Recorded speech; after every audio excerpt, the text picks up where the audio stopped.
What up, though? By Afro, it's your boy Tone 202. I'm clipping here, so.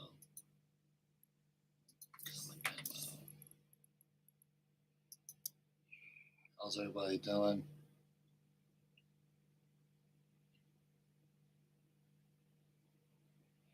How's everybody doing? How's everybody doing? You know, how are you? How are you? You know, what's wrong? What's right? What's right? What's right? I don't know. What's right? What's wrong? What's right? Nobody asks what's right, do they? Hey, man, what's right? Oh, man, shoot, I woke up. I feel good. God's blessing. You know. Nobody asks what's right. Everybody asks what's wrong. Like nothing. Nothing's wrong. Everything is splendid.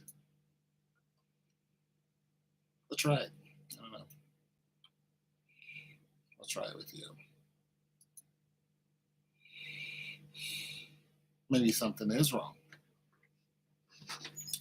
Maybe you don't want to hear the bad news. You ever tell somebody bad news and then they tell you their bad news, but your bad news is like way more important? Not because it's yours, it's because it's colossal.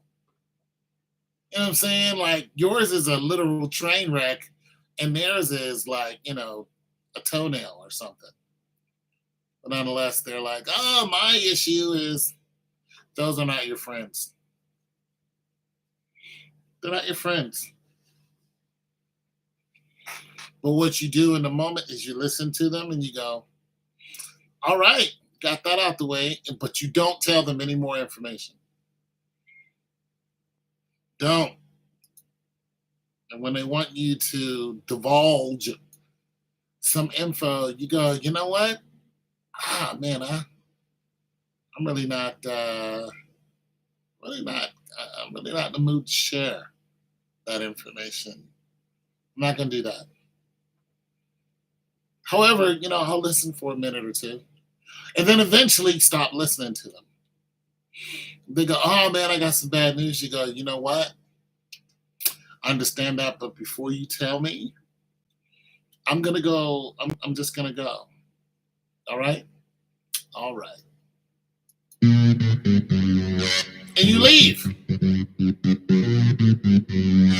with some decorum. They're going to be mad about it, but use some decorum. We have decorum, don't we? Just a little bit of decorum. Just, I'm going to, no hostility.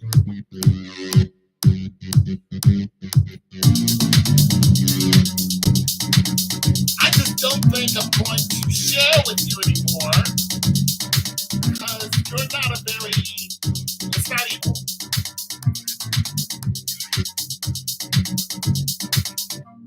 It's not equal sharing. I need equal sharing of bad and good.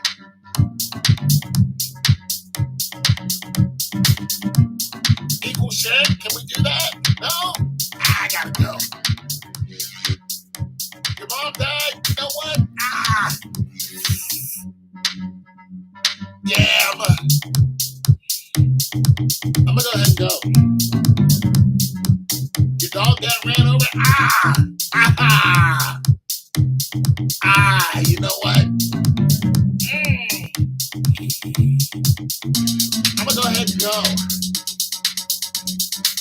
Yeah, you lost your wallet? Ooh. I think I'm gonna go. I'm gonna go.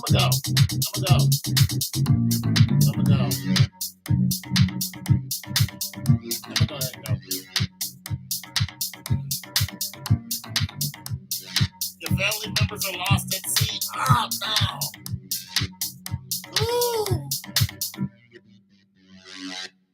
Wow. They were on a cruise ship and it's like, in the Mediterranean, during rough high seas, just got caught in a storm. Ain't heard from him in 5 days. Woo! That right there is not what I'm gonna listen to. I'm gonna go ahead and go. I'm gonna go. I have no input on your situation because you're not an equal sharer. You don't want to listen to my music? I'm not listening to yours. You don't want to listen to my complaints about life? I'm not listening to yours. You don't want to hear about my bad day? I don't want to hear about yours. If you tax me 25% tariffs, I'm taxing you 25% tariffs. That's how that goes. I'm with you, Donald Trump. Let's go.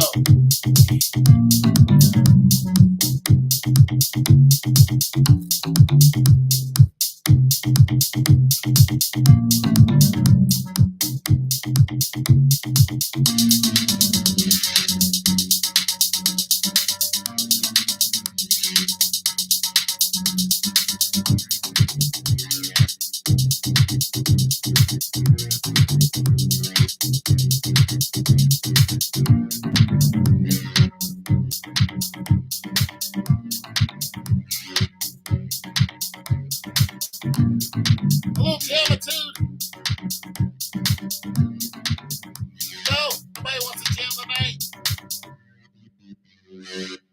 Nobody's jamming.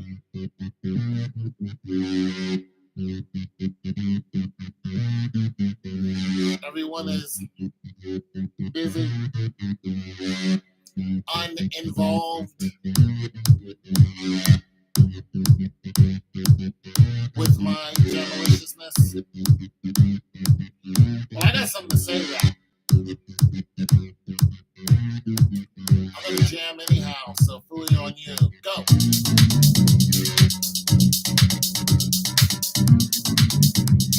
I've been jamming by myself for years.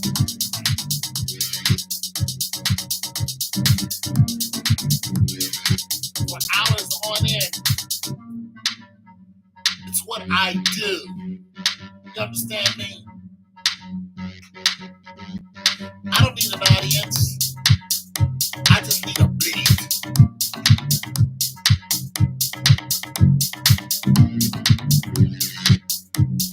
You understand me?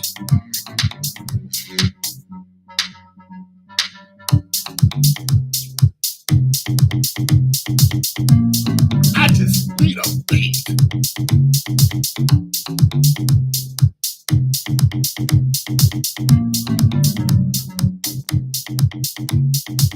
So I want to fix that right there. I want to go boom, boom, boom, boom, boom, boom, boom, boom by itself. Boom, boom, boom. I want the bass to be by itself.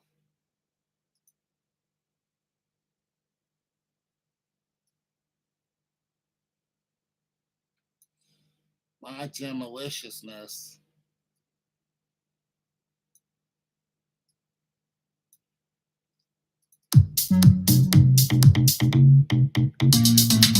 Yeah, I like that. So,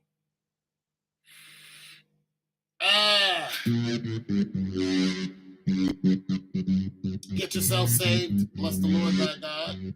The Lord Jesus the Christ came. There's only one way to get to heaven, and that's through the Lord Jesus Christ. That's it. That's all. Hell is a real place. It's a real burning fire with demons and, the most horrible thing you can ever imagine. It's terrible, and if you go there, you're not getting out. So it's Jesus Christ, all day, all night. All right? Pray, get prayer. You know what I'm saying? Read your praise, tell me. It is Jesus, the Christ King, 100%. That's it. Get yourself saved today. Stop messing around. You don't have time.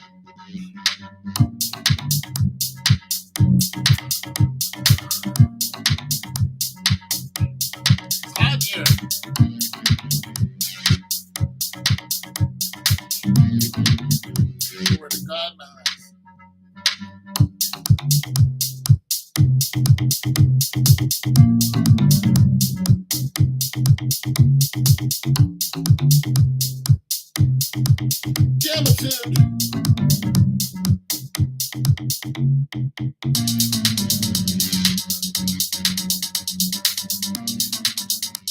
A little redundant, but I'm gonna fix it.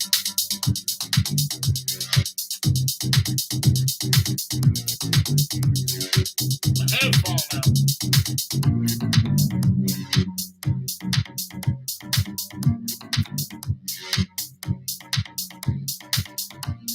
A little shoulder in it though. Ow! Ow! Put a little shoulder in it. No? No shoulder? You guys don't want no shoulder? We're not putting any shoulder in it. You know, I once taught this young lady online how to put some shoulder into her life.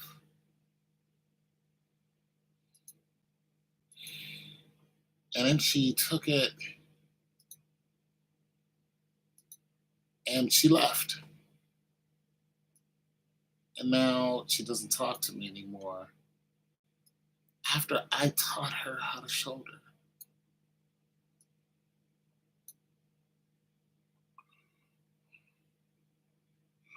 That should be a crime. That should be a crime. You know, I motivated her. Got her to get up, get out, and to get something.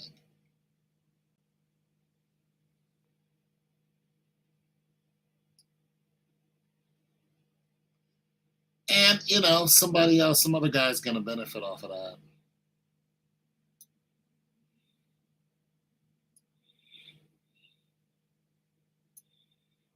Off of me teaching her how to shoulder. I just want to say that's a crime.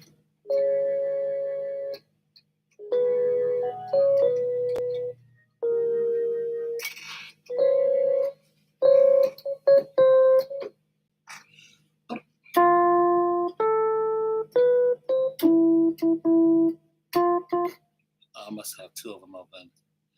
Dun, dun, dun, dun. Can you guys sing? Oh. Can you guys sing? Can you guys sing? Can you really sing? Boom, boom, boom, wham, bam, bow, bow. All apologies. Help me. Can Kurt Cobain sing? Was he really a... All apologies. I don't know, Kurt. Was Kurt really singing? Kurt was crying. He was upset. Kurt was upset.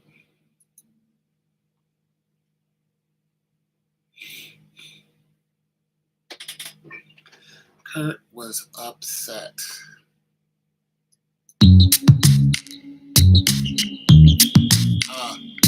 Okay. Check in. I was walking down the street and said hello. She said, can't go from your TFO. She said, I said, so, baby, don't you know I can sing rap dance just one show because can't go. Was a sophisticator. Now I got ain't nobody doing it from beginning to end and to beginning. I never lose because I know about where to see if I was to lose. I wouldn't be upset because I'm not a gambler. I don't bet, so I don't be at a casino. Baby, why you Izzo? The Izzo. Little UTFO. Yo. Yo, dog. You should know. Yeah, little UTFO. Those are my group. That was my guys right there. You should know. She doesn't need a guy like you. She needs a guy like me. But how I do, because she takes to my rap. Cause my rap is the best. The legendary rapper MD will never fast.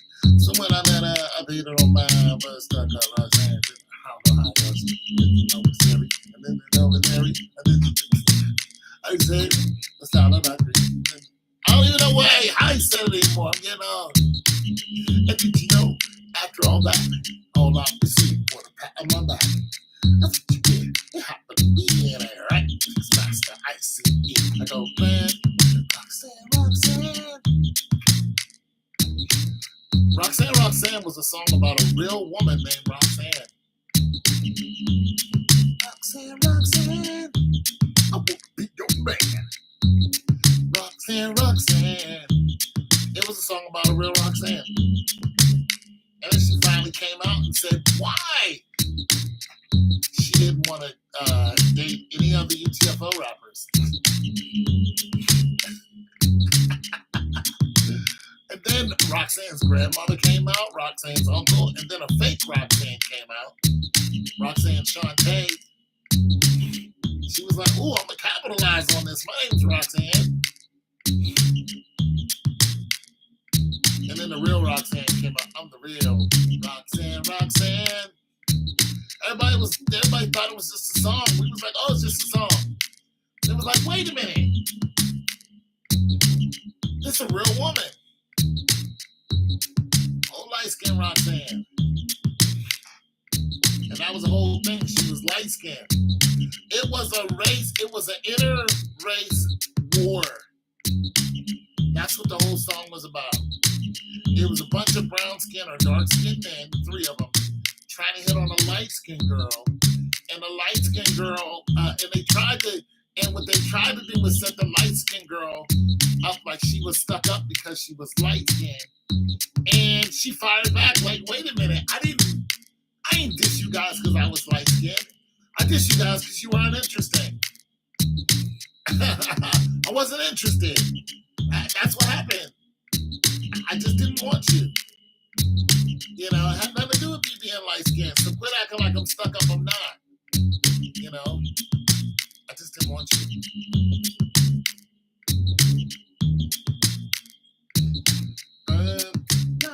Roxanne, I want to be your man. Roxanne, can't you understand?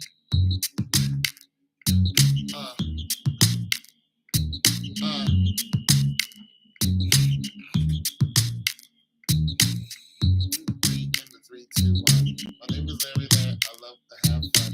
But I like the 90s and the 80s rappers.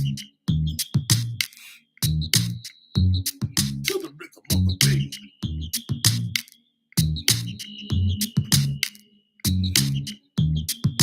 Just like in the lab, robotic fly. I think the tatty the man had it.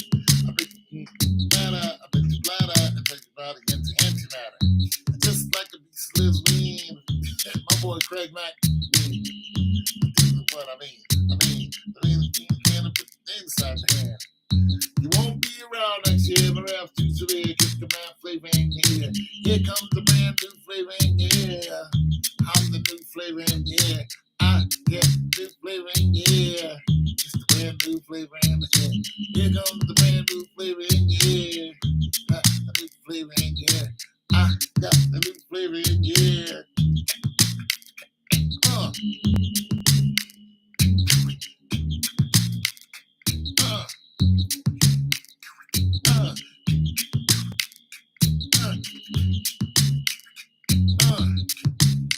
Yeah, I'll do my own self up.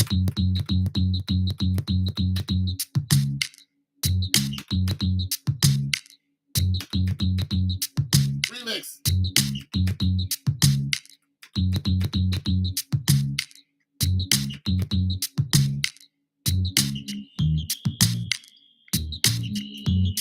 What is song called?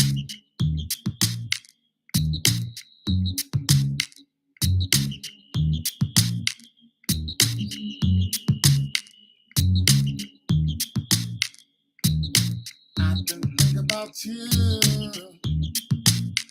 Oh, ain't no doubt about it. That I'm in love. Yeah.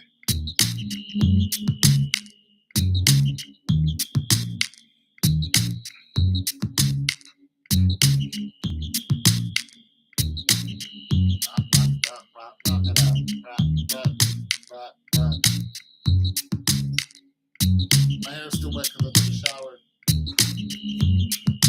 work for about 3 hours. Nobody was there. They lost their manpower. I watched the remix of the man. He was standing on the tower.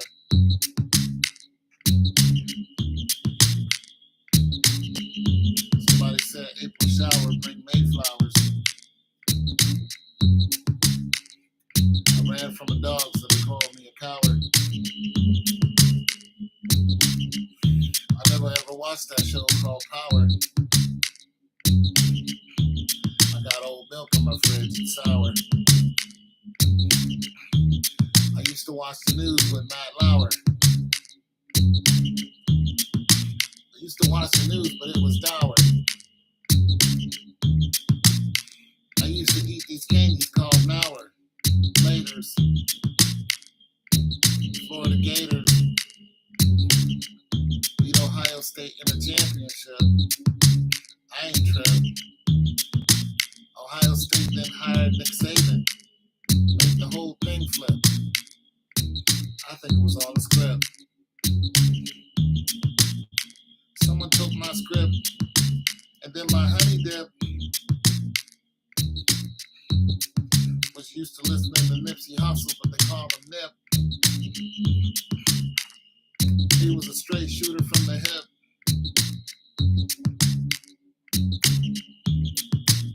Made that song right about now.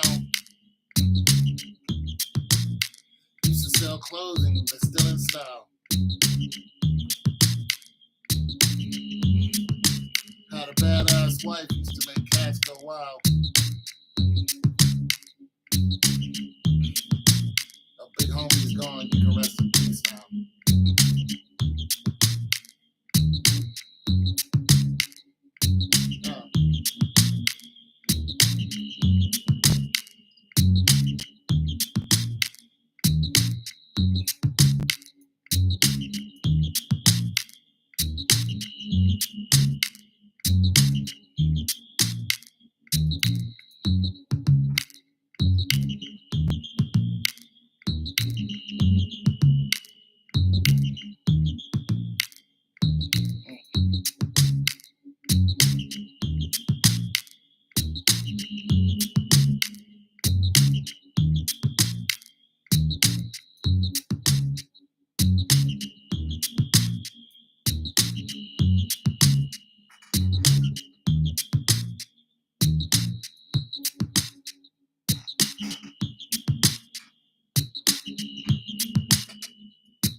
Go Jam Malicious, man.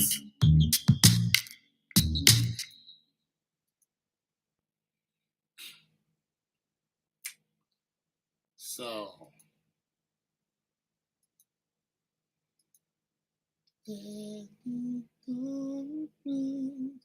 what a sad song.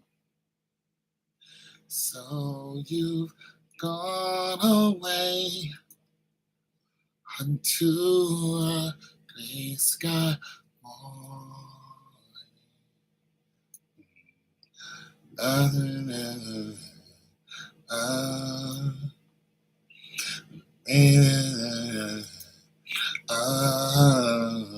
well, it's not so bad. You're only the best I've ever had. Very sad. I wrote some sad songs back when I was very sad. I was very sad. I was a sad man. Back when I was a sad man. I'm not so sad anymore. I was a real sad man. Let me tell you something about sadness. What up? What up? How you doing today, man?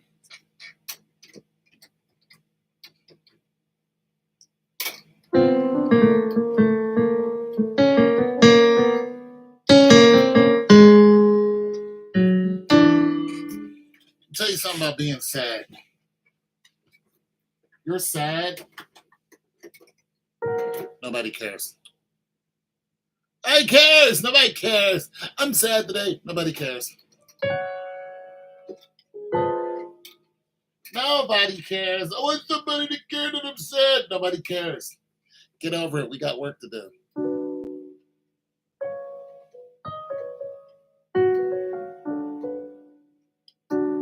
We got work to do. Nobody cares. Do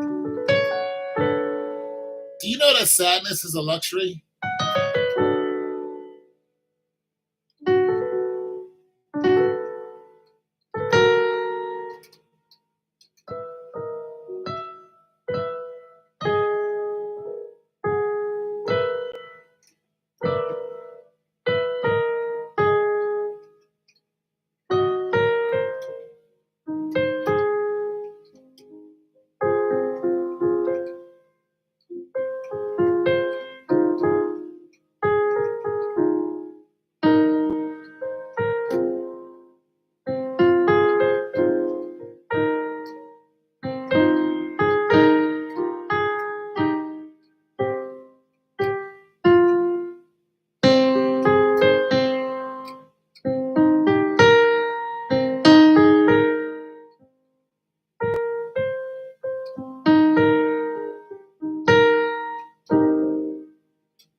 Nobody cares if you're sad.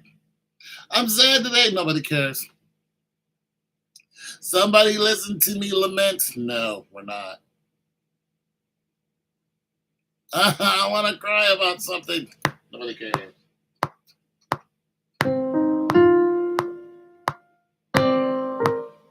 Nobody cares. You know why nobody cares? Because we're all broke. When people are broke, nobody cares. What up? What up?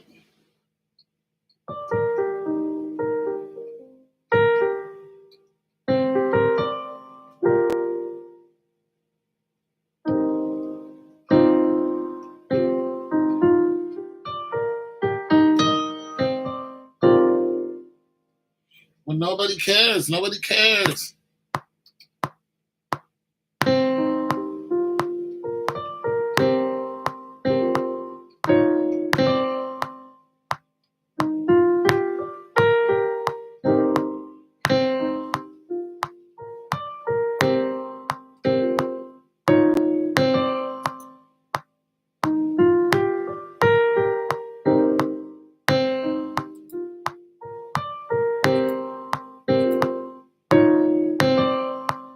Nobody cares that you're sad. We all have things to do. Somebody listen to me. No, we're not listening to you. But I'm crying. Nobody cares. Get over it. That's cold, isn't it? But it's the truth. Even when you go to the hospital, you tell the nurses something's wrong with you. They don't want to hear it.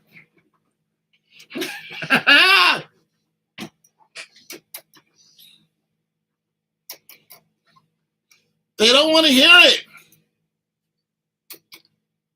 You're like, hello? Having problems over here? Yeah,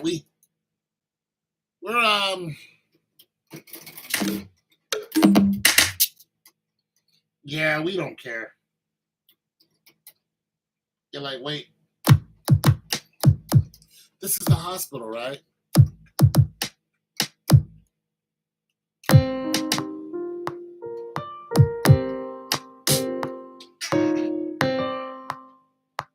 It's the hospital.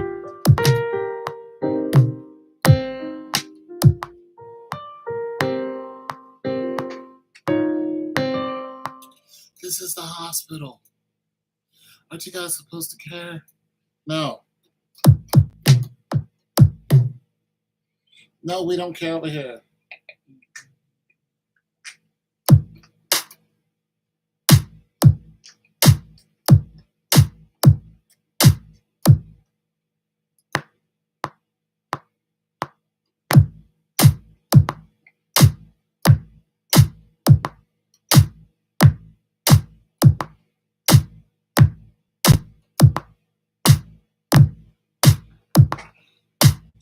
Y'all don't care? It's the hospital. Nope.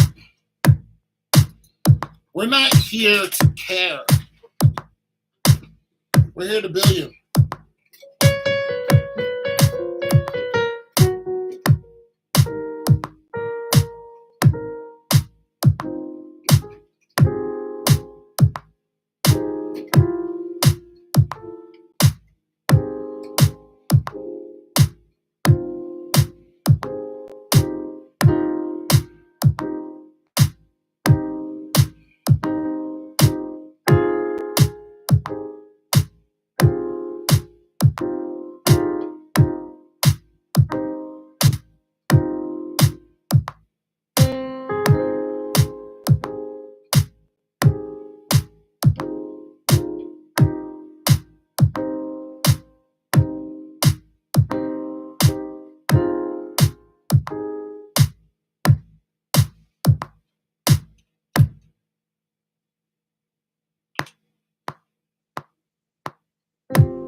We're here to bill you.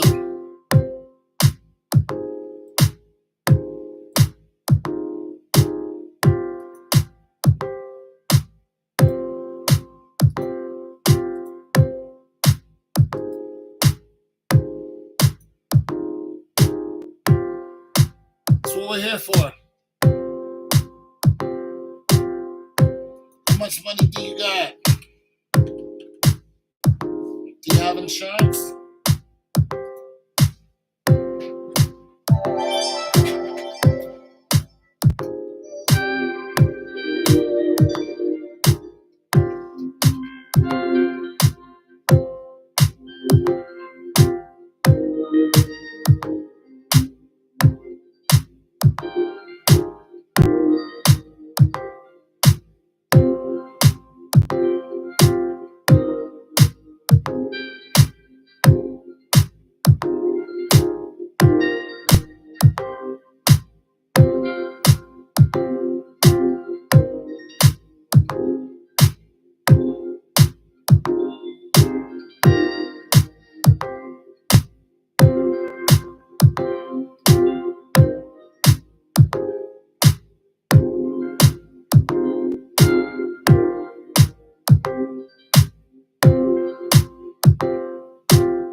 Oh, thanks for the like.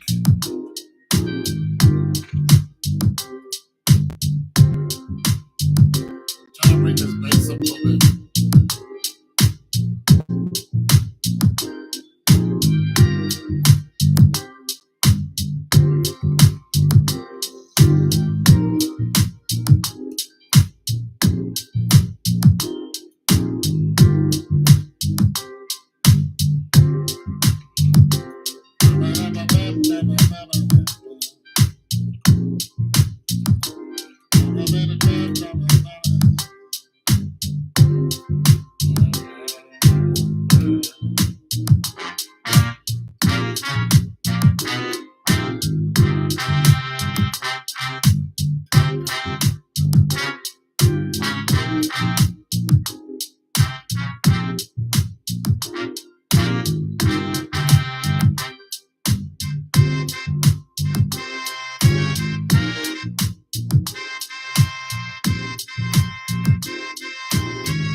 for my inexperience.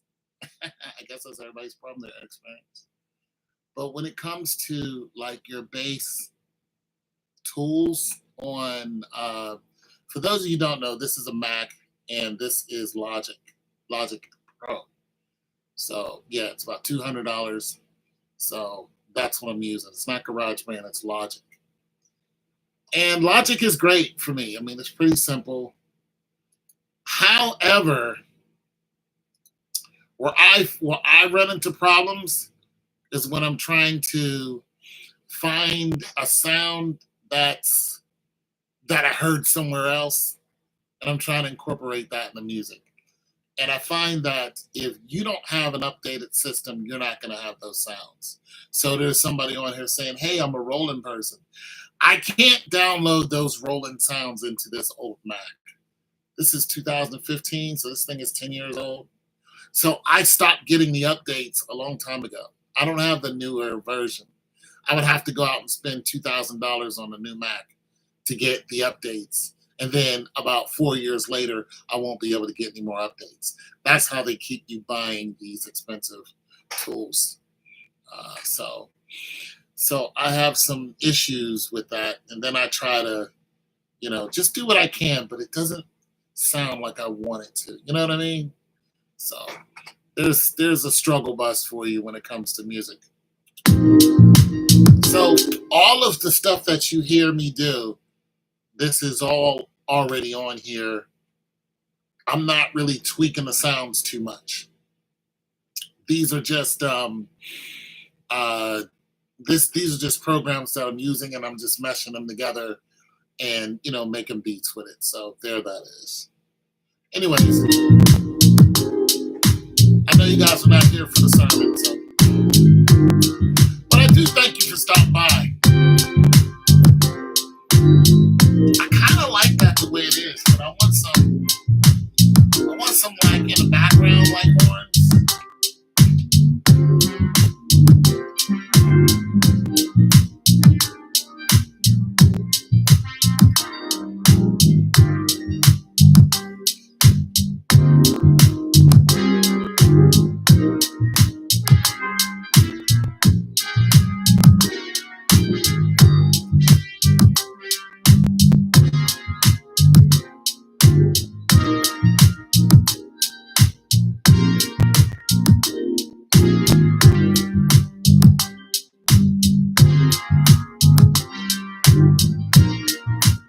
I don't know, something.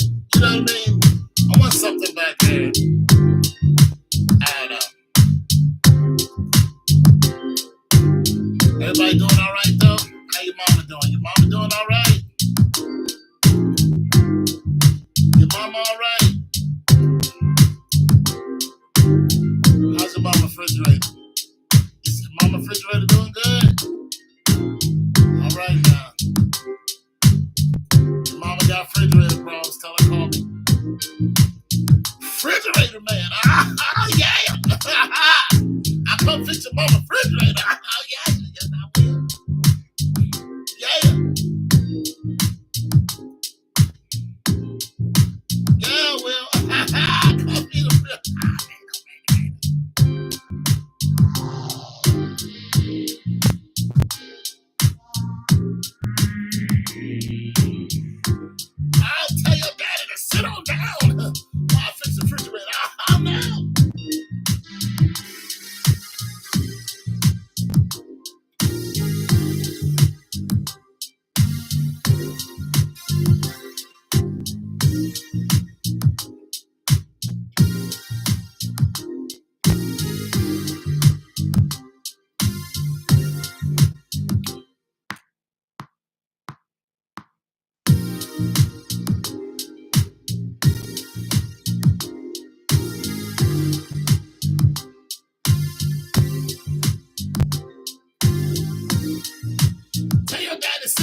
eating up your mama chicken. Your daddy can't do nothing about it. Cause I fix the refrigerator. Oh, yeah. He ain't me. Oh, your daddy mad at me. Don't be mad at me. I fix the refrigerator. Oh, yeah. I fix the refrigerator. Oh, yeah. All in your house eating your chicken. Your mama mad at you because you ain't know how to fix the refrigerator. Call the refrigerator man.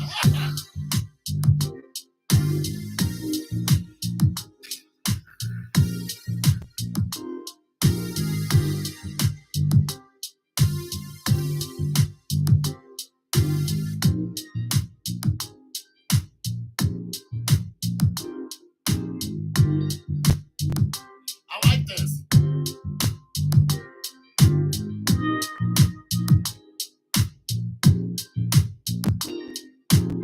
Yeah, I like everything about this. You know how many tracks this is? It's 5 tracks. It's 6 tracks. 1, 2, 3, 4, 5, 6. That's it. Nothing fancy, just 6 tracks. I'm the old refrigerator man.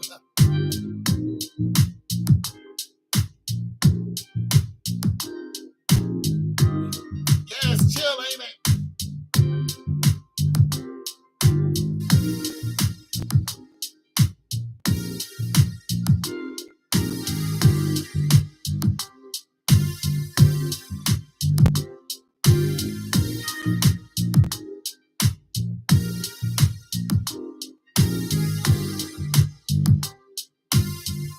Yeah, refrigerator man. Tell your mama don't be mad. I come fix the refrigerator. Oh no, eating up all the greens. Oh no, don't eat the greens. Yes, I will. Eat up all the chicken. Oh, refrigerator man. Yeah. All right, I like this one. It's nice. Let's do another one. Eating up all your mama chicken. Oh no. I made a came in the house, started eating up all the chicken. Oh no. Drinking the Kool-Aid. No. Fixing the refrigerator though. He fixed the refrigerator. He fixed the refrigerator. Ain't nobody getting by without the refrigerator. You ain't doing it. If you need a new compressor, don't call me. Because I'm not putting a new compressor on your refrigerator. Don't call me. Call the Mexicans. They'll do it. I'm not doing it. You better call Jesus. Better call Jorge because they'll do it.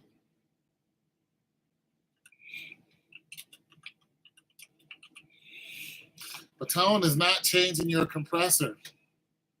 Your filter tubes, I'm not doing it. Your condenser, nope. I'm not doing none of that. You know why? You know why I'm not doing it? Let me tell you why. Because y'all don't want to pay for it. Y'all don't want to pay for it. Y'all do not want to pay for me to put in a new condenser. You're not going to pay me. It's going to be some pushback on when I give you the bill. Oh, does it have to be in my rent? Nope, I already know. I'm done. Oh, can you give us a break? We got it. No. No. I told you how much it was going to cost. And now you don't want to pay me. Now I have to stand in your, stand here and I don't want to do that. And argue with you, and you don't want to pay me my money. Now you're calling people to come help you because there's a big black man who's not leaving without his money. Oh, yeah. Oh, especially women. They're the worst. Women are the worst when it comes to negotiating. Oh, can't you? No, lady. But I have a pair of tits. Can you? No, I can't. I don't care. That's why I don't do the heavy stuff. I can go to school for it. I'm not going to school for it because I've been in the game for a minute. I know how people get down. I'm gonna start off with a base this time. I know how y'all get down. I haggle with people all the time online. And the women are the worst when it comes to negotiating.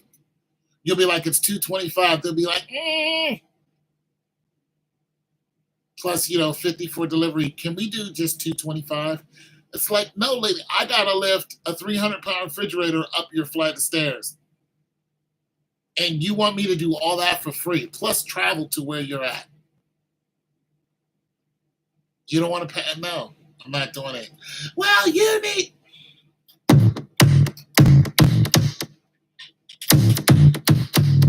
Oh. Well, I'm like, you're on your own. Some women are okay. Everybody left. Some of y'all women are terrible negotiators because you don't know what you're talking about. You don't know how much man strength goes into doing a lot of the stuff we do. And since you don't know how to negotiate it, but we do. Because we know the maintenance, we know the cost. We know how much it's going to be at the shop to get your parts. We already know.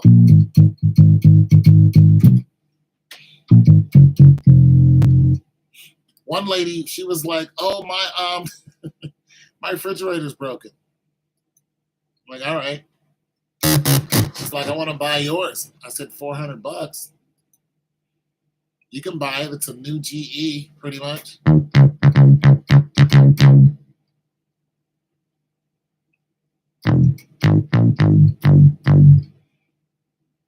She paid for it, got it to her house, and started sending me messages how the damn thing didn't work. Like, what are you talking about? Like, just every day, all my food's bad, and my food's going bad, and the refrigerator's bad, and blah, blah, blah. And so I had to start telling this lady about refrigerators. I had to go into technical. You know why she thought it was bad? This is why. Because when she turned the refrigerator on, because I already had it running, so I had to unplug it, take it to her house, turn it back on, so condensation built up. So when condensation built up, it runs down the walls just a little bit. And then once it runs down the wall and it starts cooling down, what does it do? It freezes. So she saw a little drop of ice on the, it's not working. There's drops of. That's why she thought it wasn't working. And she flipped out on me for days because she didn't understand how refrigerators work. Just a nutcase.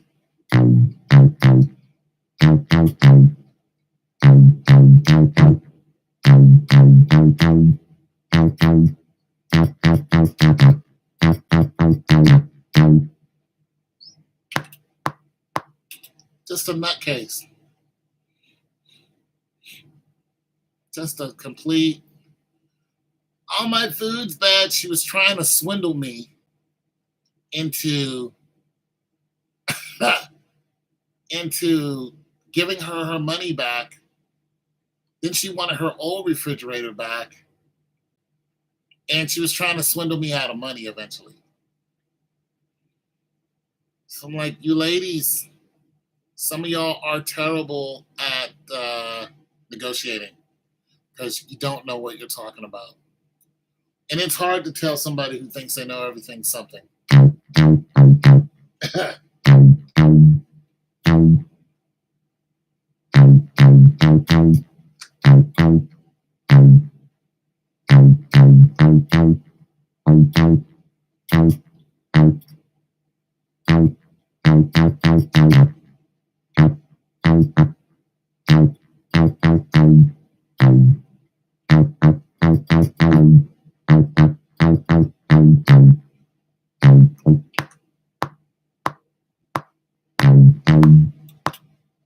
It's hard to tell somebody who doesn't know anything about something. It's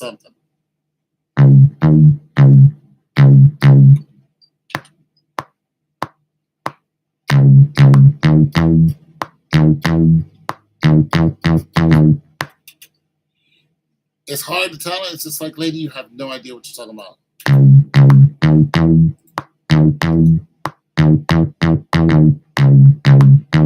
No idea. Then when you hit them with that price, how much it costs to fix something, they don't want to pay for it. It's like, you know what? I'm not doing this.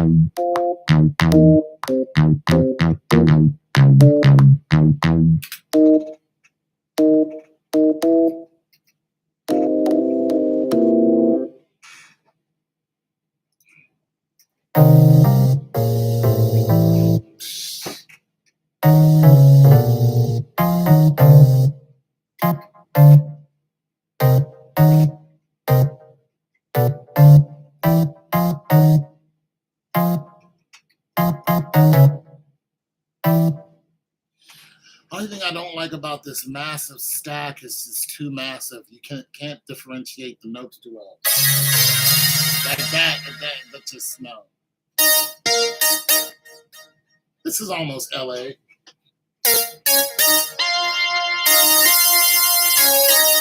It flips too much though.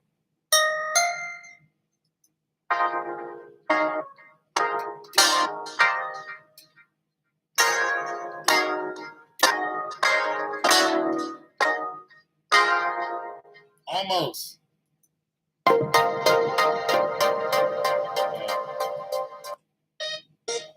Alright, I can't deal with those chords. I was trying to find some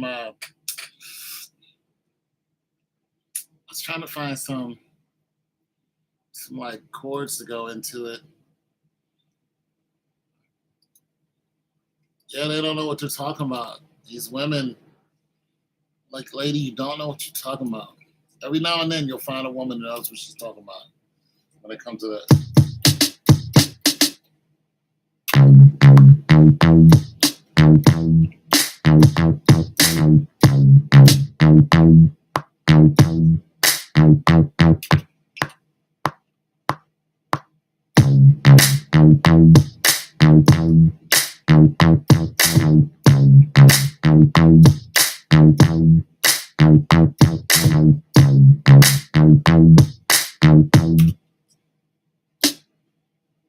Add a snare note.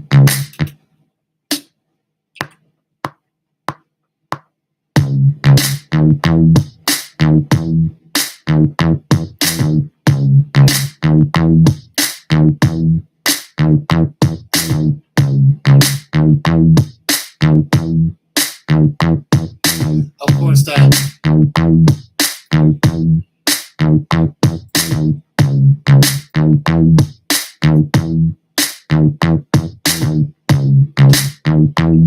Sends it right over the edge.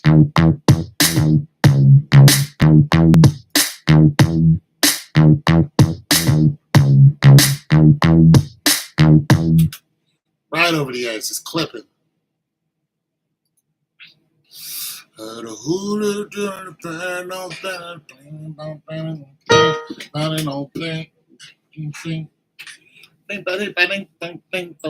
don't even know if I can.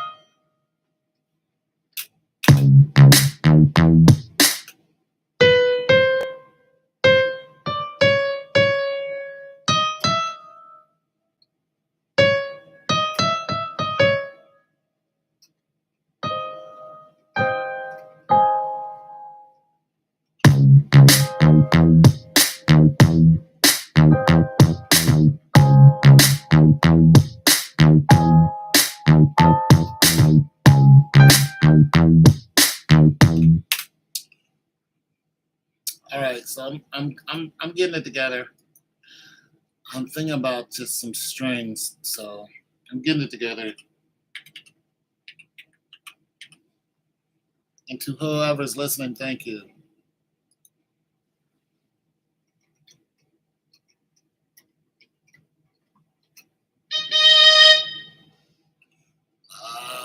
Options.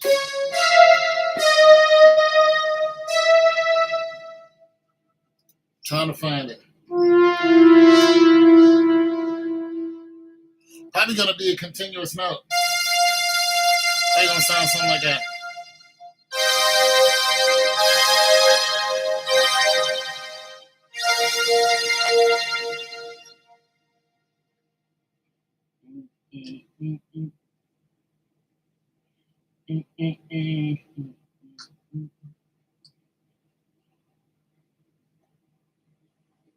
Nah, it's not right. Play the music. I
can't find what I'm looking for.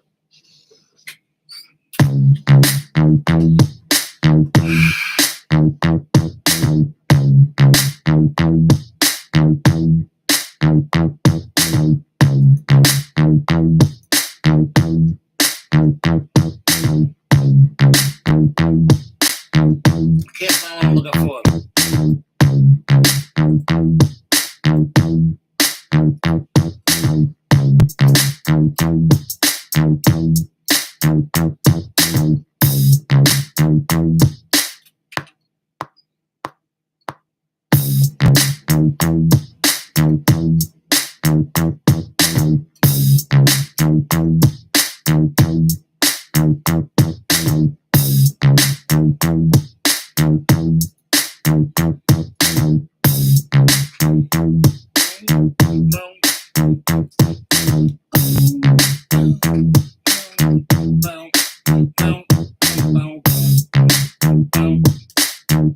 And it's a chord and a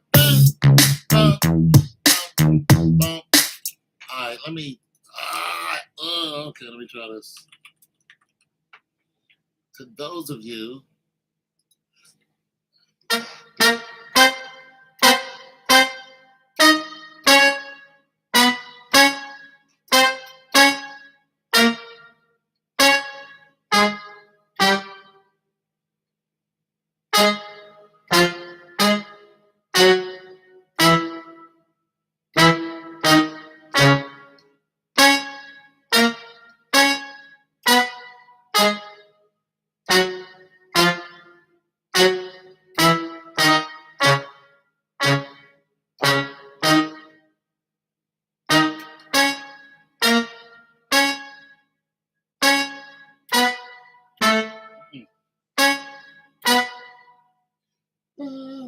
There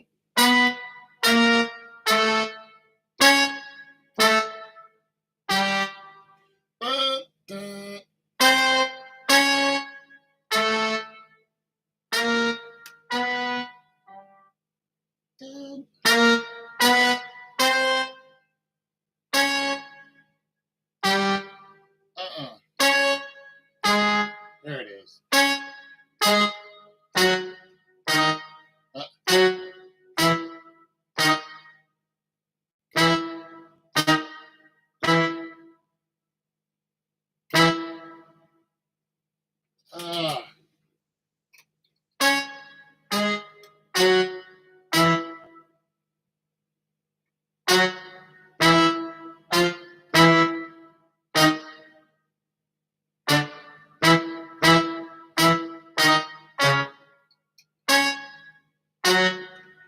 Oh my goodness. All right.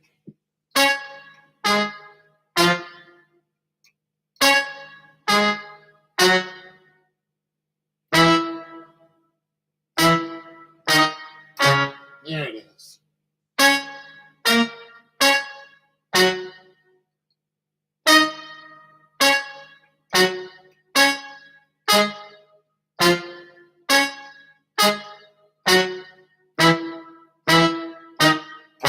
Oh my goodness.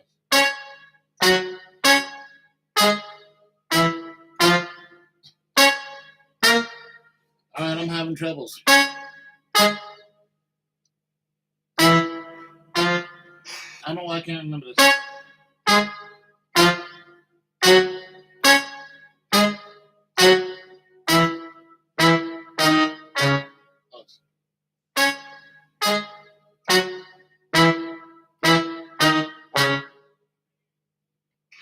Try it out.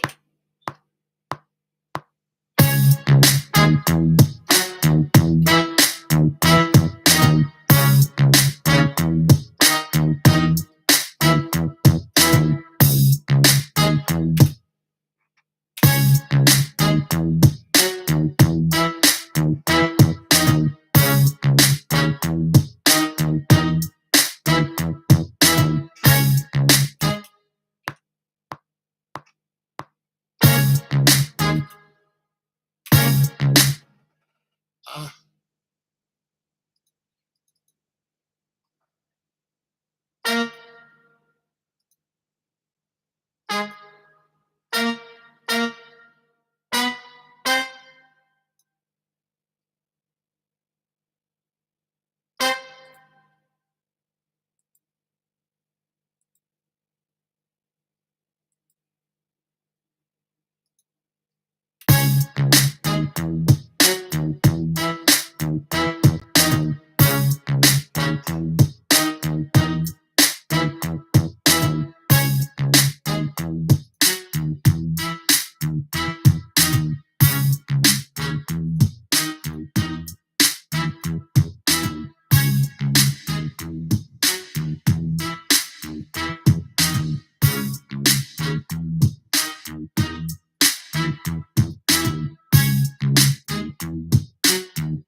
struggling with this one.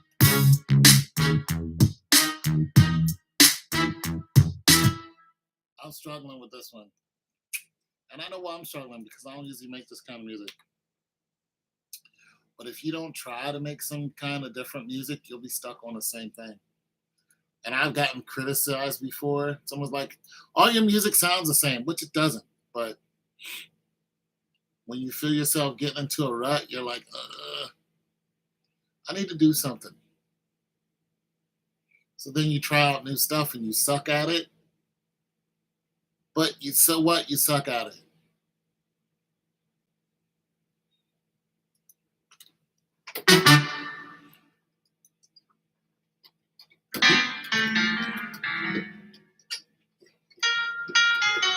And people tell you that you suck at it.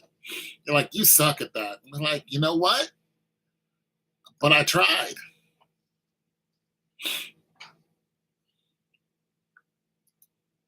I tried. I just sucked at it. You know, somebody who's been in it for years are like, oh, you really suck at that. You're really terrible. You know what you do? You thank them, and you just keep going. They're like, you know what? Thank you, because they're just gonna try to tear you down. You go. Somebody tells you suck at something, you go really? Just thank them.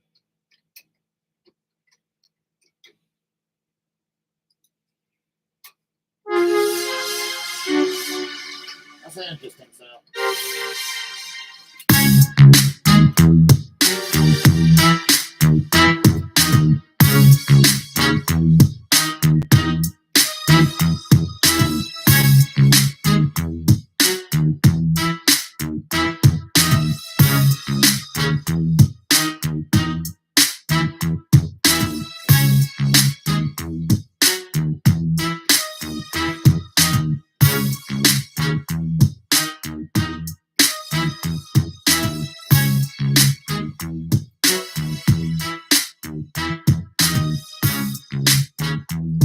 Not bad.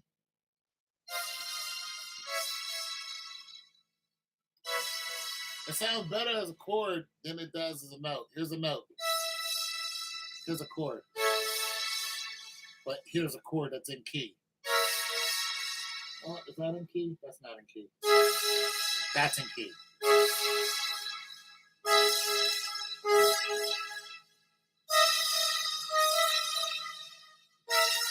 That's out of key. That's in key. That's a C major.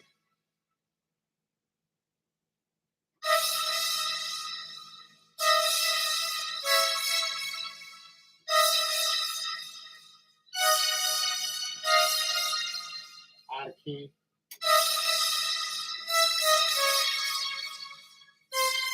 Out of key.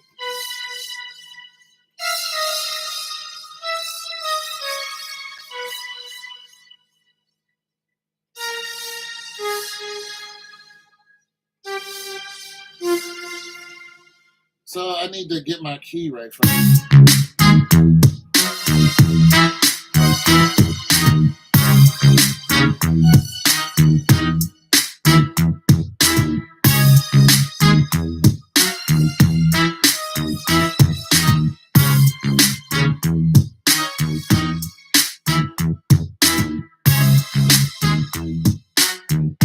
This is embarrassing.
know better.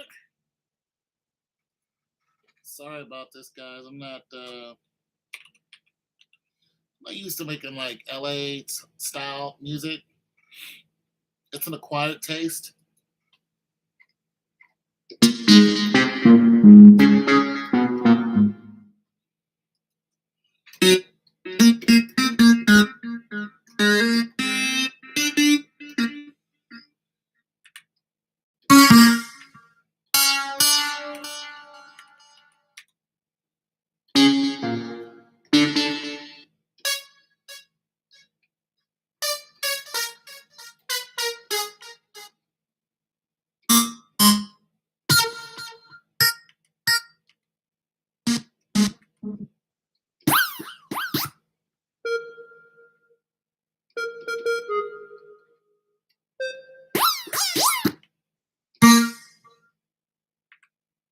Yeah, it's an acquired taste.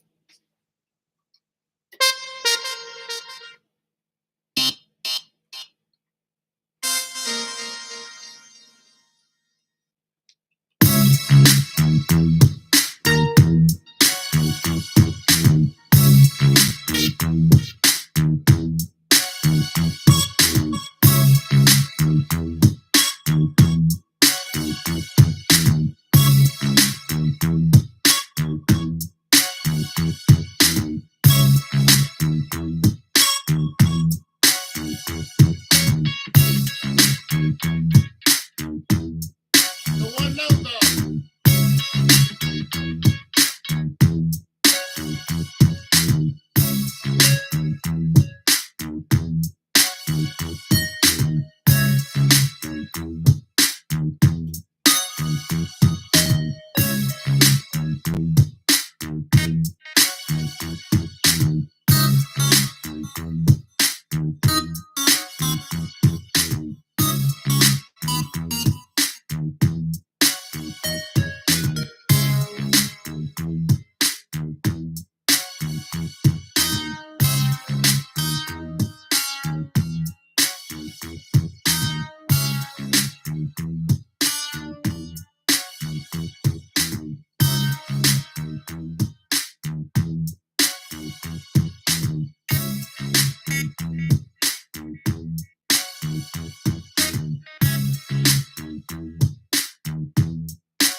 I need to listen to more LA music.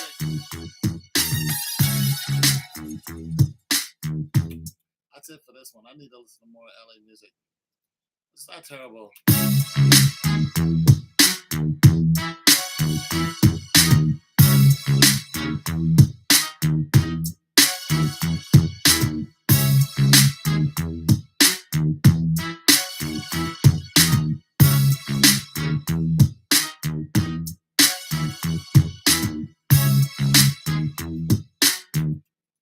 I need to listen to more. That way I can get it into my system.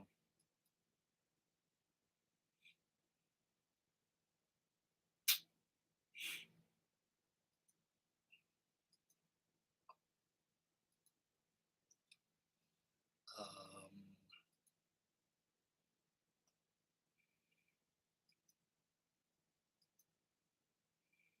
you know what I mean?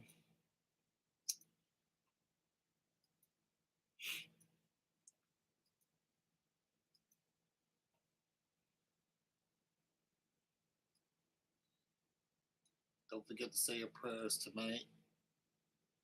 Cast out any demons, devils, witches, warlocks. Get rid of them. Get rid of them in your life. Tell them to go. Get out. In the name of Jesus.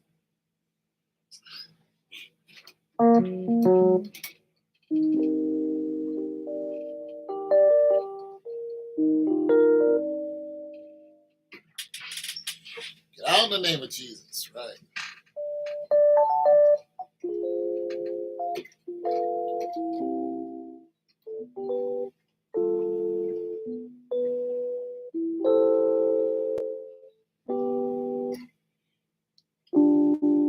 C major 7, G5 7, G7, G7. It's gonna be an A, C,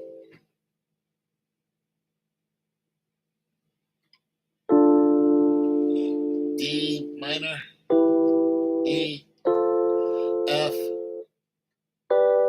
G, A,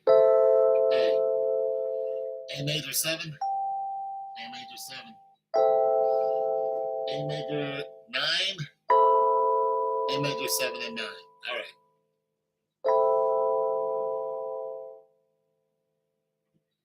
Okay. A flat, A diminished,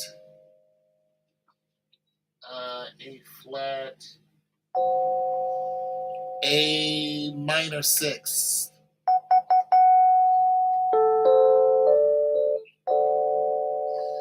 a D7, D5, okay, A minor 6. That's definitely a minor, it's not a major. Is that A major 6? That's A major. Okay.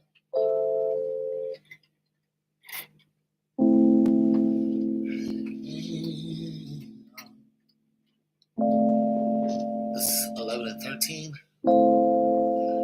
13, flat 13, A major 13. 7 and 9, A major 7 and 9. All right. B major 7, 9, and 15.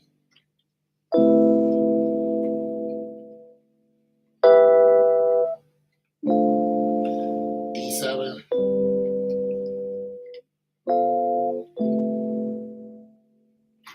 All right, all majors. Those major 7s are just those 7 chords right there. Those 7 chords are delicious. That's a flat, especially when you play them like C major 7. Same chord. Same chord. Move down an octave. Oh, stop it. There it is.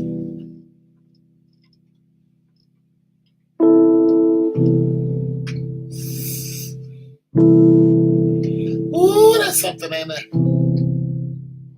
Bring that 13 up. Powerful chords, man.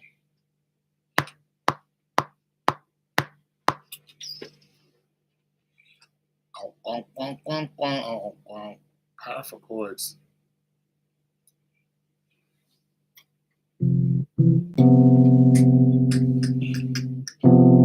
Oh, that F511. 11.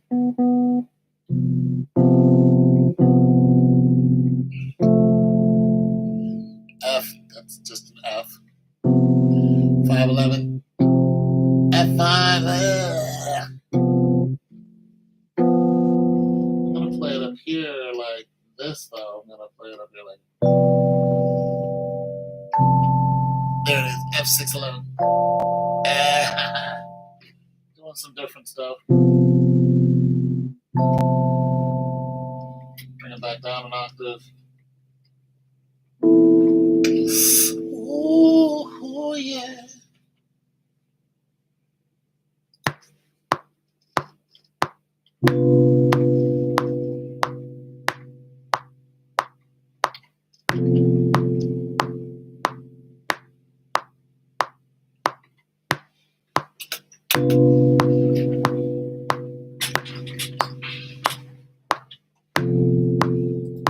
Messing around with them sevens.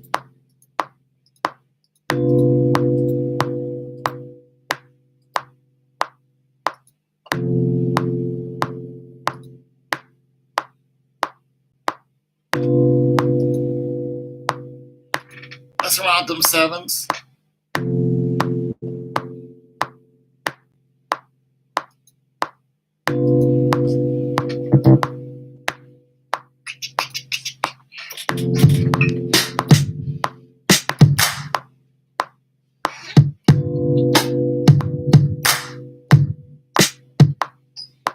I don't want that type of beat on it.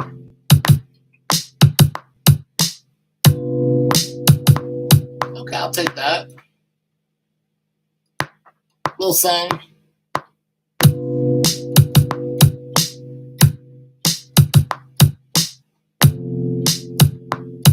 I missed it. It's okay. I can go back. Some chicken. Come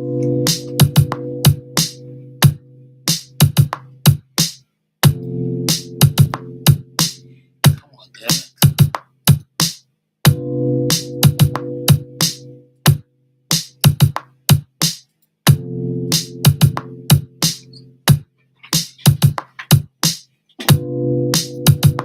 Thanks for the like. What hop?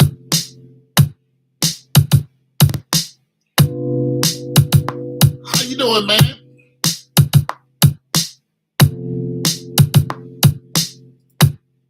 Living like a champion?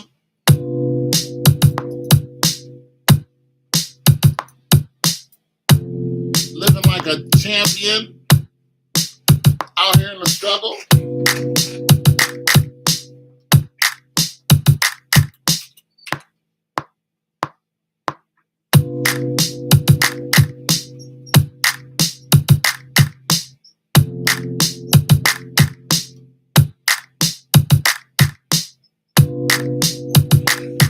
Out here in the struggle?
It is a Logic Pro X. This is a Mac, 2015 Mac. So Logic Pro X, I downloaded it for about $200, about 5 years ago.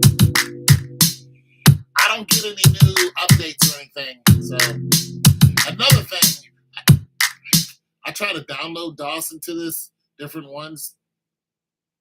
Doesn't work. This computer's, it's old and I'm not getting any updates. So I gotta work with what I got.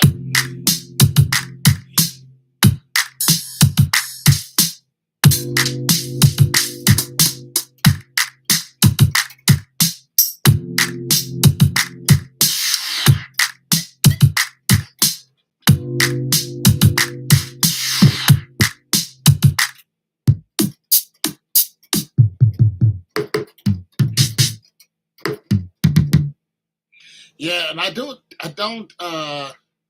yours older. I have okay, we don't want to talk about old computers because I have a compact 64. I also have Adele from 2006, but I actually have two compact 64s, and they work. Yeah, they work. I just don't turn them on, but they work. They work just fine. Yeah, yeah. So I also have a PS1. You got an MPK Mini. I've been trying to figure it out how to sample, and you got to go on YouTube, bro. You got YouTube that, or you can maybe contact a developer. Yeah, you got that's some sciencey stuff you might have to get into.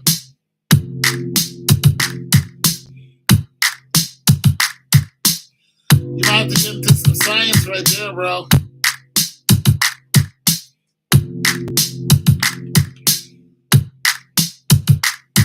Yeah.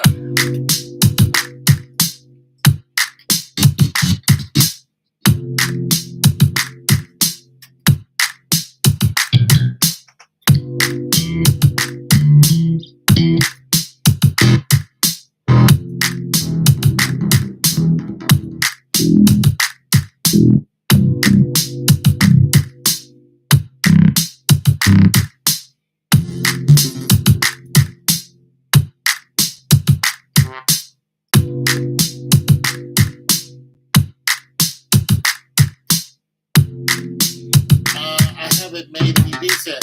Why not?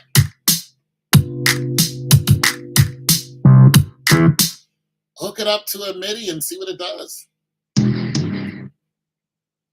There's got to be something in there you'll like. You might get some really rich plugins from it. Some really old quarter-inch, like the original plugins, like the stuff that Kanye West grew up on. That's how Kanye West got so good. There was a DJ who actually taught Kanye West how to use plugins, and he had the whole thing set up in his basement. So Kanye West would go over to this guy's house, and he had just a bunch of vintage equipment and albums, but the equipment is what Kanye was really interested in. And he saw how this guy was making different sounds just by these plugins. So if you ever see Kanye like work, if you actually see him work, not just talking, like actually see him go to work, it's you know that this guy is a genius. When he's working, everybody else behind him is not doing anything. If you've ever seen a video of him in a studio, it's like he has 8 hands. He's like this.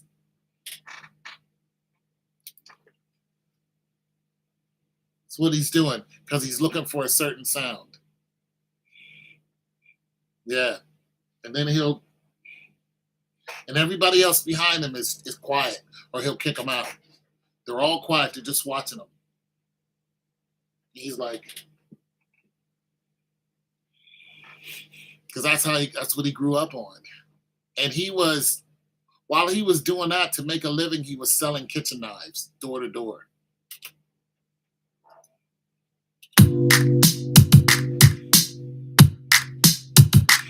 Yeah.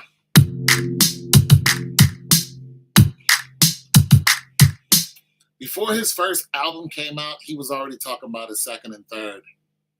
And he was already talking about touring. This is what gets me. When Kanye West, when he came out, before he even made Through the Fire, he was talking to Black Star. You guys know who Black Star is? Yeah, he was talking to Talib Kweli and Awesome Bey, who was Black Star now.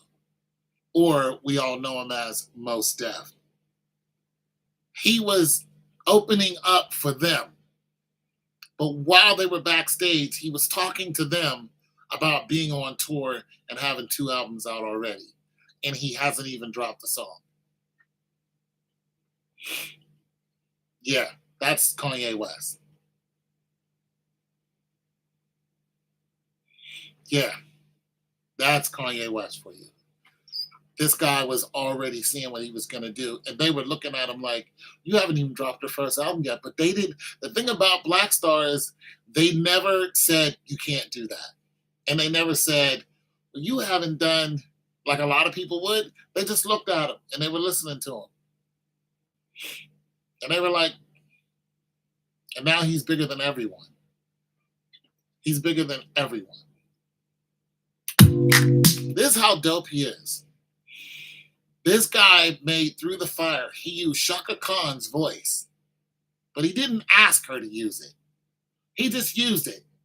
Through the fire, through the river, through the wall. Pretend to be with you. I gladly risk it all. He used that, right? And then mixed it. And when he mixed it in, Shaka Khan finally heard it so he can get permission. And she was like, at first I didn't like it. She didn't like it because he didn't come to you first. So people, they're like touchy about their music, and they should be. But after she listened to it for a while, she was like, yeah, I liked it. And if any of you know anything about Shaka Khan, that is a feat in itself. This is Rufus and Shaka Khan. Yeah. That was the name of her band, Rufus and Shaka Khan. 2 people. Yeah. Bad man, Kanye West. And the whole time he was coming up, drug dealers were trying to get him to sign over his royalties. They kept hounding him. They were like, we want your royalties. He was like, no. Because they knew every time Kanye West dropped a song, his royalties would get him like $500,000. So the drug dealers were threatening him just to get his royalties. They're like, we want your royalties. Like, absolutely not. That's why he's got such a chip on his shoulder, because he was in it. In the belly of the beast, he had to get people to help him out. Yeah, same thing with Eminem. Eminem was threatened by drug dealers too. Yeah, all those guys. They all came after him. They were like, absolutely not. Because if you get one of their songs, you get the royalties of just one of them, you're set. You don't have to do anything. Just one. Eminem's music is so vast, and I put it to you like this. One year, he actually saved rap music. Yeah, he actually made like $40 million just saving music itself.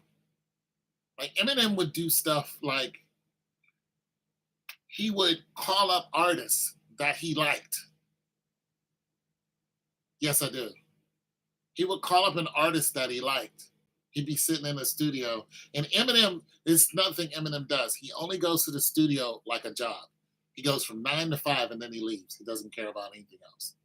5 o'clock he leaves. He doesn't care what's going on. But he'll be sitting in there listening to somebody he likes, a rapper he likes, and he'll call that rapper up and say, hey, I got this beat for you. And this could be somebody who doesn't even rap anymore. And they'll be like, what do you mean? He'd be like, come on over here. Boom. They'll walk in the door. Emma be in the studio. He'll play the track. And they'll be like, he'll be like, yeah, this is for us. Let's get on it. And they'll get on the track. And do you know what Eminem just did? He just paid that man for the rest of his life. When people talk about paying respect, Eminem is a master at it. When he pays respect to you, he will get you royalties and have you sitting at home and collecting a check for the rest of your life. Because he knows his music is constantly in rotation. Eminem's music is so powerful. When he came out, the president of the United States had to have a secret meeting about stopping his music. Old Bubba. Yeah, Bill Clinton. They had to hold a press meeting and say, how do we slow this down? Think about that. Just think about that.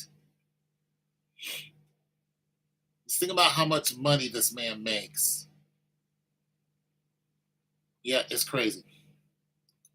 He's the reason why Dr. Dre's a millionaire. Or a billionaire. Yeah.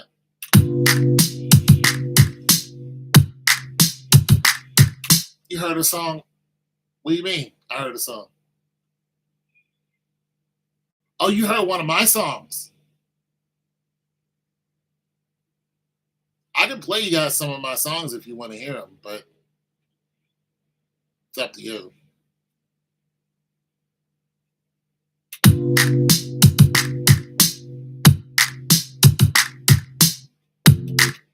Thank you that you playing guitar. Veterans Day. Valentine. I got a song called Valentine's Day that's on YouTube. I play the guitar. Oh, you're talking about Freedom, the song Freedom. It's about veterans. It's about a veteran who died. Well, it's about a person in the military who died. And his mother, was asking questions about it. Yeah.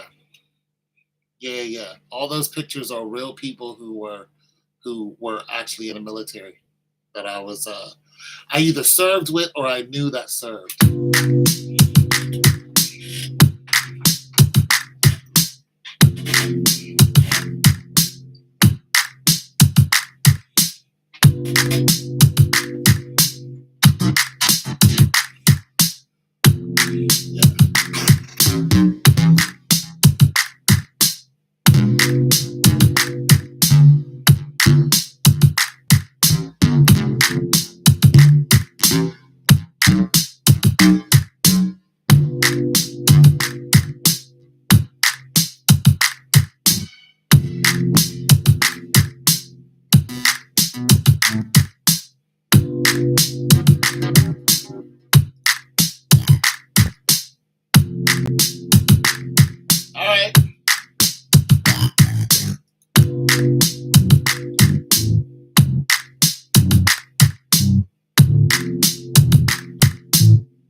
I'm really in love with this bit.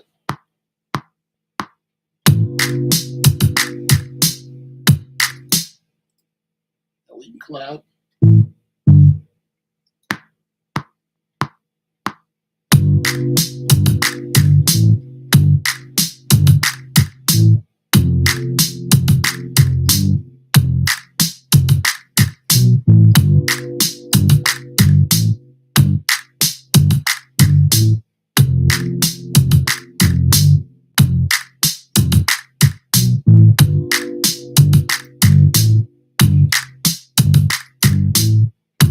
Yeah, we can collab. What you want to do? Make a song?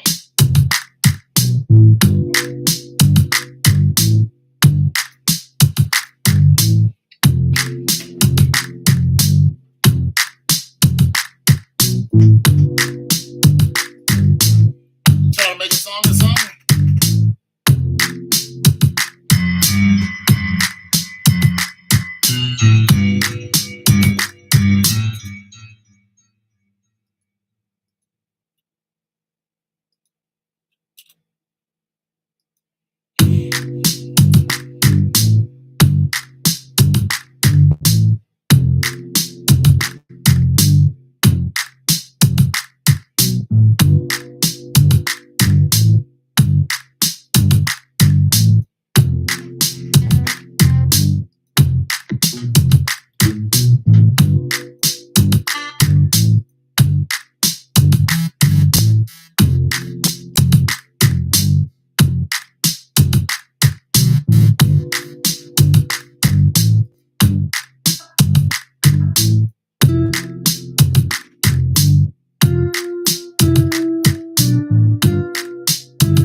Pretty decent song.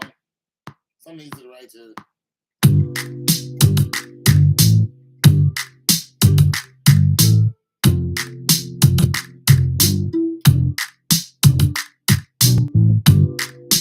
Something easy to write to.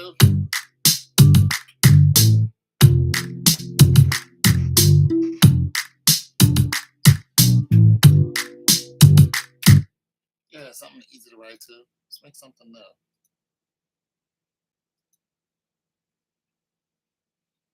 Yeah, you want to collab? What you gonna do? Write some raps? Hippity hops, bibbity bop boops, bop bibbity boop bang the boop bang boop. Went to the store, walked in the door, dropped a quarter on the floor, bought some s'mores, baked a cake.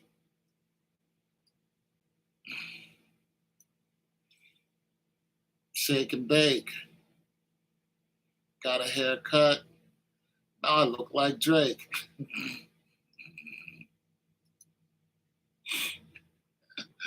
I don't know.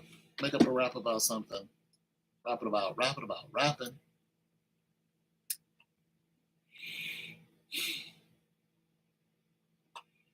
Old man, he lived in a shoe. Didn't have a clue. That's nothing new. Came outside, had nothing to do. Picked up a guitar and started singing the blues.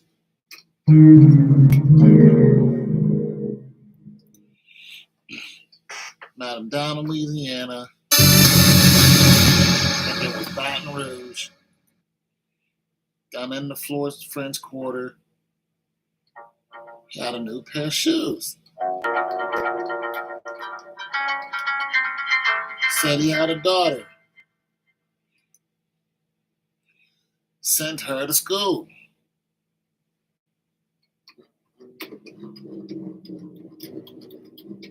Got a degree in science. Learned how to make glue. Watch TV with his wife. She likes Taming of the Shrew. She loved Liz Taylor. She thought her eyes were blue. Turns out they're purple. Looking like square circles. Used to laugh all the time when she watched Urkel.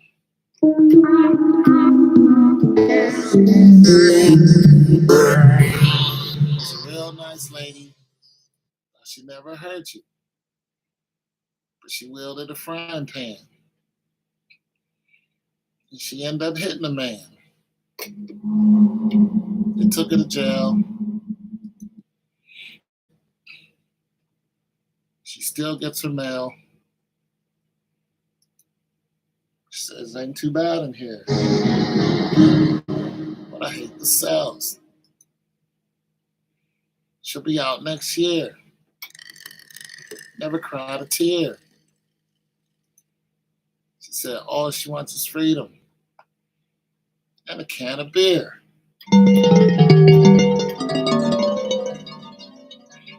Life ain't fair. No one cares.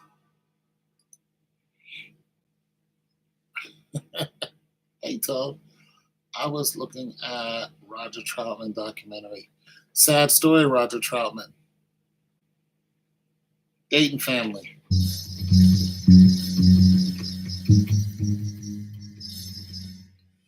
Sad story of success.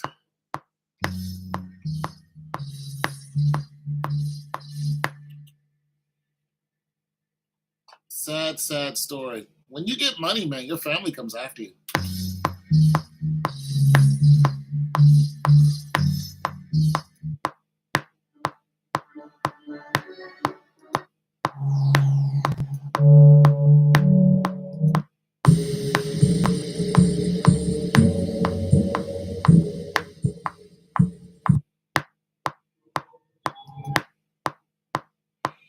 Yep, a lot of talent. A lot of jealous people too.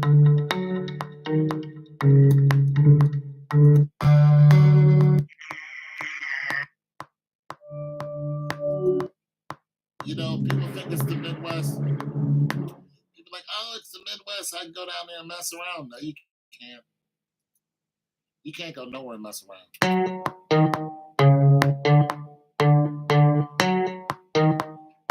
You can't go nowhere and mess around.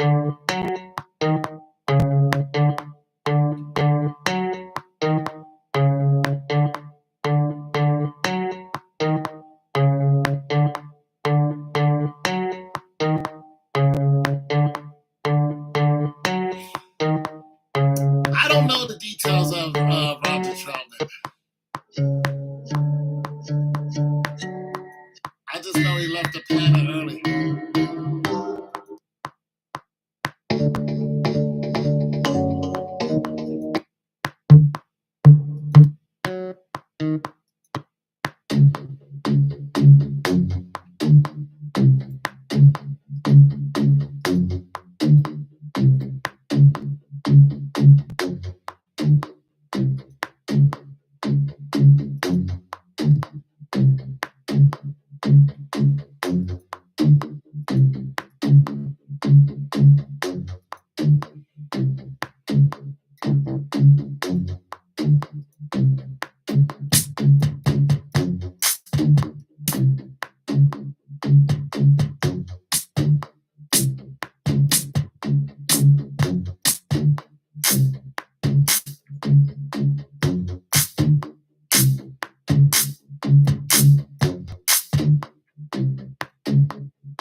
He left early and I wasn't happy about it.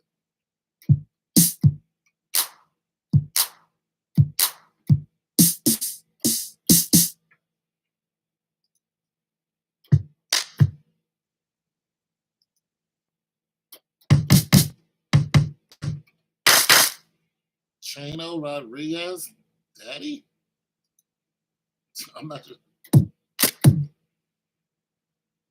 Yeah, that's not gonna work, brother. It's not gonna work at all.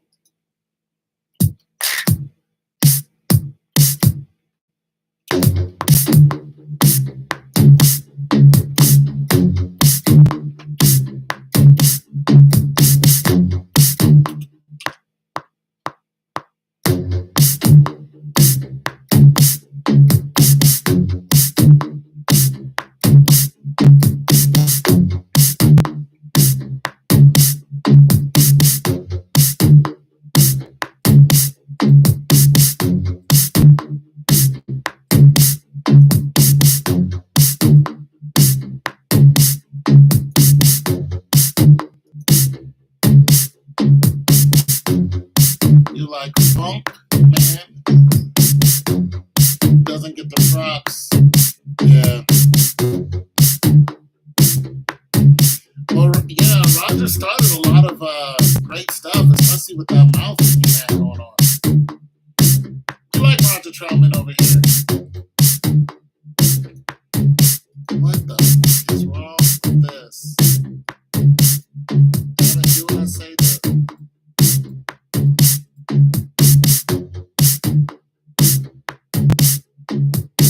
Yeah, the top box.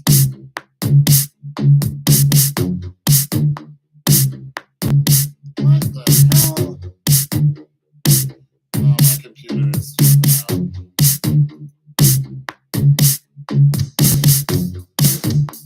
Oh, my computer's losing its damn mind. I swear there's somebody else controlling this thing. Delete this track. What the hell are you doing?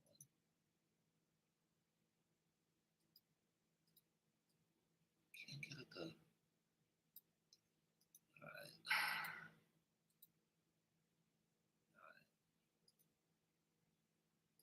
Yeah, this is crazy.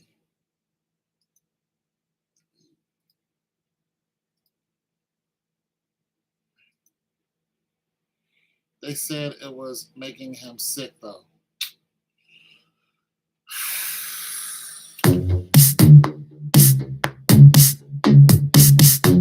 Yeah, I don't know enough about it.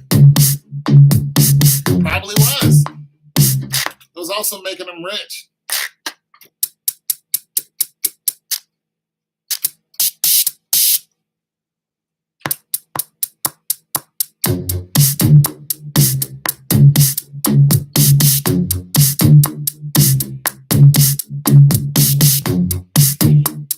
Making him rich. Wasn't gonna stop. Had to do some shows.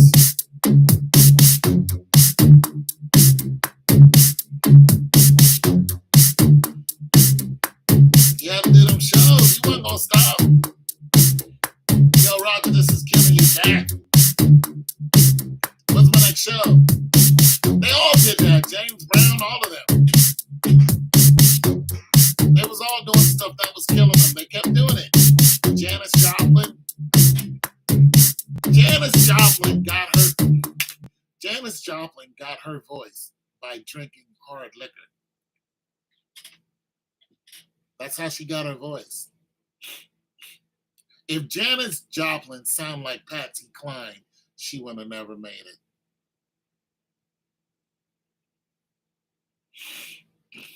And then Patsy Cline died in a plane crash.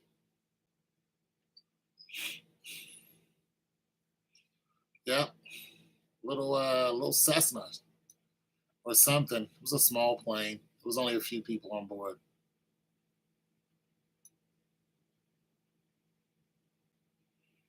Bringing back Shirley Murdoch? See, you know more than I do.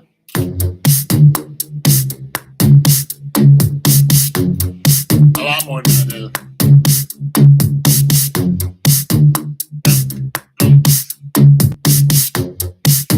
A lot more.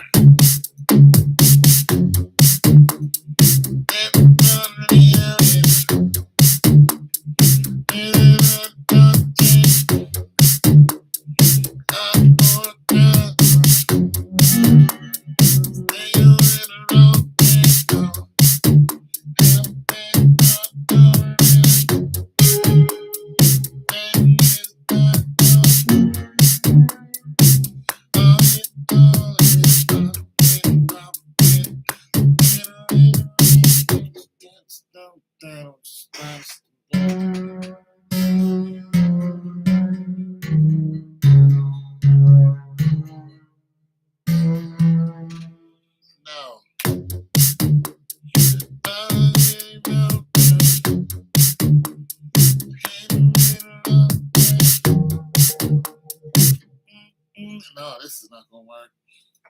I like the boom, boom, boom. I like this.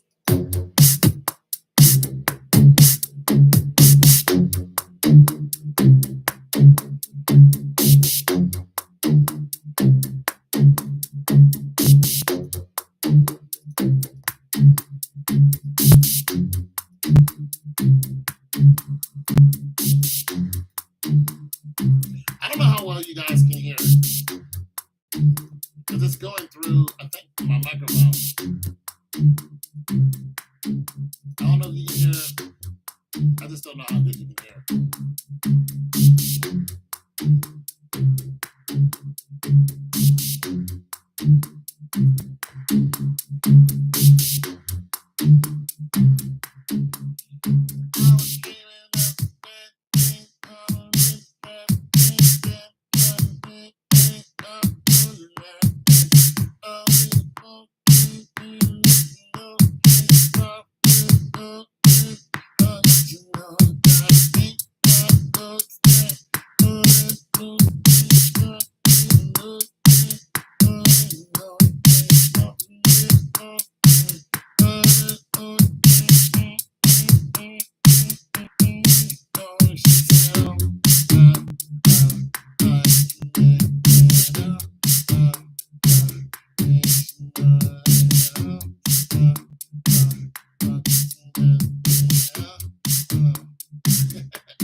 That's how songwriters write songs. That's how we write songs. Just that right there. Just a bunch of no nonsense, and then we start filling in the words. Start filling in the words with nonsense, and then the story pops up in our head. Now we got something to talk about. We get a story in our head, then we watch the story with the words with boom, boom, boom. You're just like, wow, where'd that come from? All this up here. It's already there. We just start pulling it out of the sky. And boom, you got a song. My thing I'm stuck with this is I don't know what other instrument because of this hard, whatever this is, an epic electro. So it's gonna have to be something that's it can't be a natural sound. So I would have to go and find. I was trying to find an arpeggiator. I could probably find a pad to just smooth it out. Then again, I don't want it to be smooth out because if I wrote to this, I would write on the premise of the chop. Boom, boom, boom. I want the bounce to be there. That way, people will do like this. They'll agree with it. They'll go, mm, mm. And if you can get people to do like this, you just got paid. Because they'll download it, they'll listen to it, they'll come to your concerts. Boom. Mm, mm, mm, mm, mm. Yeah, they like stuff like that.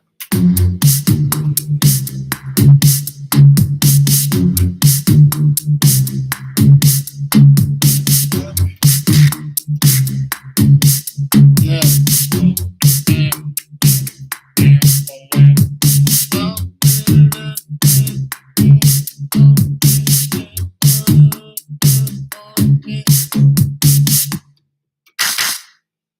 I'm trying to find a decent.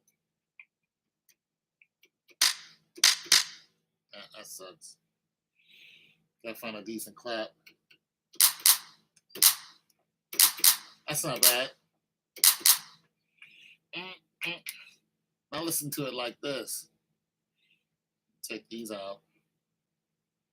How you like Shaq? DJ, listen, I like Shaq. Shaq is a man who's living in remorse, but he's living out loud. He's hurting, but he's living out loud.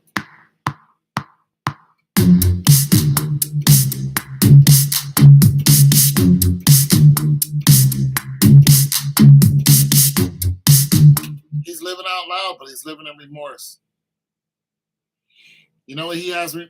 Why? Because he has a big old house, but nobody's there.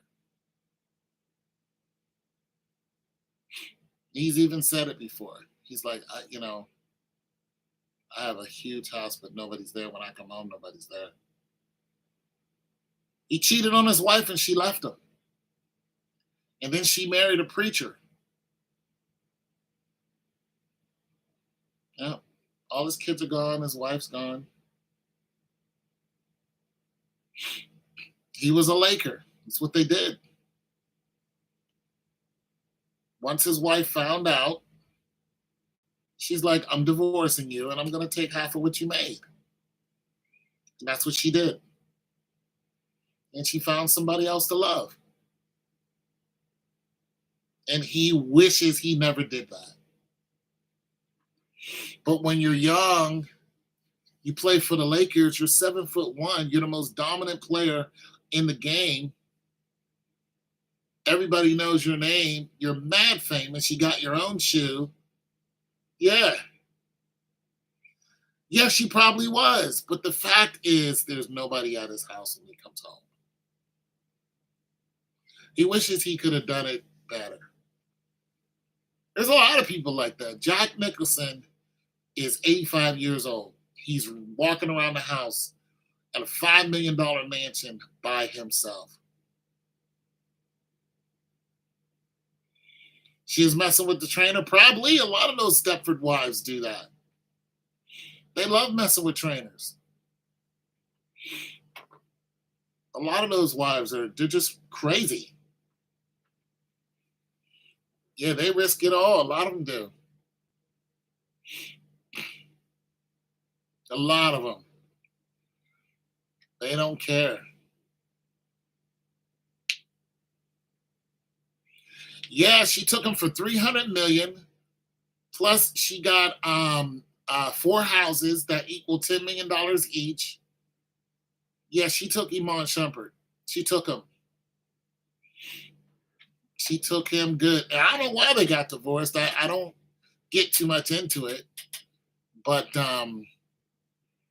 yeah, she took him. Yeah, she got him good. The lawyers is what got him good. Once she had those 2 kids, it's a wrap. She's got to stay in that lifestyle. And he could be living on the side of the road like that one basketball player. Nobody cares as long as she's doing well. Nobody cares. Now she's messing with Air Pierre. She's on the runway with Air Pierre, Mufasa. It's just like that. No love. No love.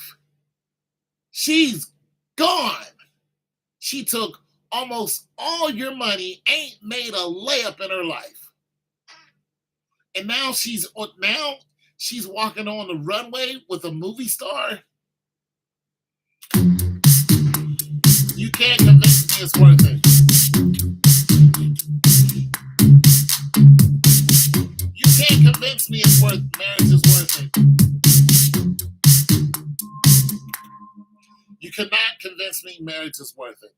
I'm not trying to hear it. If I ever became rich, I would never get married.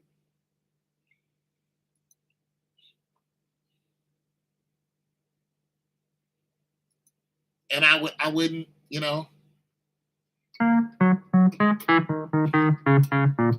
you're gonna get married when you're poor.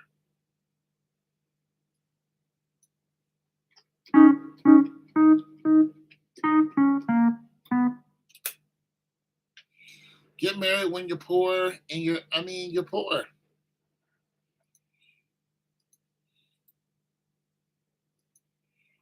As soon as you get some money in your pocket, that's it. A wife is gonna take you for everything. She's gonna straight up dog you out. There was a man who was dating this woman, right? And then, so what happened was he got a notification in the mail that he was going to be a multimillionaire. So he had to go to the airport to meet this guy who was supposed to be his lawyer and sign over these papers so he can get his inheritance because somebody in his family died. Well, once his girlfriend got wind of said inheritance, she automatically started thinking, he's leaving me. He's leaving me. He's going to leave me and he's going to find somebody new, younger, prettier, and I'm not going to get any of the money. So she calls a friend, as they do. All women have somebody you don't know about, and tells the friend the situation. And the friend is like, "Oh, I want in on some of this money." So while he's gone, they're making all this plot, blah blah blah, and actually they do it before he leaves, and they're plotting on him, and they don't even know, this guy doesn't even know he's being plotted on by the woman he loves, who's living in his house, and somebody who's her friend or whatever. They unalive him.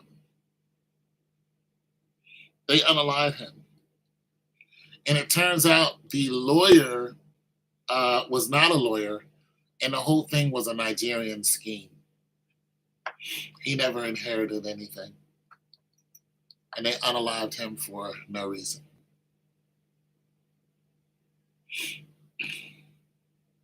Look at Israel Adesanya. Israel Adesanya dated a woman for 1 year, and that woman, Israel said, "I don't want to be with you anymore." So she was like, "Fine, I'm going to sue you and take half of what you made." Mind you, it's not his wife, it's just his girlfriend. So she goes to court, and she wins in court. And she's like, "Nah, boo boo, you owe me like 7 million or whatever." And mind you, she's an influencer, so she already has money. But she wants his money because he left her. Turned out that Israel put all of his money into his mother's name. So if the girl wanted Israel's money, she would have to sue the mother, which she can't do. Not only that, once the court figured out that Israel had zero money, even his cars, everything is in his mother's name, turns out that the girl is the breadwinner. So now she owes him $500,000. Be careful. She had to pay him $500,000.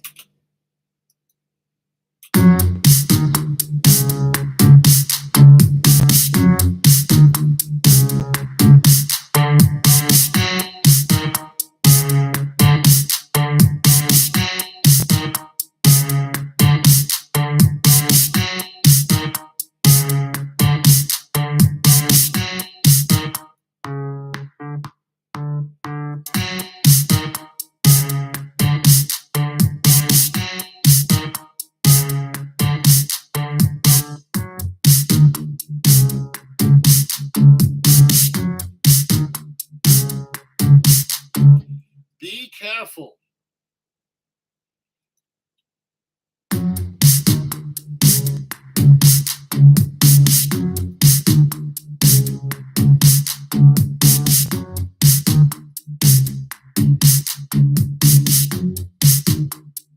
Because you don't know who you're swindling.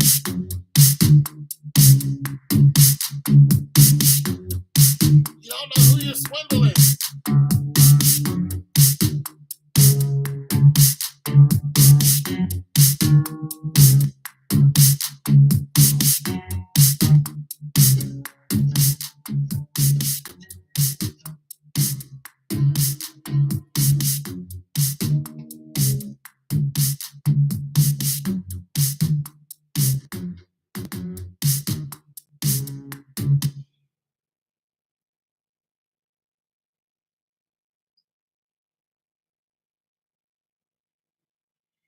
It's not a bad idea.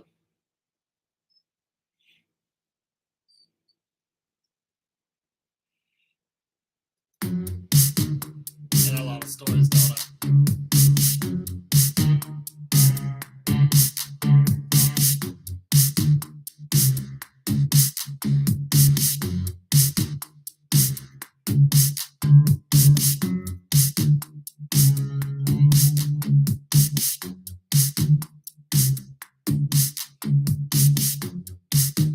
I don't know what to do with this.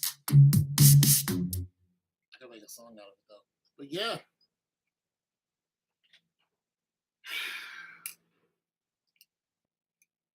So Izzy is celebrating because he came up 500,000 after taxes, 350.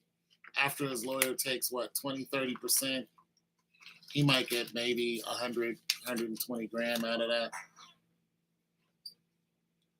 That's after his lawyer takes all his, his lawyer's gonna take 30% of that. His lawyer's gonna walk away with 200,000, easy. So 150,000 to taxes, another 200, so 300,000 of it's gone. You're left with the rest.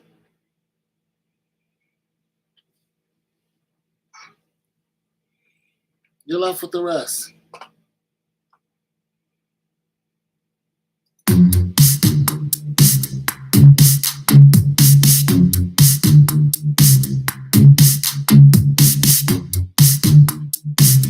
What up, Mike?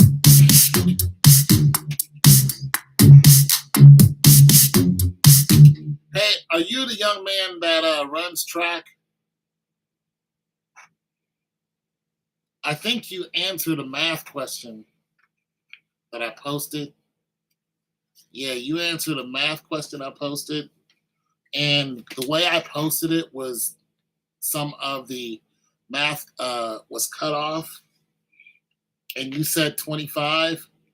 And I was like, he can't see the rest of the numbers. So that doesn't count.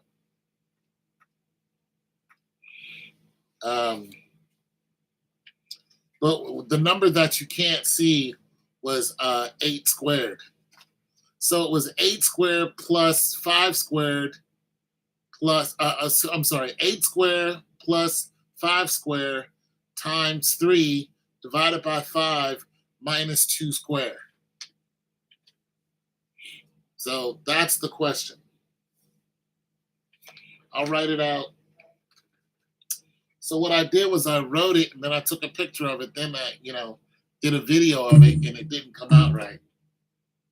So I want to apologize for that because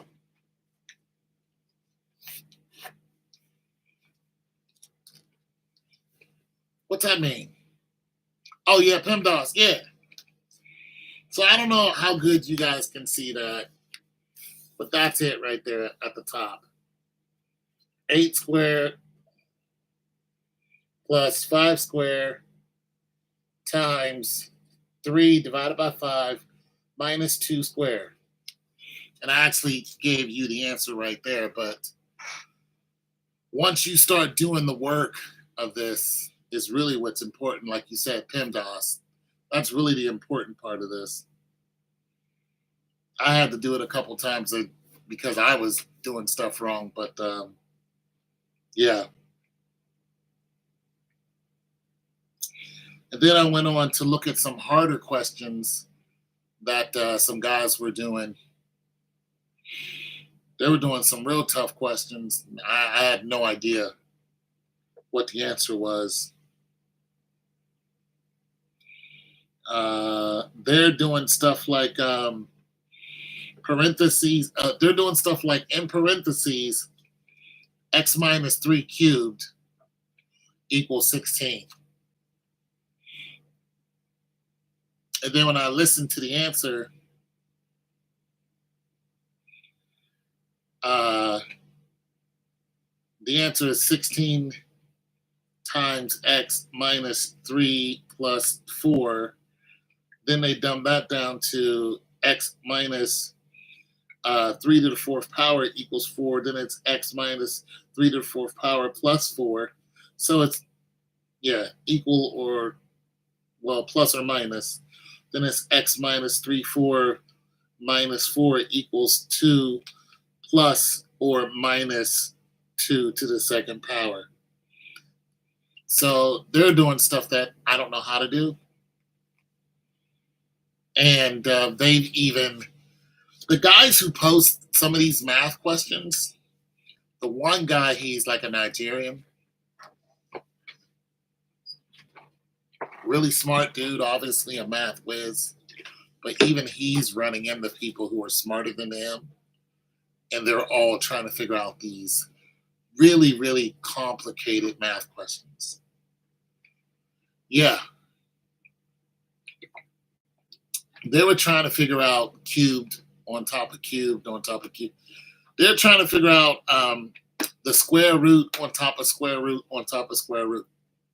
So they would have a problem like um, x is the square root of x, and then under that would be the square root of x, and then under that would be another square root of x. So they're getting into the mix. And then that's all algebra. That's not even like that's all algebra.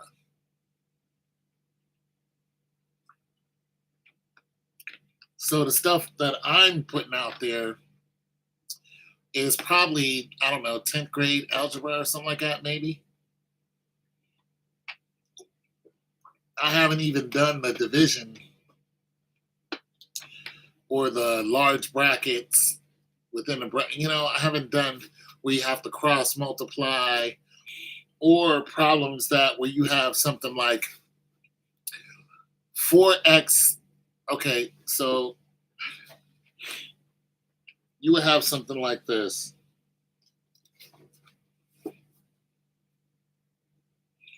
2yx plus 3y over 5x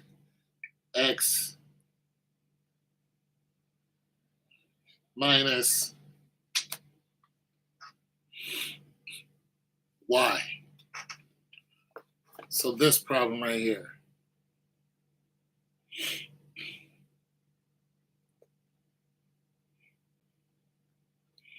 Then you would equal that. I'll show it to you again. You really don't solve for this. You simplify it. 2yx plus 3y divided by 5x minus y. So you're simplifying it. You're not really solving it. But that's solving it. You know what I'm saying?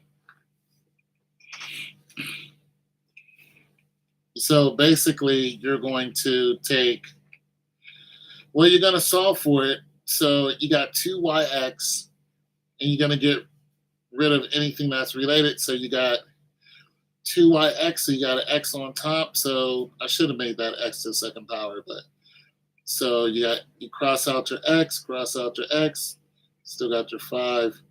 You cross out your x, you got x, you got 5 minus y. And then, so I'm sorry, you'll have 2y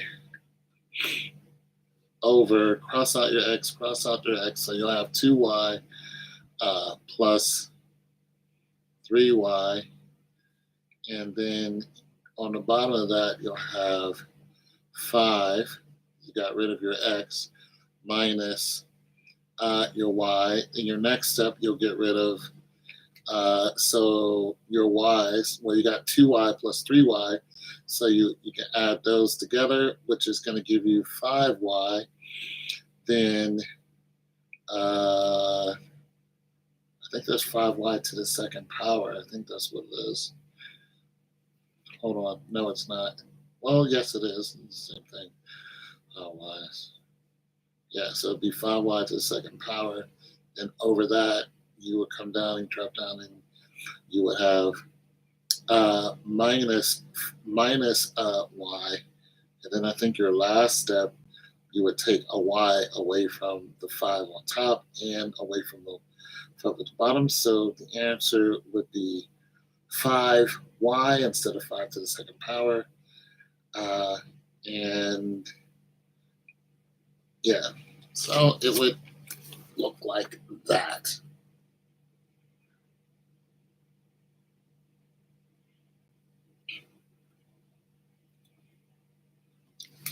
Now, of course, I can be wrong. I don't really mind being wrong. Yep, XX. But basically, what you did was you canceled out your X's and your Y's, and then you did the math from there. So that's the stuff I'm trying to get into now. That's why I don't mind being wrong.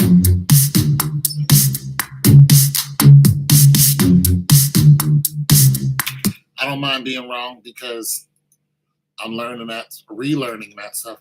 One of the reasons why I'm relearning that stuff is because I think I'm going to go and get a master's degree.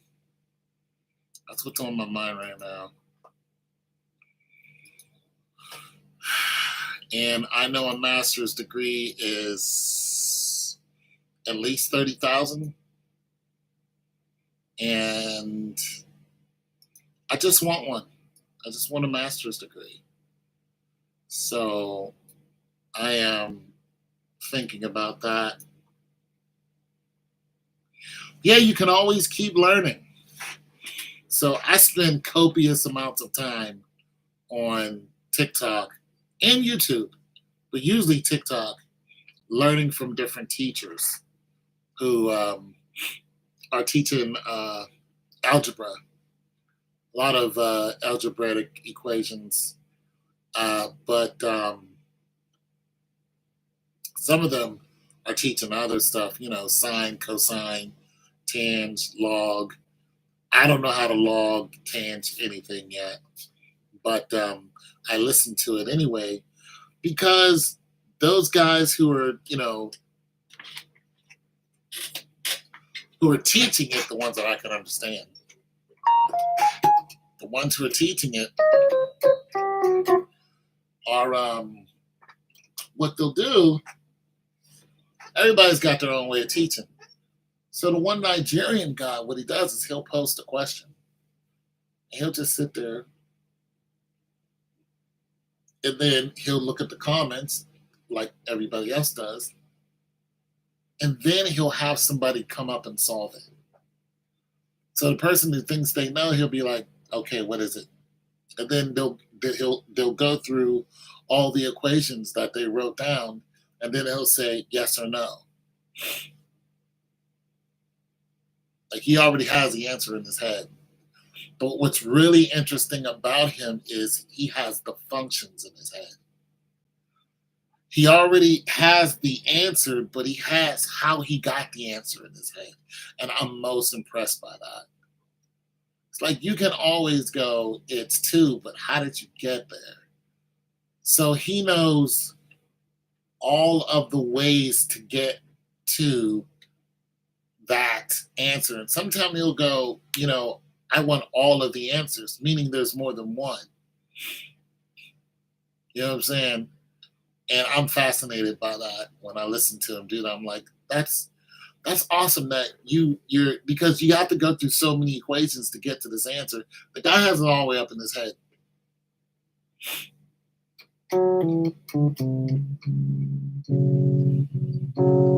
That is a B sustained too.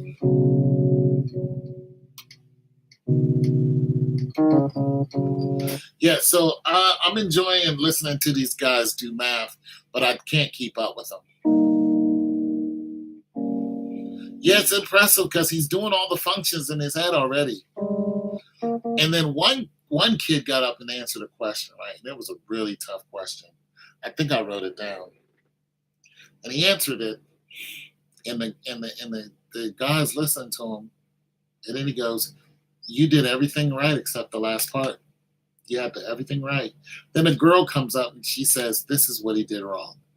She's like, "He was right all the way up until there," and then she answers the question. The guy goes, "You're correct."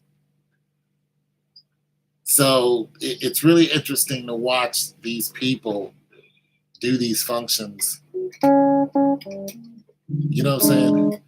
And now I've been watching people just do basic algebra and learning PEMDAS again, and just watching them do just the basic stuff, and then get it wrong. Like one guy, he'll post something like 4 plus 4 minus 4 divided by 4 equals. That is basic PEMDAS. And you will be surprised how many people get that wrong. They get it wrong because they will do the functions the wrong way. And some of them will they'll say, "Oh, you have to do division before you have to do subtraction." It's just like, no, that's not true at all. You have to do the division. Well, I'm sorry. You have to do divisions before you do subtraction. That is correct. But some of them won't do that. So they won't take what's about to be divided, and when they don't do that, they'll just take the four at the end and go four minus this, and then they'll come back and do it just messes them all up. It's a completely different answer. So an example would be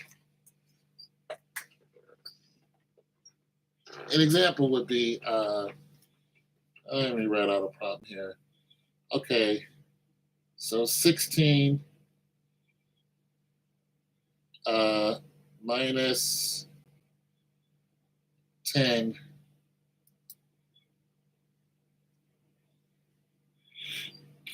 plus 5 times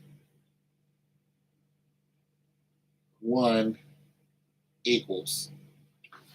So here's an example here. 16 minus 10 plus 5 times 1 equals. What's the first thing you're going to do here?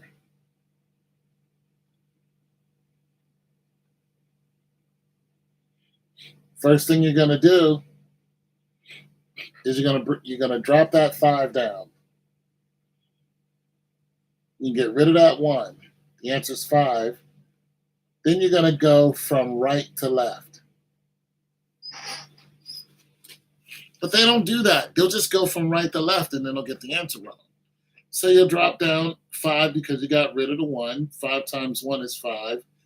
And then you do your equation, you start your equation from there, 16 minus 10. And you just go left to right because there's no division and there's no polynomials and all that. Yeah, there's nothing left. So 16 minus 10 is 6 plus 5. The answer is correct, 11. But if you don't do the step right, you're screwed.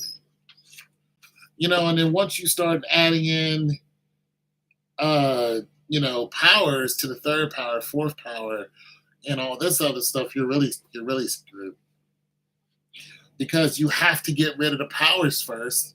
Then you have to do your either multiplication or division. One is not in front of the other one. It's either multiplication or division. Then you do your right from left. Well, the answer is 11. That's correct. So if you don't follow your steps, and this is why I haven't advanced, because I don't know the steps in some of the stuff they're doing. But when I learn some of those steps, I'll be like, okay, tans, log, inverse, and all this other stuff.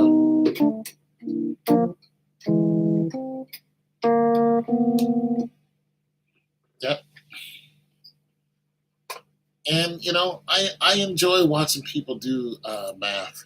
I don't know why now I'm so interested in watching math, but I've been watching it for a couple months, and I'm like, I don't know what's going on here, but I have a profound interest in watching people do math, and now I'm like trying to learn what they're doing. I'm like, that's interesting that they can use a root of something. Like I saw a question that was this. It was okay, so it was something like this. It was 50 and the square root of 2. And then it was plus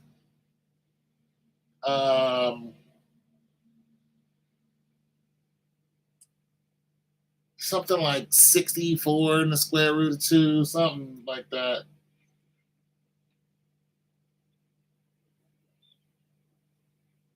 And they were like, what's the answer? So it looked like this.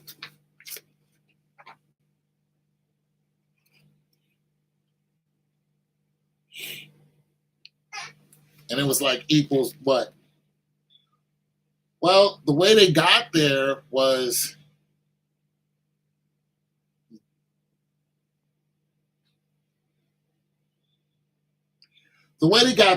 this. Let me fix this. It's not the square root of 2. Let me use something else. Let me use something else. Let me use another example. Let me use the square root of 3. So let me go 4 in the square root of 3. So let me change that. Well, you cannot add 2 square roots together if they don't equal. So I can't add 2. You see that at the bottom? I can't add square root of 2 and a square root of 3 without both of them being either one or the other. So I'm going to have to find out how to make either 50 in the square root of 2 into where the square root is the same, 2 is the square root, and then 4 square root of 3 where it's either a 2 or, it's either a 2, 2 or a 3, 3 because you can't add them together.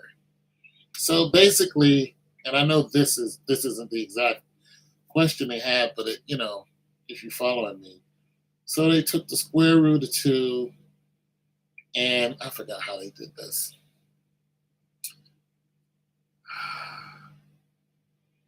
I need to see it because it was interesting. Anyways, they broke it down where the square roots both matched each other. And once they matched the square roots, then they added everything together. And that's how they got their answer. And I was like, oh, now that's good. That's just good processing right there. So, yeah. Yeah. So, just some math questions. So, I'm going to give you your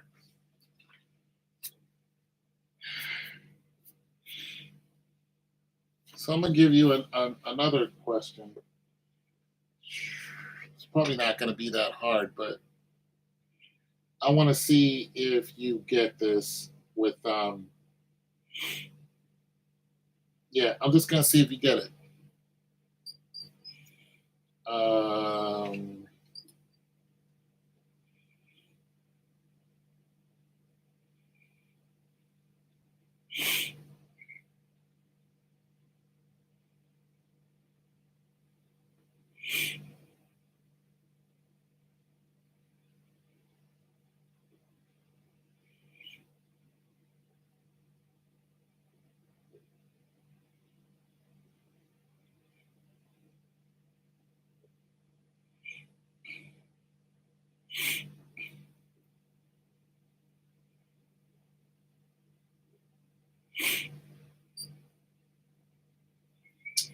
it's going to be a little tough, though.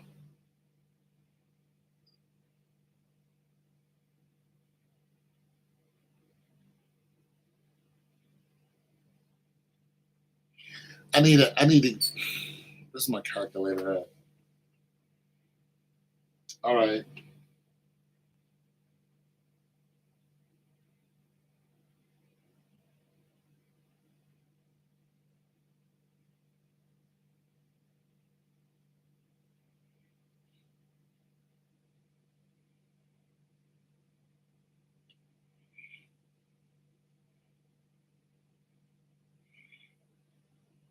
All right. I was going to throw an extra curve in there. But okay, so this is the problem. Let's go see how you work this out.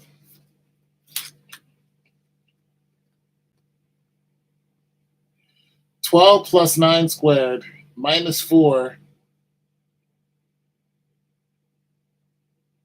times 2 times 3 divided by 6 equals.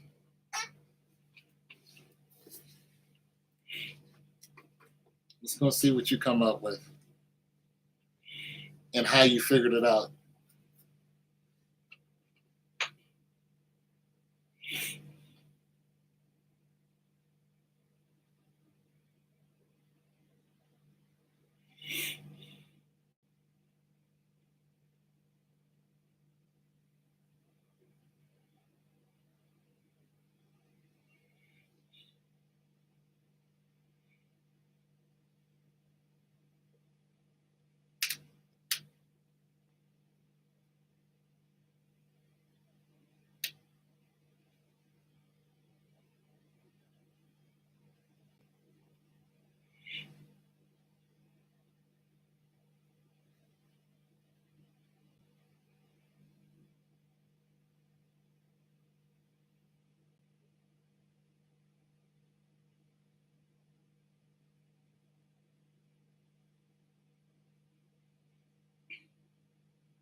There's a curve in here, I'm telling you.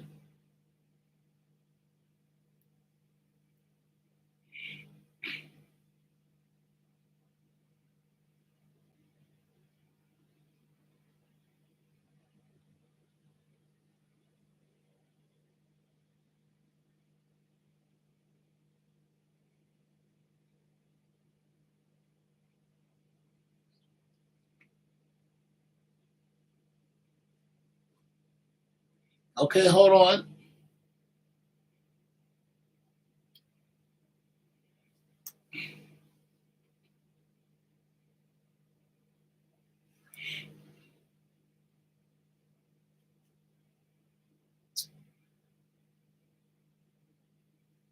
Mm,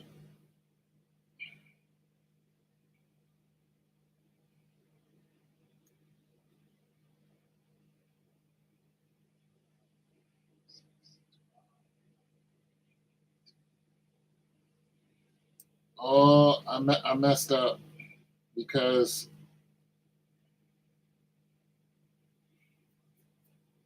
there's going to be, okay.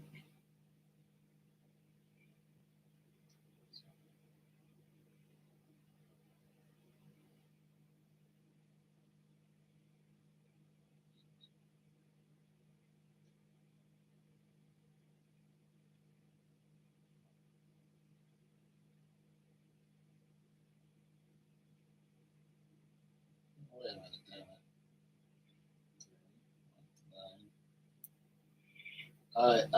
I think I caused myself a problem.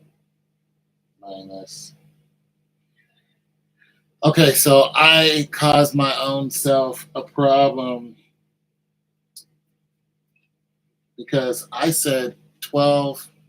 No, I said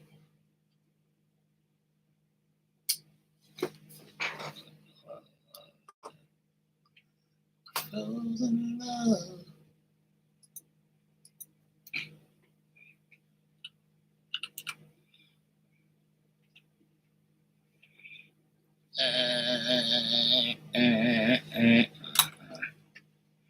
Where's my signs up?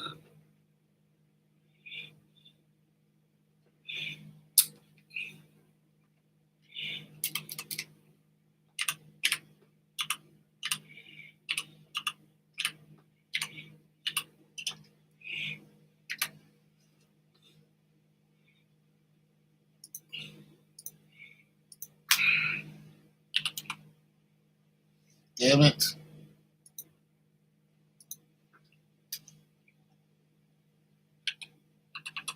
All right.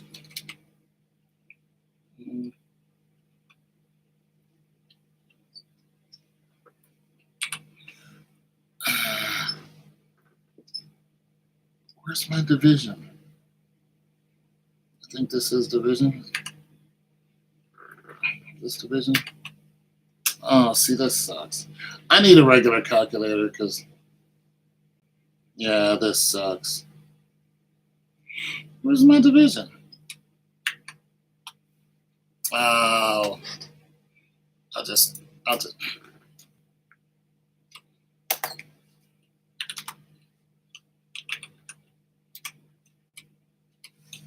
Damn it.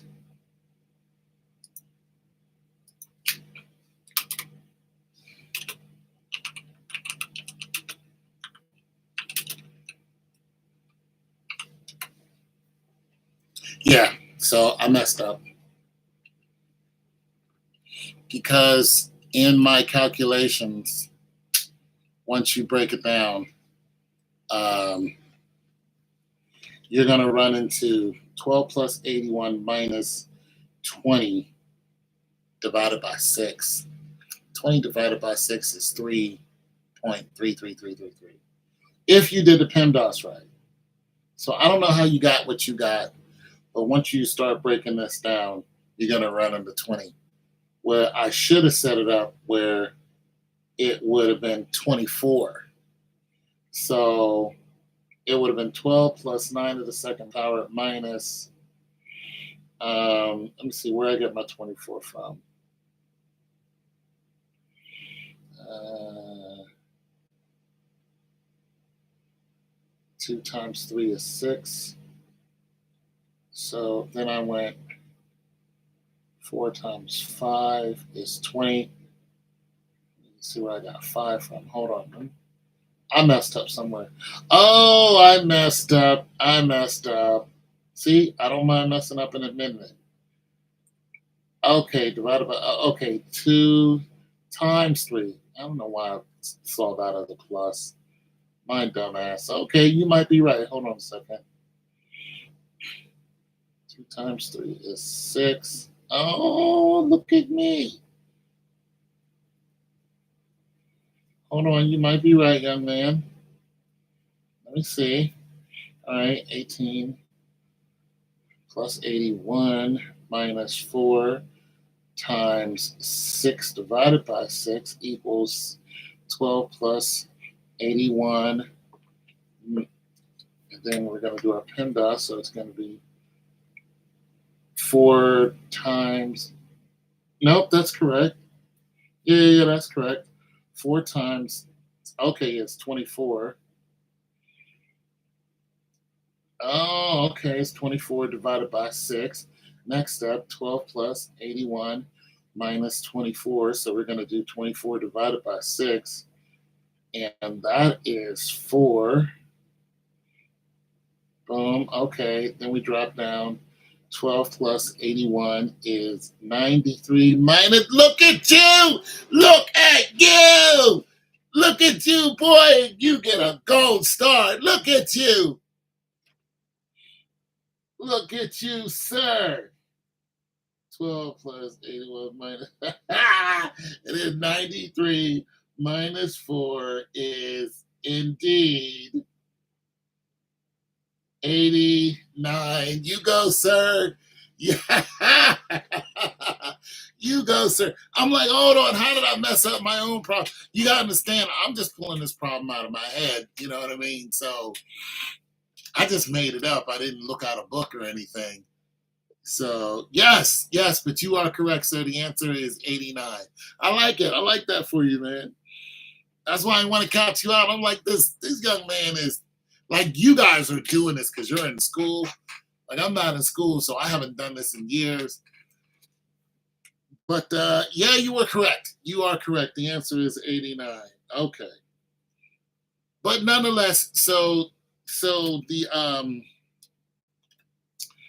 question was it was really how you were going to process it, how you were going to, do your PEMDAS. That's really what I was looking for. And you obviously did it correct. And I did it wrong. So there it is. But yeah, yours was correct. Now, what I was going to do is I was going to say 12 plus 9 to the second power minus 4. In parentheses, I was going to put 2 divided by 3, and then I was going to put that to the second power.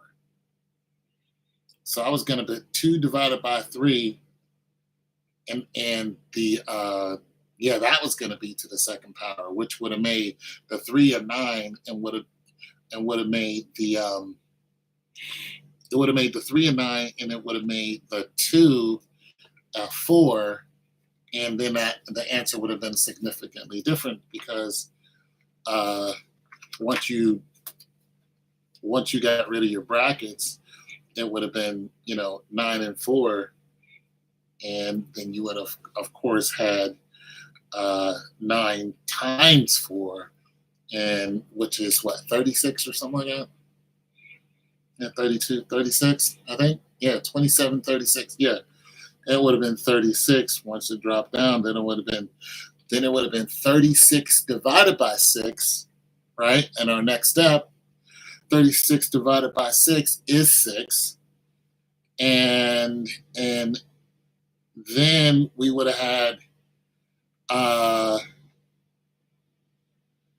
4. Oh, no, okay, we would have had 36. Well, now this is different because we would have had 36, but don't forget we had that 4, so it would have been 4 times.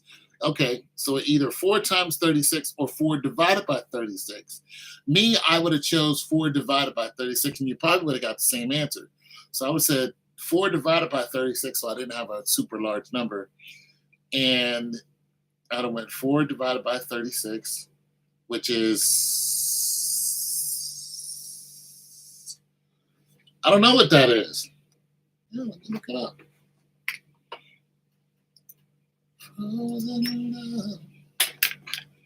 I'm trying to see if this, wait a minute. Yeah, 36. No, I'm sorry. It would have been 6 divided by 36, which makes more sense. Yeah, so that's what I would have done. 6 divided by 36 is going to be,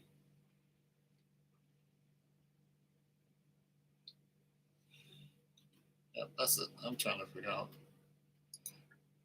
Sorry if I sound scatterbrained. Times.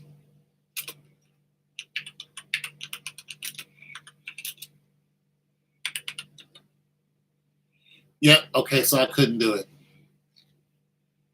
So I couldn't go 6 divided by 36 because it equals 1.27.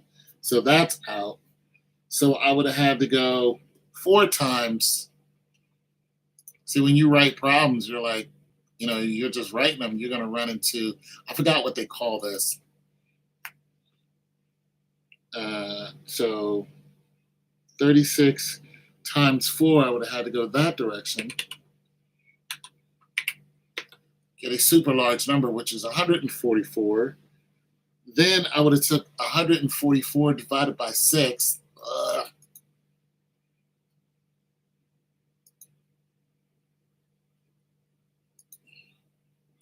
8 point, so it wouldn't have worked because it's 8.64. Well, it still would have worked. It would have been 8.64, and then the next step would have been 12 plus 81, which is 93, minus 8.64, and then you would have had a decimal in there. So 93 minus 8.64, and you would have had a decimal instead of a whole number. And so I guess it would have worked, but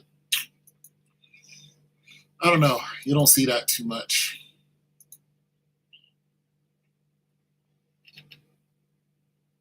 What is this? Equals 24, then divided by 4. Yeah, but see, I was going to add a power to the 3 times 2.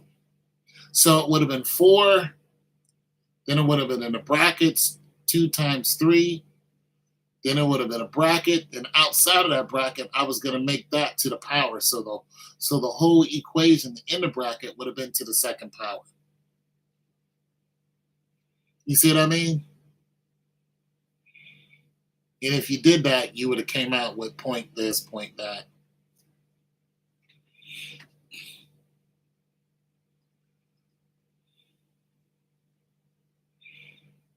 Yeah. So, yeah. What kind of math questions are you facing?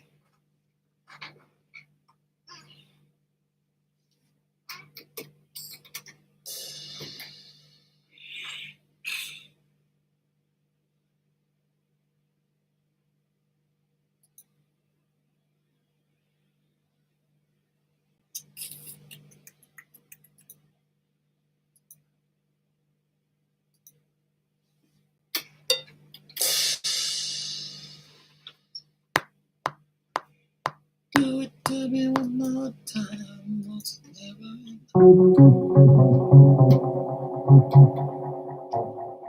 Right now, I'm doing pre-calc. What's a pre-calcul? Oh, statistics. I did statistics. What a pain in the ass. I had to take it twice. I knew I was gonna fail.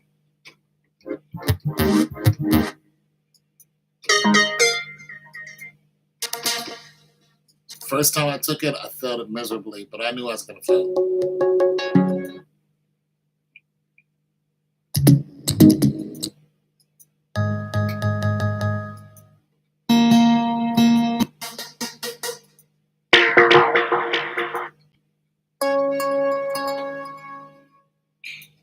What's a pre-calculus?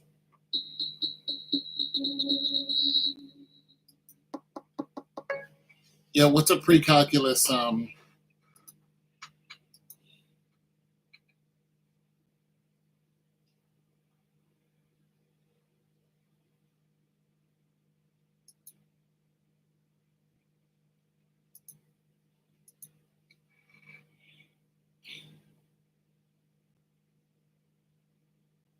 Oh, height and width. Oh yeah.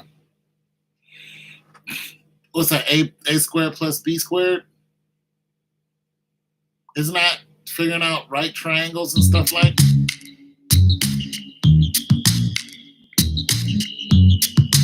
Yeah, I don't know anything about that.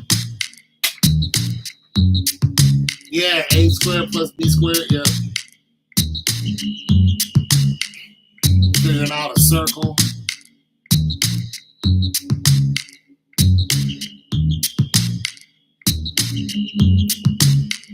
That's some hard stuff. A squared plus B squared. Got an angle, an obtuse.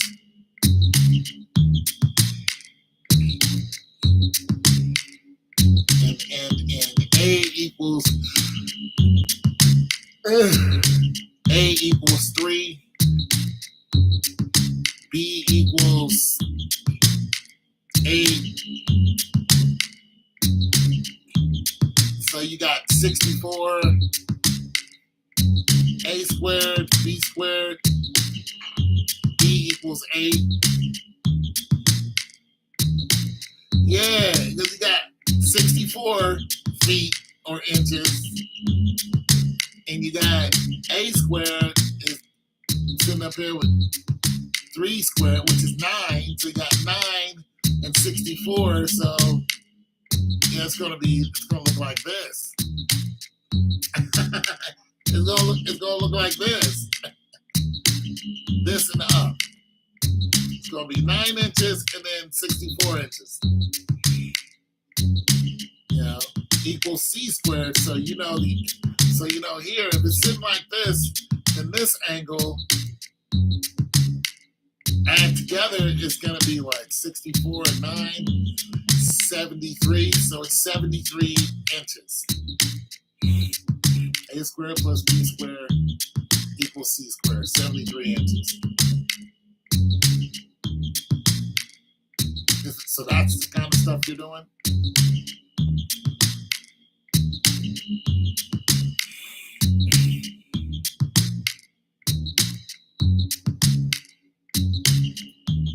That stuff is like, I like it, but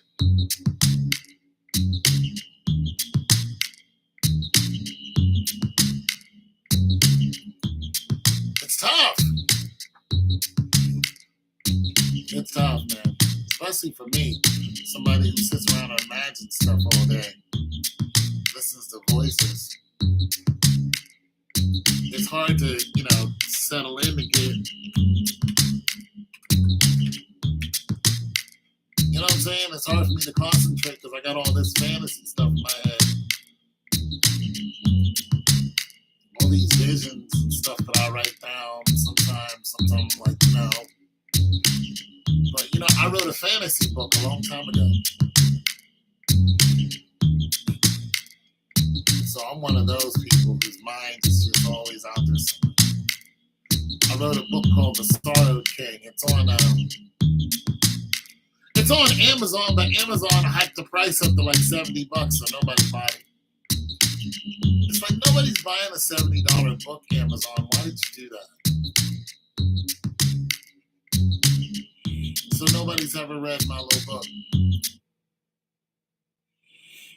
With my terrible grammar. Horrible grammar. But it's a good fantasy book. Only 66 pages.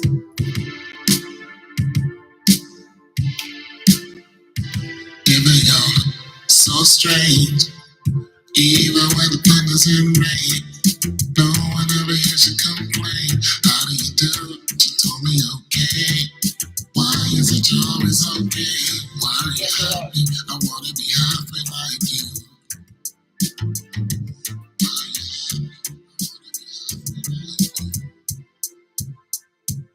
Whenever it's okay. Everybody has a bad day, but I get them more. But you have a cure. Why is it you're always okay? Why is it you're always okay? I wanna be happy. I wanna be halfway like you.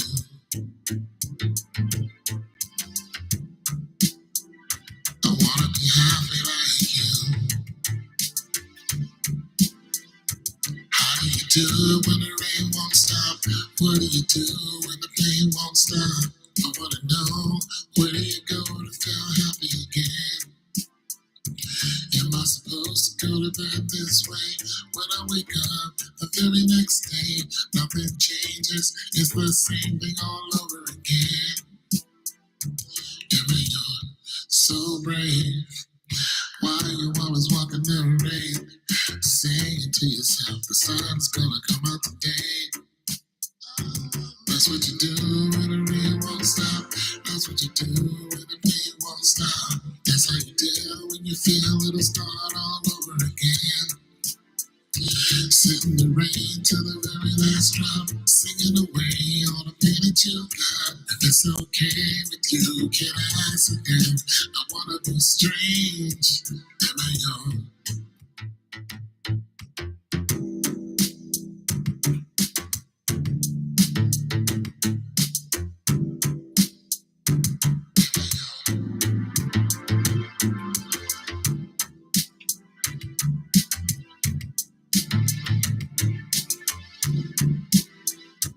Am I it's okay?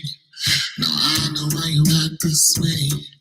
All you needed was a little company in the rain. That's what you do when the pain don't stop. That's what you do when the rain don't stop. That's what you do when you know it'll start all over again. Sit in the rain till the very last drop, singing away all the pain that you got. It's okay, we're okay. We can be strange, we can be strange.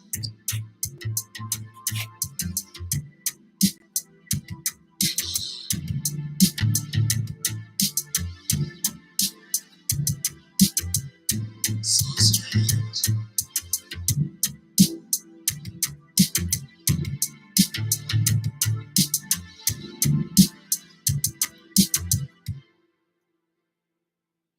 Emma, it's okay.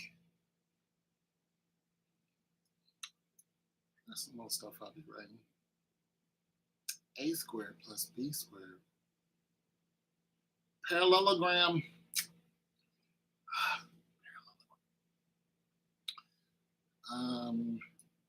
Emma, it's why you.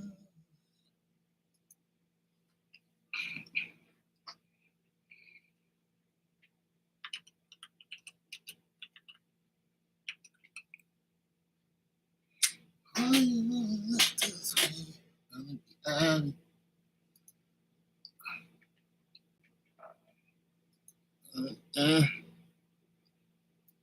Happy like you. I wanna be happy. Ooh, on the glasses. How do you do when the stuff? What are you gonna be when you grow up, my guy? What are you gonna be? An engineer?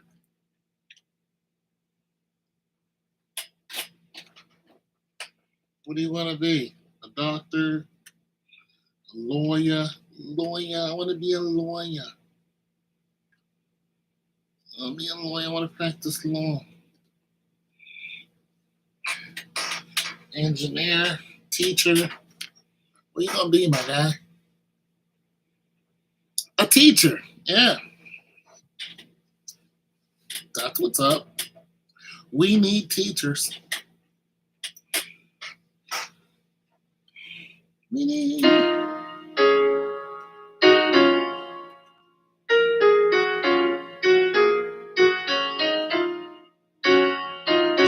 I was always looking for the lights before they came on. Mama told me to make it out. Mama always told me what was wrong. Made it hard to get along. But I learned, I knew what I never knew. No matter what you told me, I did what I wanted to. When you're told the truth, it should never be ignored. The nights come on to wonder what you never seen before. The man there, underneath the man. Overload. What I wanted to. When you're told the truth, it should never be ignored. The lights come on to warn you what you've never seen before. The military tried to make a man fight for something that you could never understand. And I fell for it. I knew what I never knew. I placed my hand across my chest just like I did at school. I was a soldier now. I'm not shooting one down range. I'll defend this country in someone else's name.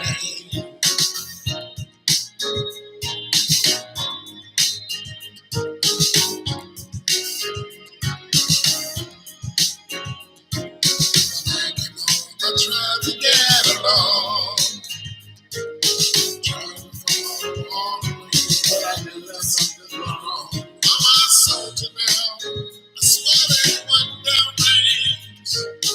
I don't have dreams of being when will never change. Mama, I was wrong.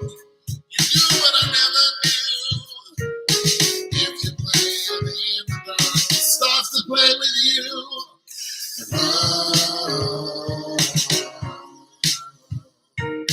Mama, I'm not coming home playing in the dark.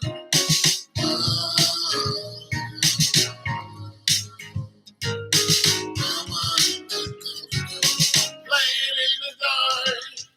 I was always looking for the lights. For them, I'm not coming home. Mama told me to make it home. Now I'm always looking for the lights. They say that I'm wrong, but they don't know what's going on. I can see at nighttime better than the day. I can see a soldier from the bottom of the way.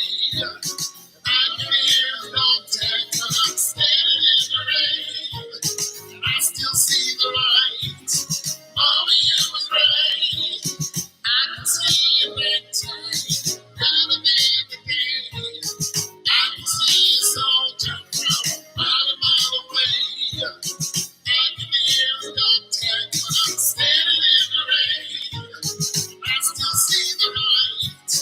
Mama, you was right. I can see the light. Better than the day. I can see a soldier from the bottom of the way. I was always looking for the lights before they came on. Mama told me to make it home.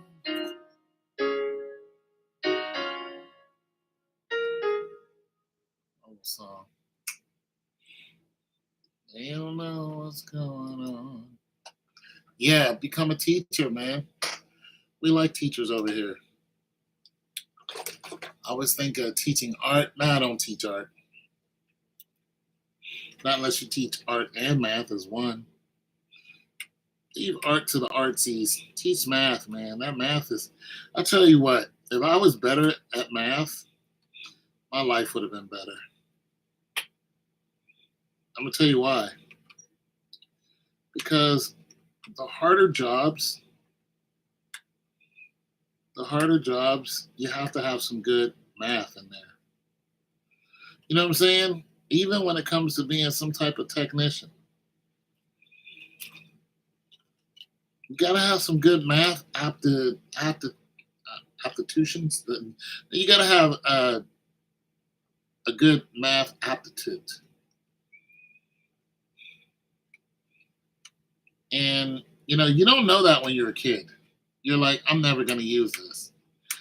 Until a job pops up that says, hey, you're gonna need this. Okay, so case in point, Case in point, right? I tried to get a government job years ago, years ago. I was like 20 something. And I wanted to work for the FDA. Why? Because when I was in the military, I worked in food service. So I wanted to expand on that and say, okay, I want to work for the FDA. Well, what the FDA did was they said, okay, fine, we see your application. We see that you're a veteran, blah, blah, blah. We are going to give you a test. I didn't expect that, but that's what they did. And I did not know there was going to be a test until they said, we're about to give you a test. I went there for the interview and they said, oh, we're going to test you. I was like, what kind of test? So I sat down with a few other people in the room and they gave us tests. And these tests, you would have thought, cows and chickens, it's pretty much, 1, 2, 3, ABC. No, it wasn't like that.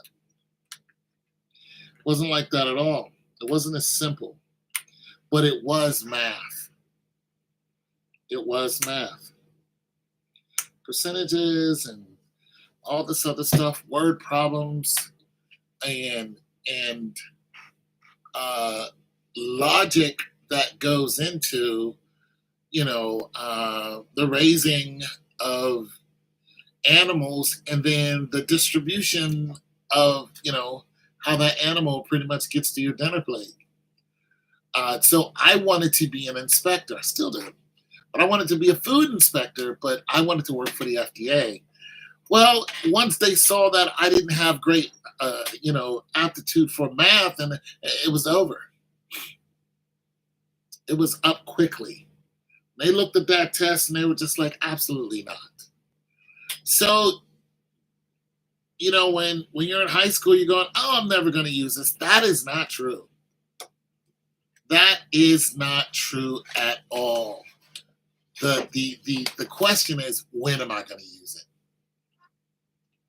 That's the question. Because especially the way things are now, where jobs are not exactly forthcoming, you don't know when you're leaving that good job. You don't know nothing. All you know is you have a job for now, but 10 seconds later, you could be completely out on your ass. What you need to do is what I'm doing now at the age of 57 is I'm tightening up on my math.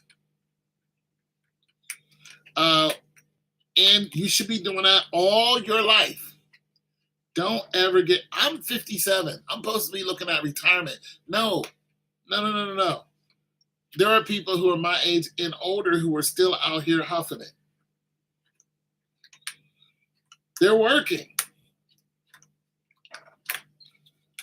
They're working, and they're tightening up on their game.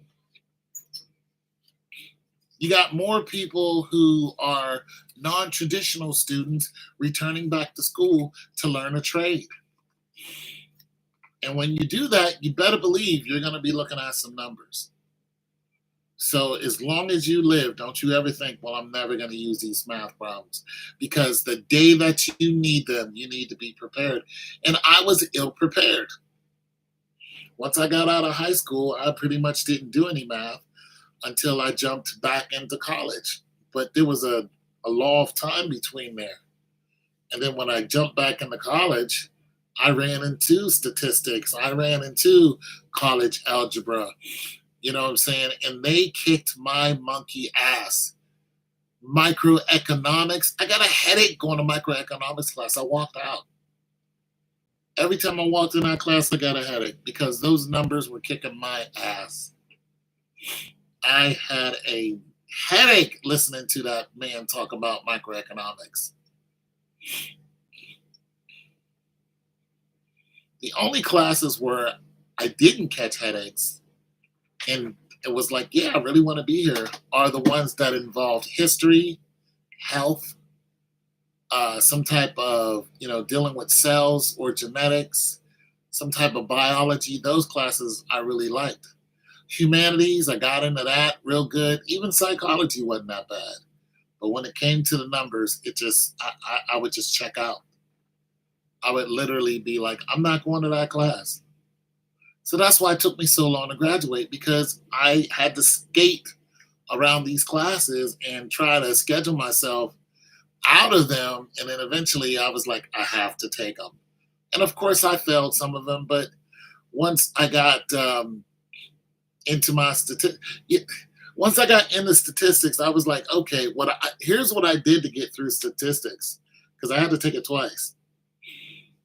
What I had to do is imagine a story behind whatever the sample sizes were. So I brought it into my scope of reasoning, and that's what made me look at the paper differently, instead of going, this is just a bunch of numbers I don't care about.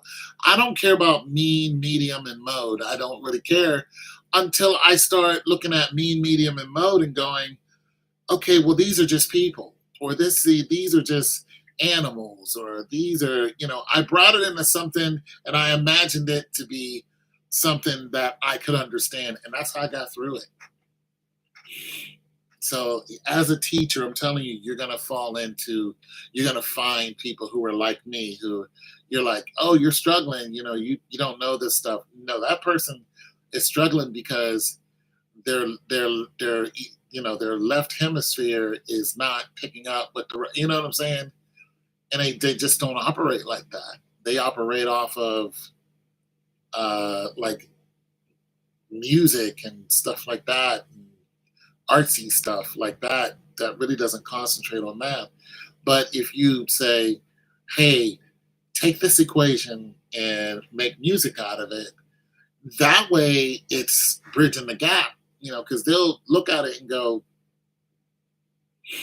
okay, if Johnny went to the store and he was walking at, whatever, them damn crazy, corny word problems.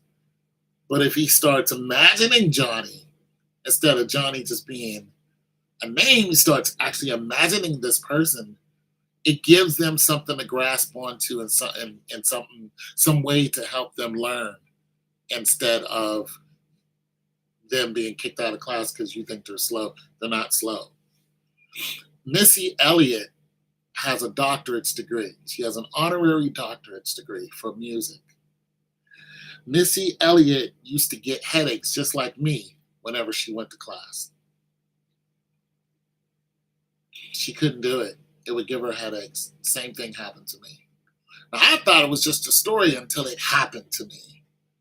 And then it kept happening to me. And I'm like, okay, I need to find a way to get around this because I really want a degree. But when you listen to other people talk who are in the music businesses, the same thing happened to them. They would get headaches when it comes to learning certain materials. So I was letting you know, as a teacher, you're going to run into this. That person's going to be really good at artsy stuff, but they're going to be really bad at math. But if you turn math into a story, they're going to be good at both of them. Just something for you to.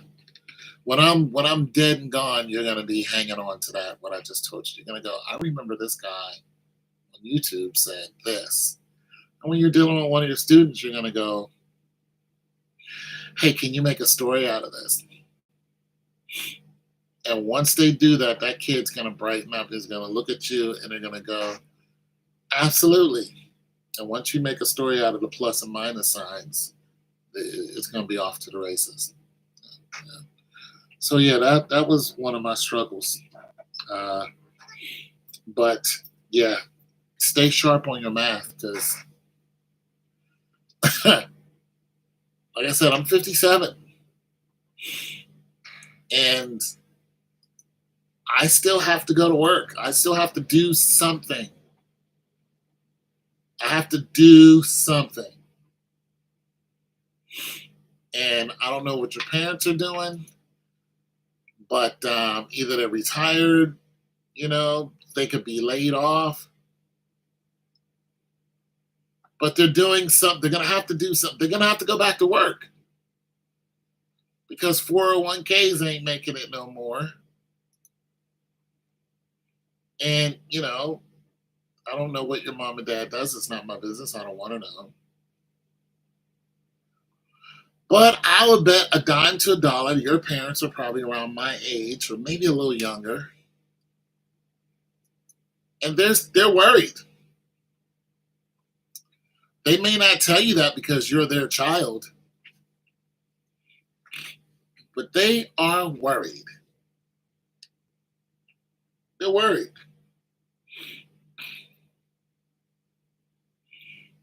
And they probably won't tell you until you're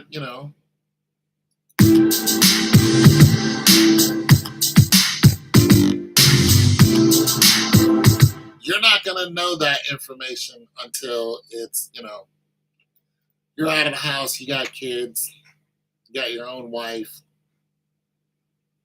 and your parents are pretty much, they're pretty much settled into the rest of their life.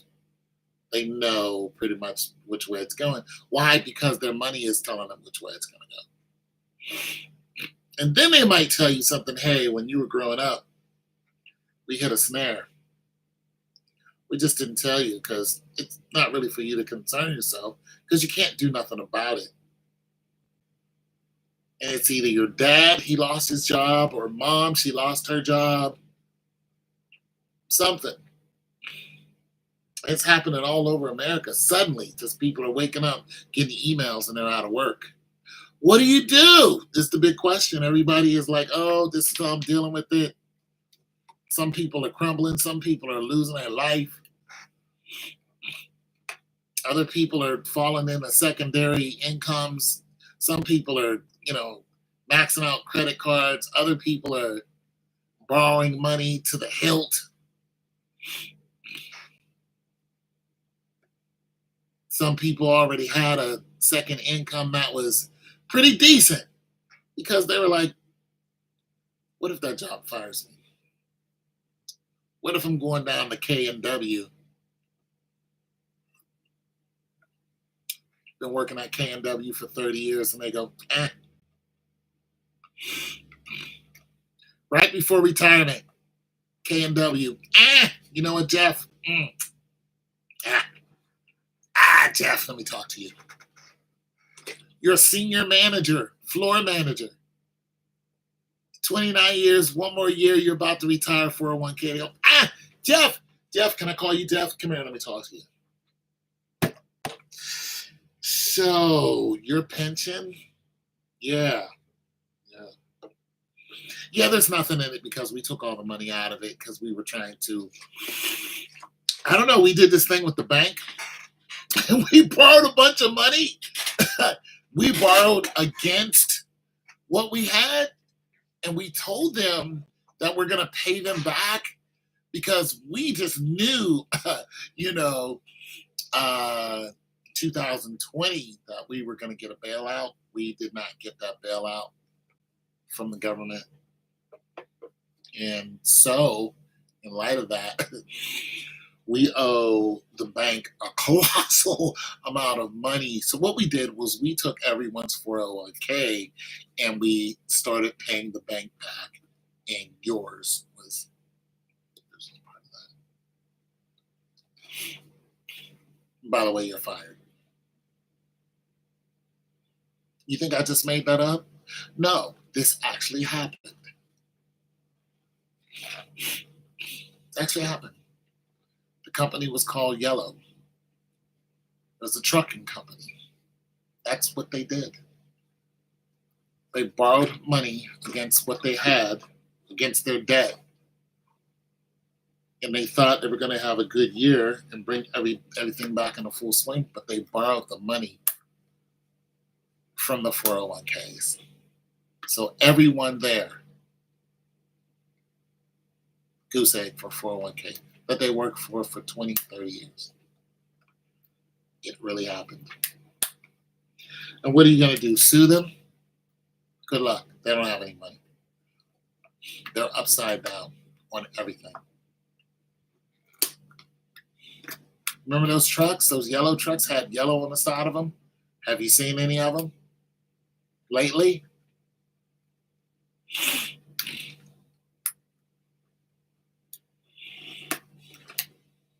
Ain't seen none of them. They went belly up. That was it. Their stocks, their bonds, their CDs, everything, all gone. So, like I said, this is happening to people, and people my age who are not in the best of health. We're not going to go out there and wrestle with you 20-year-olds. We're not doing it. We're not wrestling with you 20-year-olds. We can't keep up with you. We don't have the healing factor that you have. We can't stand out in the snow with you. No, we have to figure out something else to do. All this new technology, AI, there's not a lot of people my age doing that. Chat GBT, we don't know what that is. We don't care. You'll find a lot of older people doing basic things. Working at grocery stores. Working at gas stations, sweeping floors. McDonald's. You know why? Because that's how we grew up. We grew up with paper routes. Yeah, being a paper boy. Or the milkman. Or the garbage man. We know those basic jobs. Why? Because those jobs keep America running. All this chat GBT stuff, that doesn't keep America running. We know where the rubber meets the road, so that's what we do. We go become mechanics. Rubber meets the road. Your car needs to be fixed. Now granddad is out there hustling in his garage. Wrestling with, supply chains and people who don't want to pay him. I know one guy, what he would do is, I don't know if he worked for a car factory, tire factory, I don't know who he worked for. But he lived on the outskirts of town here in Ohio. And he advertised on, I think, Craigslist, that he had tires. And they were brand new tires. They're not default tires. They're brand new tires. And he had a garage full of them. This guy was in his 60s. He would sit at his house with the garage door up and his homeboy sitting beside him, talking crap to each other and waiting for people to pull up like a drug dealer. And you had already contacted him. You talked to him on the phone, and he would say if he has your tire or not. And he had a bunch of basic size tires that went to basic cars, your Chevy Caprice, your Chevy Avalanche, or your Chevy Tahoes, or your Cadillac CTS, and all your basic cars, not none of these flippity cars, just your basic run-of-the-mill cars. He had your tires. 205, 75 R15s. No specialty tires. He had your regular tires, brand new, and they were stacked up to the hilt. And when you come there, he was sitting in his chair waiting for you to pull in. As soon as you pull in, his buddy would get up and direct you in. They'll put a jack up under your car, pop all your tires on that you ordered. You pay the man and be out. Here was the beautiful thing about it. All his tires were half price.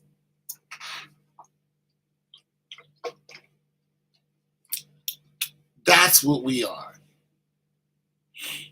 That's what we do. Basic stuff. When you see granddad going back out in the world, he is not going to go be a stockbroker. He's going to go be a stock boy. And he's going to do it with pride. He's going to walk into a supermarket and he's going to take a night shift. Why? Because he can get the per diem. He can get the extra pay from working night shift. That's what he's going to do. He's going to tell Martha, his wife, that he needs to make some money, and she's going to say, okay, honey, go do it. He's going to go, I'm going to go work for Kroger's, and I'm going to grab a night shift. 3 nights a week. She's going to be like, fine, at least I know where you're at. That's exactly what's going to happen. She's going to pack his lunch. He's going to head out.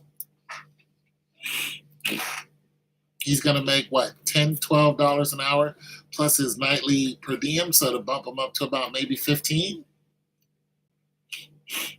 Part-time, that's $15,000 a year. They're going to stack that $15,000 for what, the next 5 years? Start doing the math on that. Yeah, you start doing the math on that, you're just like, wait a minute, 5, 6 years, $15,000 cash in your pocket, take home a year that you're not using?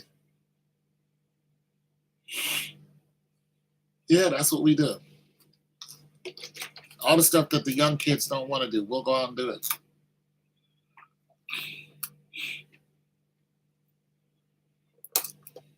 Well, Martha will take that money and stack it.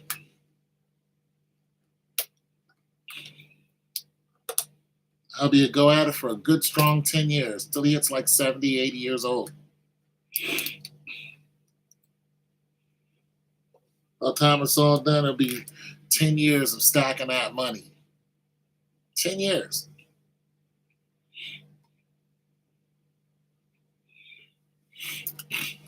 Stacking all of it too. Not stacking and spending, stacking it. That's $150,000 in your pocket. You tell me you can't do something with 150 grand? That's who we are. So I'm just letting you know, as a young person, don't be surprised if somebody your granddad's age is sitting right beside you during an interview.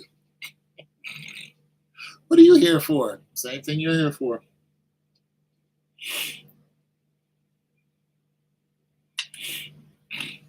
Clean too. Brand new pair of loafers on. Fresh khakis with the suede, the suede 3-button up, a bolo hat on, and an Oris watch.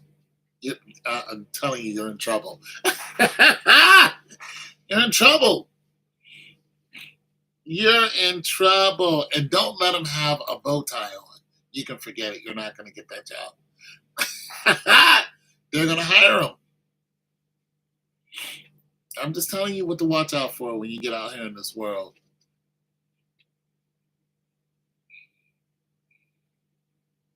They're going to hire that man.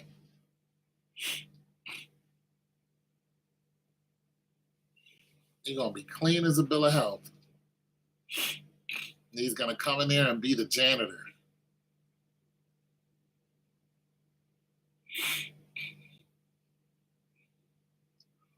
While you guys are all gone, he's going to be in there doing his janitor thing, knocking it out with a Lexus parked outside. An old one. He's got a used Lexus. A Lexus 470. I actually seen a janitor with a Lexus 470. I was like, wait a minute. This was 20 years ago. I was like, what?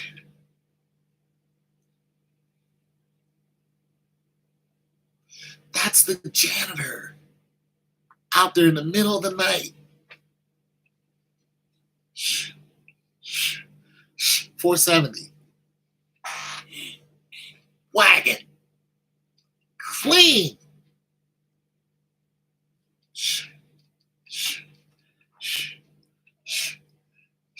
By himself. Outside. He was outside. He was outside by himself. Trying to tell you. Trying to tell you.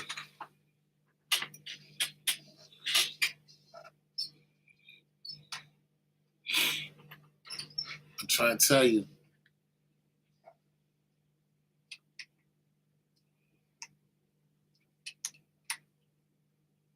Can't nobody sweep a floor like he can. Best damn floor sweep you ever had.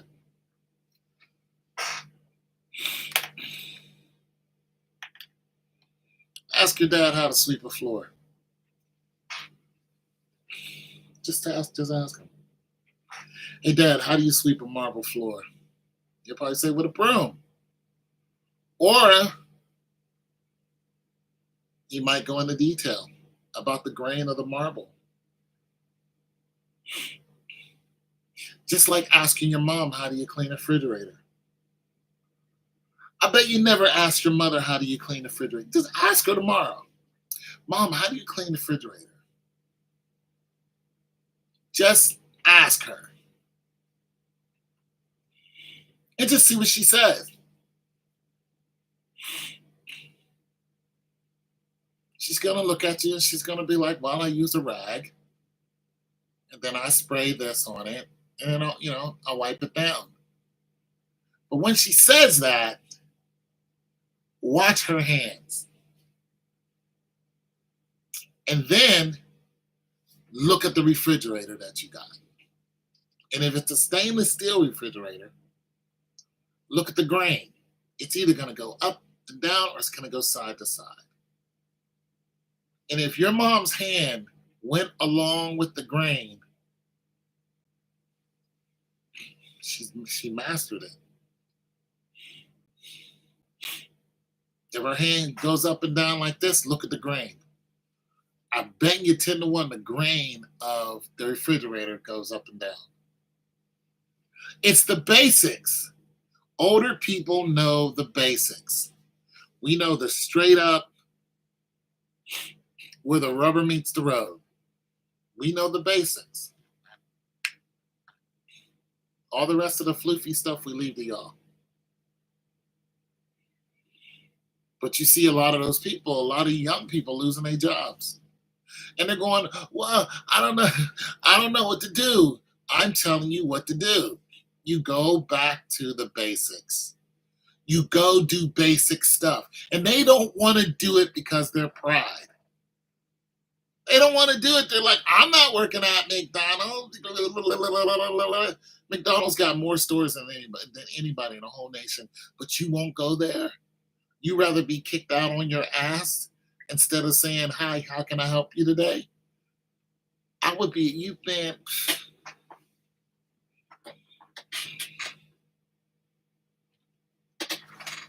I would be in there so quick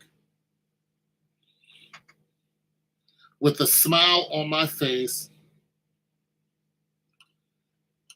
at 4 o'clock in the morning. Welcome to McDonald's. How can I help you today? Would you like a coffee with that? Absolutely. All right, pull around the window number 2. That'll be 435. There you go. You have a great day. Next, please. Hello, welcome to McDonald's. How can I help you today?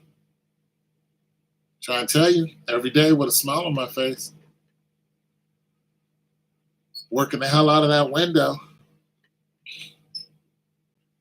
Flipping them fries. Cleaning up the spot with a smile. Not one frown on my face with a smile. People ain't coming in to work. Fine, I got it. Don't worry about it. Nobody's on fries. They called off. No problem.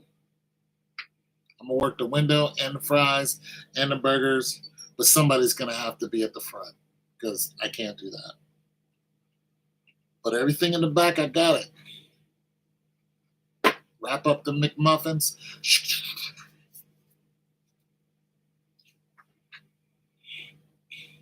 I'm just telling you. Go back to the basics when you get into trouble.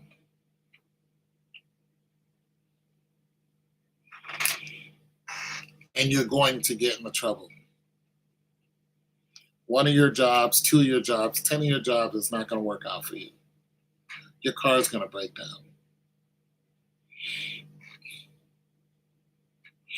Your car's going to break down. All cars break down.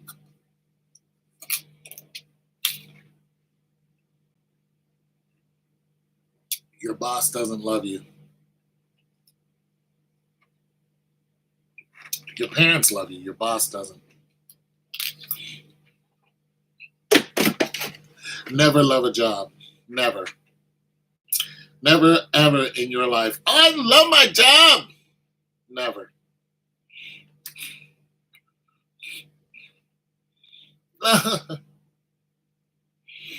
Love your profession, but that job can be given to anyone. Love your profession, though. It's an expression of yourself. You want to be a teacher, be a teacher. I love being a teacher, but I love being a teacher at ABC High School. That's different. Because ABC High School can cancel you. Now what? Now the world is gonna implode because you can't work at ABC High. No, you go work at 123 High School. And you make sure that, you go to the football and basketball games whenever they play ABC so they can see your face. And you can root for your team. Love your occupation, but don't love that job. Don't do it. Don't do it. Love your occupation. And also further your occupation. Don't become a teacher and with a 4-year, I don't even know if you need a master's. But don't just become a 4-year, get a master's. And then get certificates. About every 2 years, you should have something else going on. Because if you don't, you're going to become stagnant. And then when you do, everybody around you is going to realize you're stagnant. You're 45 now. You're like, I'm done. I got 3 kids. I got a wife. I'm done. I'm not learning anything else. Okay.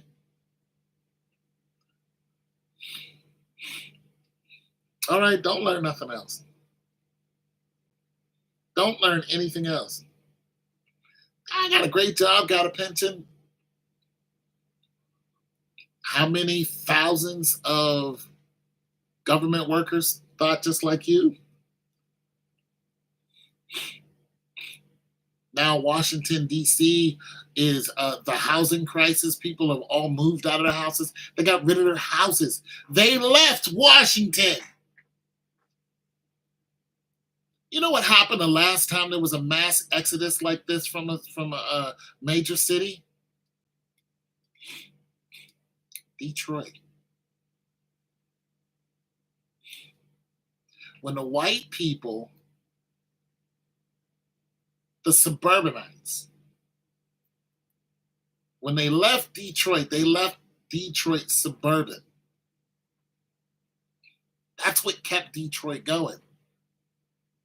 When they left, Detroit became a ghost town. The economic downturn was immediate. Then it became abandoned. You can go to Detroit right now, and there are skyscrapers that are abandoned. And there's still stuff in the skyscrapers. They left in a hurry.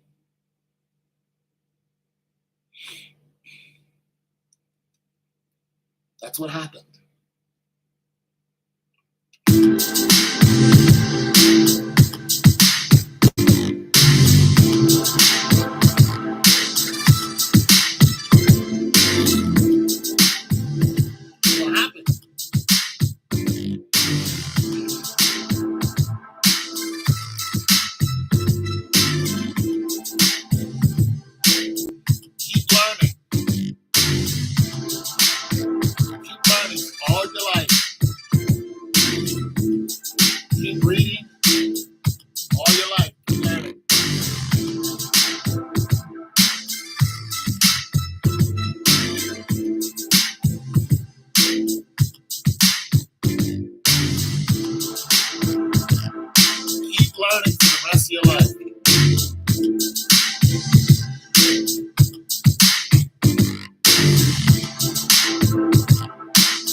learning for the rest of your life.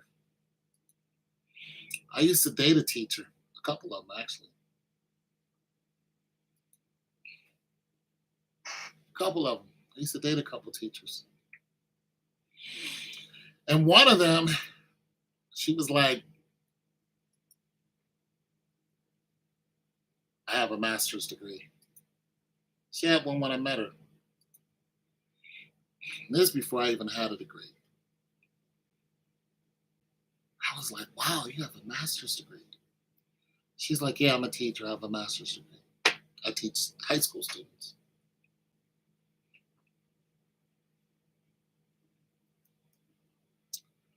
And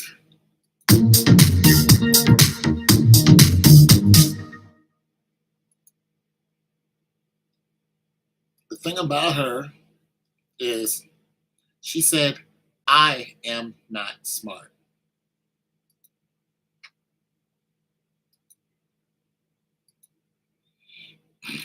She said, I'm not smart. I said, how did you get a master's degree and you're not smart? And she went like this.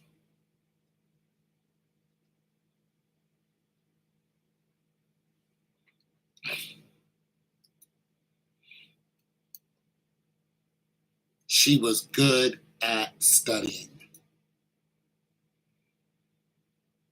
That's how she would read. She would read like this.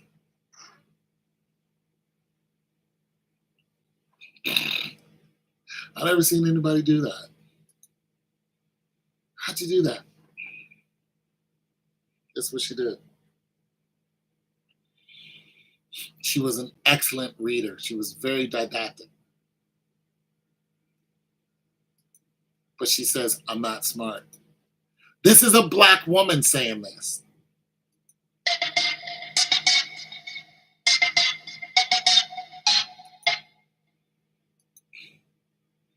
You're not going to hear a black woman saying that.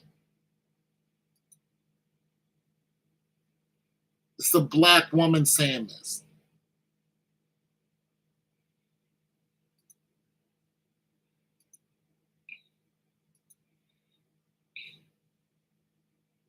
Black women don't say that. She said, I'm not smart. She's married with a kid now. I don't know if she was when I last saw her. Kid's probably what? Probably 15, 16 now. Little girl. She had a little girl.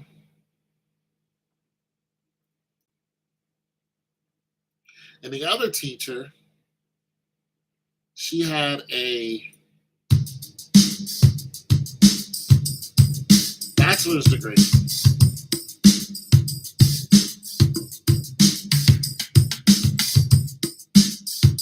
And all right, girl, what else? You fall down. What is this? What's the situation?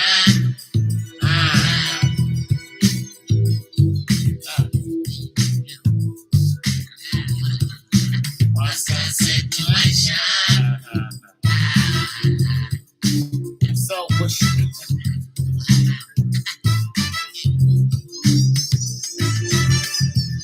So what she did, one day she came to me and she was like, I'm thinking about getting a master's degree.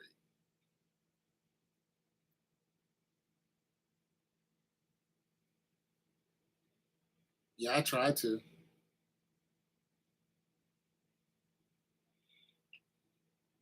She's like, I'm thinking about getting a master's degree. So we had this, conversation of reasoning. I was like, why? She's like, I don't know. I just think I want to further my education.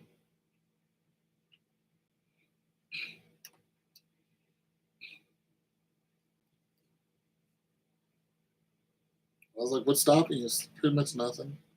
I'm just thinking about it. I said, go and get it. And that's what she did. Took her 2 years. I remember her going to class, telling me about her classes. I remember what school she went to. I admired her because she just jumped right into college again in her high 30s. High 30s. She's like, you know what? I'm thinking about getting a master's degree. And that was it. Talked to me for a minute. She already had money.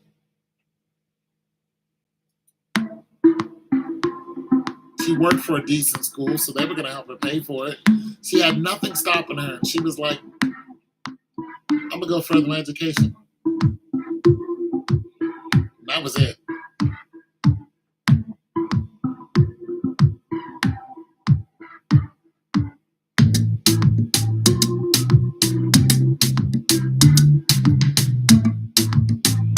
That's it.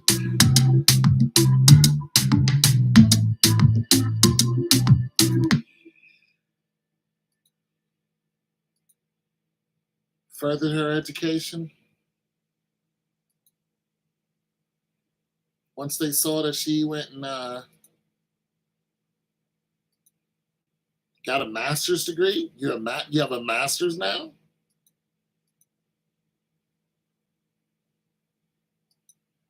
They immediately paid her more. Immediately. As soon as she got that degree.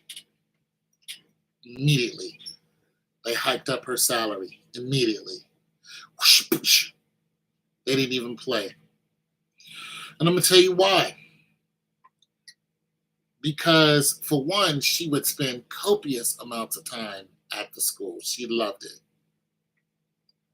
Two, when I say she loved it, she would be there at like 12 o'clock at night. She loved her students. And they were like the little... She loved it. It was like a whole fantasy world for her. She loved it.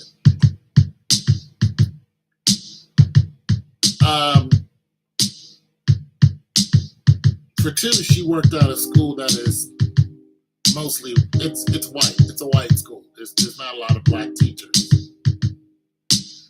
So, sometimes that's looked at as a bad thing. But in their case, this is a good thing because this is a black teacher who has a master's degree. And she's super dedicated to her kids. All pluses, all pluses. All pluses. So she capitalized on it.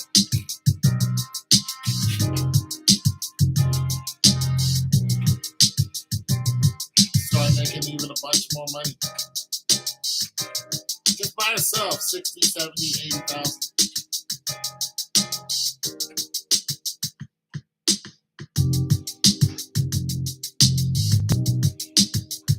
Yeah.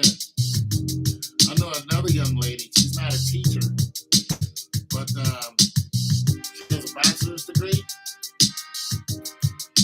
and she loved being a caseworker. So she just educated herself on being the best caseworker she can be. Like, she's been a caseworker so long that she was going around to different people's houses before they had navigation. You know how she did it? With a map. She would jump in her car and she would say, I have to go to so-and-so's house. And they're at this address. So she would pull out a map and boom! Right there, bang, that's how I get there. This is what she did all day, every day, until Garland and TomTom came out. Then she started using them for navigation, but she still kept the map. What do you think her employers did when they saw that? When they they was like, we need someone to go. She was like, I'll go. I got you. You, sir, I'll go get those kids. You sit right there. I'm out the door in the middle of winter. I'll be right back with those kids. In a Hyundai. At the gas station, buying maps for the whole of Columbus. When I say I was impressed, I was like, I want to know how you're doing this. And she showed me. She whipped out that map, sitting in her car with the heat on, and we were just in there like two gangsters making plans. I was fascinated by this woman. I was like, that is outstanding that you're this dedicated. And I'm telling you, she was all in. You know, she still works there today. They pay this woman like $110,000 right now. She's a manager. She went from living with her mom to buying her own house just by being ultra dedicated to one purpose. And do you think Franklin County would lose that woman? Absolutely not. No, she knows everything there is to know. They're not going to lose her. She can go anywhere and be a caseworker, walk in the door and do the dance, hit the ground running. Anywhere. She's so proficient at what she does. And everyone knows her and likes her, except me. But I'm just saying, if don't go, oh, I'm gonna work for JD Power and Associates, and I'm gonna love them. No, love what you do. Don't ever love a job. Don't ever love a job, because that place can close down. Look what Pepsi did. Look what Coca-Cola did. What did Coca-Cola do to the Hispanic people? Coca-Cola just recently, I don't know whose bright idea this was. So once they start deporting people, Coca-Cola said, all right, told a bunch of Hispanic people right before their shift started to wait outside in the parking lot. Bunch of Hispanic people. While they were waiting outside in the parking lot, Coca-Cola called ICE. ICE showed up and they raided those people. Start taking people in and ship them to deport them. When those Hispanics start telling other Hispanics what happened, they were just like, y'all not going to believe the way Coca-Cola just did us. Them Hispanics, especially in Mexico, they was like, we are not going to buy or drink any of your products. Coca-Cola lost billions of dollars just on that thing alone. Came out and made an apology. They didn't care. They were like, we're going to drink Pepsi now. A race of people. A race of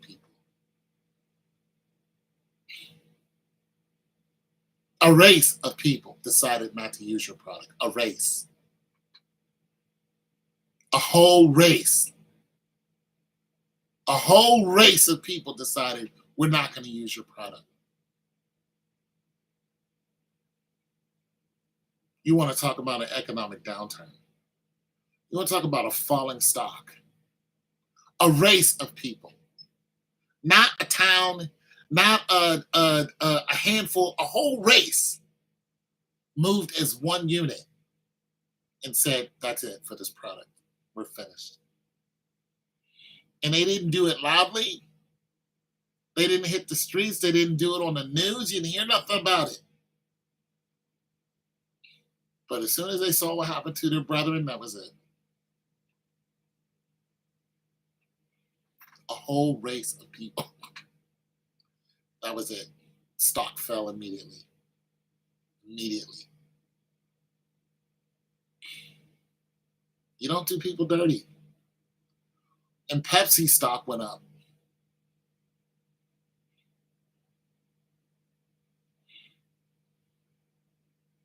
You do not mess with the Hispanic people. You don't do it. They made that mistake. That's what I'm saying. Don't ever love that job. You see a lot of people crying on the internet because they love their job. Hell, I got fired a few times. I really liked what I was doing. I was like, damn, why did I get fired? Turn around about a year later, caught a cab, and my boss was a damn cab driver. He was like, I didn't fire you. He's like, the other guy fired you. And then we all got fired. Don't ever love your job. Ever in your whole life. Master yourself. Because the minute you walk into that job and go, I just love being here. I just live for this. As soon as you exalt that job as a pinnacle in your life, you're going to lose it. As soon as you do it, the bottom's going to fall right out. But if you walk in there and go, I really love being a lawyer, what's going to happen? You're going to be the best lawyer that you could be. You're going to be a good, honest lawyer. People are going to see that you're a good, honest lawyer, and they're going to come back to you. My number one thing when I do business, on Facebook and all that stuff that I do, my number one thing is customer service. I got customers been coming back to me for 5 years now. They call me out of the blue and say, hey, I bought this from you. It doesn't work. What's the problem? I'm like, when'd you buy it? About 5 years ago. I go, what's it doing? Then I go, do this, that, and the third. Boom. They go, thank you very much. And fixed it. They can always come back to me. And I always encourage them to. I just fixed this lady's washing machine. They bought a washing machine from me. I had that washing machine for years.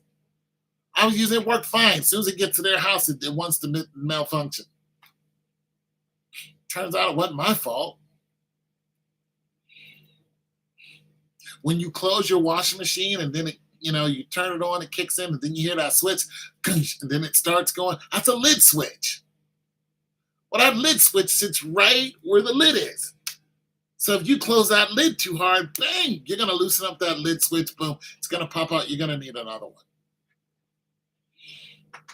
You can't just treat your washing machine any old kind of way. Well, she found out the hard way. So they're like, it's not working, blah, blah, blah. Well, I had to do some investigating. I said, well, you need a lid switch. I'll go get one for you, but it's going to cost you $30, but I'll put it in for free. Every time something goes wrong, they call me. Then I say, do this, that, and the third. They do it. End of story. I'm good at customer service. I'm really good at it. Despite my surly disposition, I'm really good at customer service. And I always tell my customers, you can come back. All the time. I fix something, then I tell them, listen, I don't really want you to call me. I'm going to show you the basics of this washing machine. This is the woman I was talking to. The husband was gone. I had her full attention. I was like, here, I'm going to show you some basic elements of this washing machine. That way, when something goes wrong, you can do it yourself. Instead of calling me, because I'm going to charge you. This is a timer. This is how you put it on. It's simple. These are the things that usually go wrong on these GEs. This goes wrong here. Your lid switch. Your timer goes wrong here. Your knob is right here. If it's making this noise, open it up and do this. These are your basic things that go wrong after time.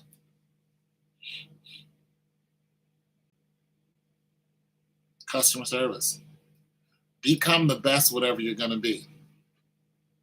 I'm not the best appliance mechanic. I'm not. I don't even try to be. But I'm really good at customer service. I'm really good. And that's it, and that's all. I tell people, you're my client, so I'm going to do the best I can for you. And they love that. But sometimes I run into something that I can't fix. And I know I can't fix it. I don't even, I can, no, I don't do that. I don't. When I'm out of my element, I turn around and let that customer know I can't fix this. You're going to have to get somebody else to do it. I don't go, well, let me try to, finagle. I never do that. Once I see it goes past my element, I go, I cannot fix this. But I can tell you what's wrong with it.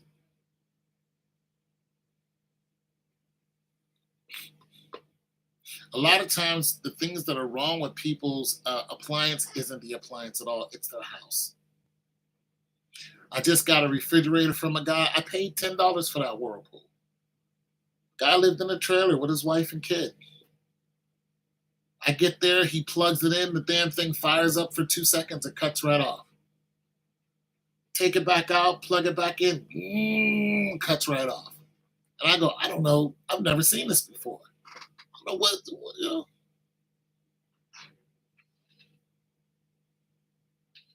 So what I do, I take it home because I paid $10 for it. I still have it.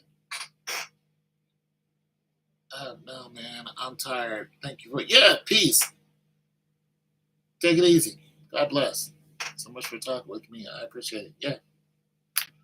So what I do is, I still got the damn thing, right? I open it up. I sniff around. I do my basics. I go, oh, you need this, that, and the third.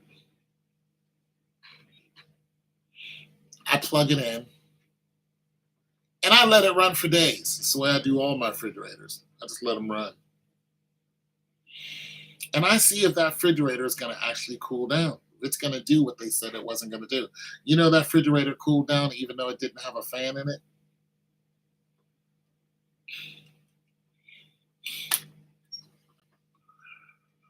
It's their electricity. I bought a refrigerator from a guy for $50. He had it in his garage. I still have it. He says, yeah, my stove is acting up too. I'm like, your stove?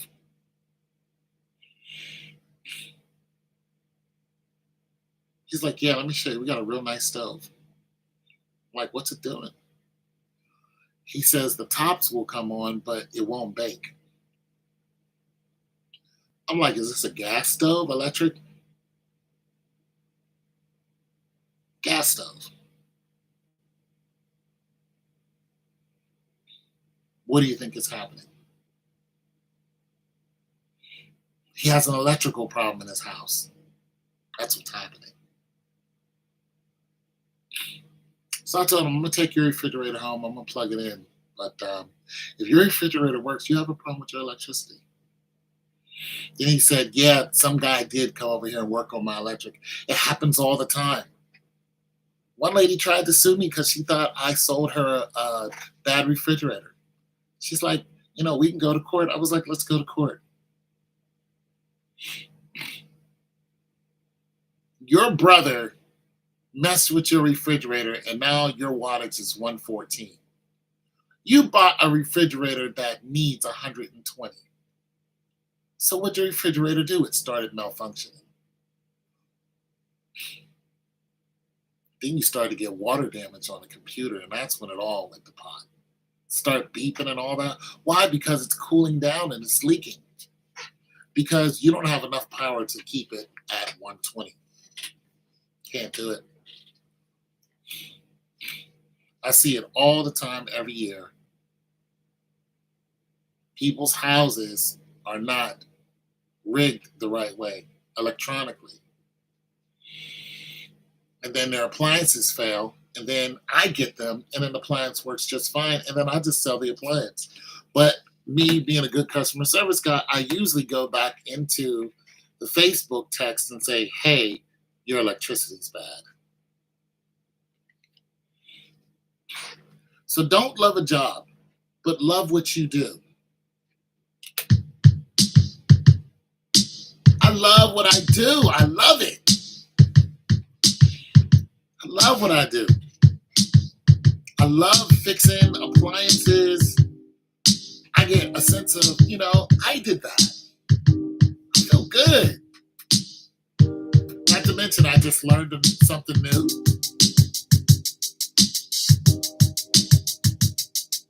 I put it on videos for you guys so you can learn it too. That was a bar. And then I take that knowledge and use it on something else. And I just keep going. And I'm learning and I'm learning and I'm learning. And I'm making money while I do it. Not a lot, but still. You make money. And you're learning. Now I can you need your compressor's bad.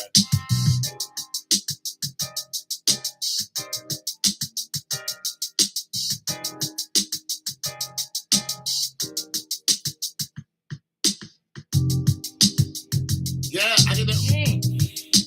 I go, oh, what's wrong with it?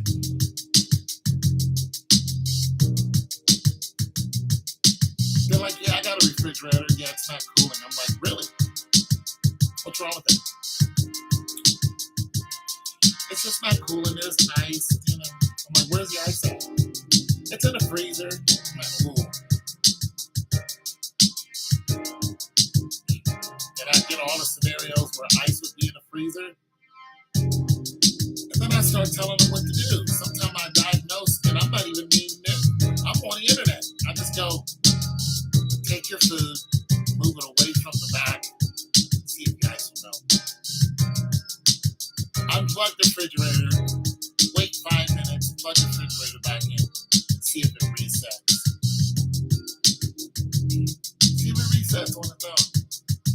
Take a screwdriver, open the refrigerator up, right where the refrigerator part is, there's a light, and you'll see all the other lights. You'll see these green lights, and then there's a major light.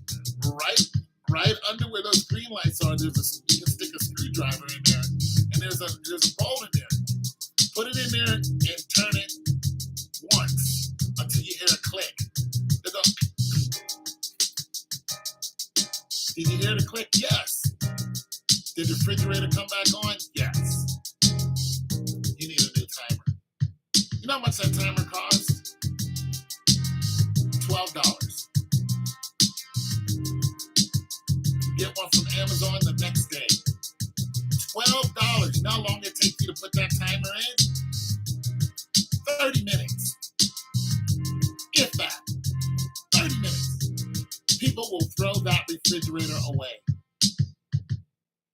30 minutes, $12, wait 1 day for delivery, your refrigerator's fixed.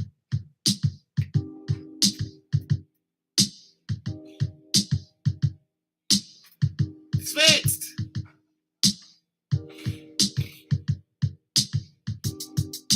Let's just say your refrigerator doesn't have a timer. It doesn't have a timer because the timers are built into what? The motherboard. So now you got to find out where your motherboard is. Pull your refrigerator out. If it's an LG, it's going to either be on top or on the back. If it's a Samsung, it's on the back. If it's a Whirlpool, it's on the back. If it's a Frigidaire, it's either going to be up top. If you open up your French door, it's going to be right there where you see your numbers, or it's going to be on the back. If it's an LG, pull the refrigerator out, look at the back, you're going to see 3 bolts. Take those off, the plate's going to come right off. Boom, there's your motherboard right there. you're going to see a green light. Under that green light, you're going to see a black button. Push the button once. That's it. Just do it. That refrigerator is going to turn off. It's going to reset itself. It's going to kick back on. It's going to beep once. After it goes through its process, push the button again. It's going to beep twice. The compressor's going to kick on. The fans are going to kick on. It's going to run through its own test.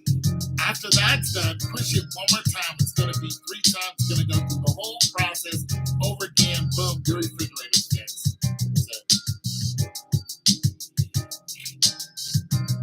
If not, then it's going to start blinking. The light's going to start blinking. You pull out the paperwork, start looking at what the code is. Now you know what's wrong with your refrigerator. If it's a Samsung, 3-door, 4-door, French door, pull out the refrigerator, go to the back, you'll see the same thing, a panel, take the panel off, boom, your refrigerator is going to be there. Your refrigerator motherboard. Now you might have a PVC board or PCB board. That's going to be where the compressor's hooked up to. So you're going to have a motherboard here, a smaller board is going to be either here or here, one or the other. This happens on Whirlpool too, but Samsung is notorious for it. So it's going to have a huge motherboard and another PVC board here or here. It's usually here on Samsung, it's here on Whirlpool. So you're going to take that and you're going to look at it. And it's going to be a red light. If that red light is blinking, then you go down, you look down, almost where the compressor is, and you're going to see a diagram on the back of your refrigerator. Every Samsung has it. And that diagram is going to say if it's blinking once, it's this. If it blinks twice, it's this. And so on and so forth. And all you got to do is read through it, and you can tell what's wrong with your refrigerator. Now you know what part you need to buy. It's just that easy. Now putting it in may be a little challenge, but if you call me, it's going to cost you $250. You call Sears, it's going to cost you $650. You can just do it yourself. Just do it yourself. Do it yourself. It'll even tell you if you need to change your PCB board. Let's just say your compressor isn't coming on at all. That red light is blinking or the red light is off. If that red light is completely off, then you need a new PCB board. That's it. That's the whole diagnosis. Soon as I walk in there, I'll go, what's it doing? They're just like, well, it's not on. It's not cutting on. But the lights are on. I'll take my, heat, my little heat gun. I'll be like, beep, beep. I'll test one side, beep. On a French door, freezer side is 50 degrees. What?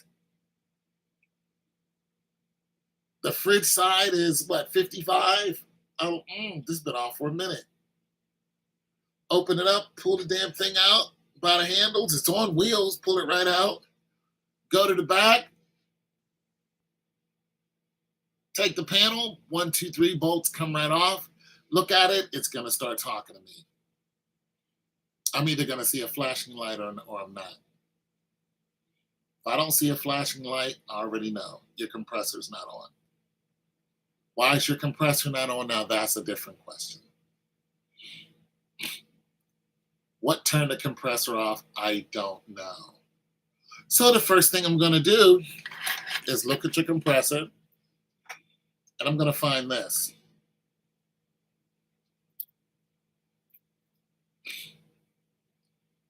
This is a switch.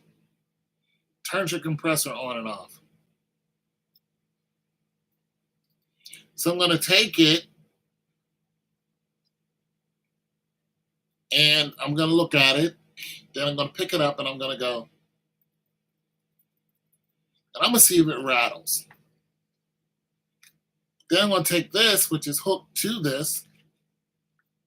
These are hooked together. And I'm going to do the same thing. I'm going to see if it rattles. If one of them rattles, I'm going to replace it. Go replace it immediately. You know how much these cost? $35. Sometimes it could be a little bit more. $70 at the worst. It's a compressor switch. This rattles, it's a compressor switch. I'm going to look at the model number of the refrigerator. I'm going to call the appliance parts store. I'm going to give them the model of the refrigerator, and I'm going to tell them what part I'm looking for. And they're going to say it's going to be $69.95, blah, blah, blah. Bet. I'm on my way to get one. I'm going to go get it. I'm going to bring it back to your house. I'm going to pop it in. I'm going to plug your refrigerator on, and that compressor is going to kick right on. That's it. The refrigerator's going to start cooling. $69 part. And you were going to throw this refrigerator away. I see it all the time. Now, let's just say that both these are correct and they're working fine, or they're not rattling. What I'm going to do is I'm going to test the continuity of them. So I'm going to take my meter and I'm going to stick my leads, one here, one here. And I'm going to see if it beeps. Beep. If it does, it has continuity, which means it's intact. If it doesn't, this is broken. I'm going to do the same thing here. Beep. Not only that, I'm going to test the ohms that's coming out of here. I'm going to see if I'm going to get about 4. If I get 1, this is broken. I'm going to get about 4. Let's say both these two work just fine. Now I'm looking at what they're hooked up to, which is your cord, your power cord. I went to one guy's house. He was like, this refrigerator isn't working. I got over there, pulled off the back cardboard to it. Boom. It was the cord. It wasn't plugged in all the way. Plugged it in. Bam. There it was. But by that time, he had bought my refrigerator. And I went over there and took his old one. Once I got it home, I just popped it in. Boom. It worked. I sold that to somebody else. I made 2 sales off of that.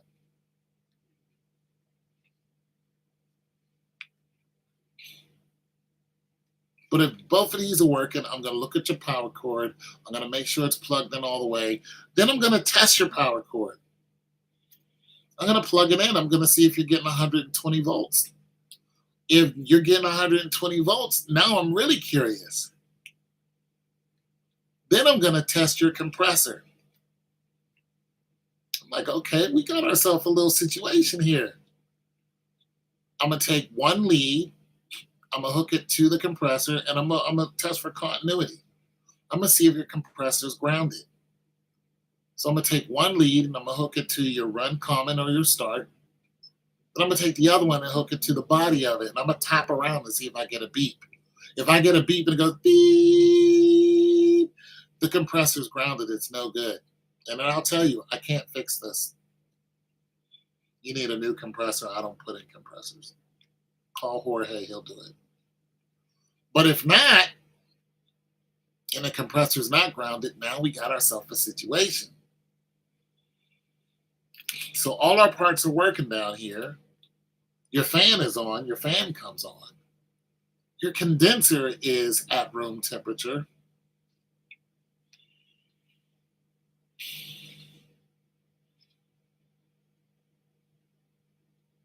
What do we got? What do we got? This is when it gets fun. It's like, blah, blah, blah, blah, blah, blah, yeah.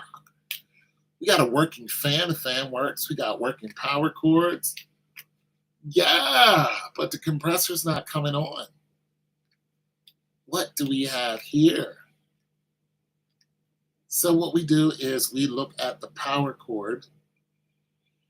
Then we look at where the power cord innervates into these two jokers here, and we look at the color of the wiring. Probably going to be a red and blue. Then you're going to follow your red and blue, and you're going to go up to where your motherboard is. And then remember, this is Samsung, so you have a PVC board or PCB board. So you're going to go right to the PCB board, right to the top. Remember, the light's not on. So then you're going to find out where these two wires innervate at, and you're going to test it. You're going to say, I should be getting 120 volts out of you. So you're going to take your leads, put it into where those wires go. You're going to look at your meter on voltage. It's going to say zilch. It's going to say zilch. It's going to say a big fat goose egg. You're not getting anything. Why? Because the PCB board went out. Why it went out, I don't know. But now it's even more juicy because now we know we need a PCB board, right? A couple $100. You can get one on sale, maybe $45, $50 off of Amazon, maybe. But now we got to test our electricity.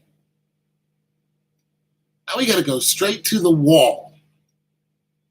Because guess what happened? You might have had a power surge. A thunderstorm might have came through.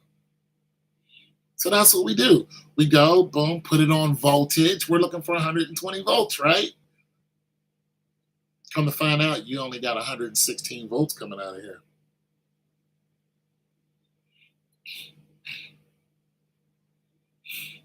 Yep. Only got 116. When you turn on your stove, then you turn on a coffee maker, you have 116. When you turn them all off, power goes up 120. What's going on?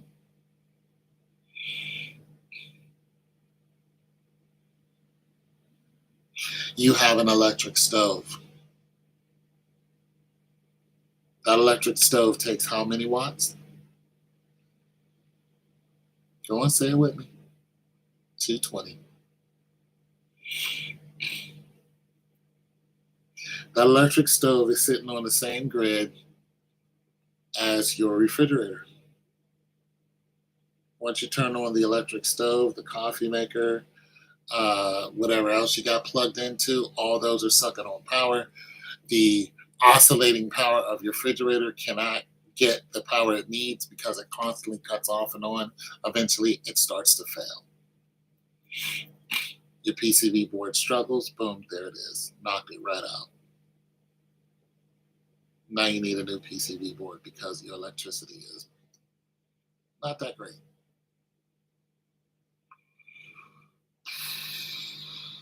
So you get a new PCB board, but you don't plug it right back into your wall. What you do, you plug it into another circuit. Get an extension cord and plug it into the living room where you're getting 120 consistently until you fix your electrical problem. Boom, problem solved.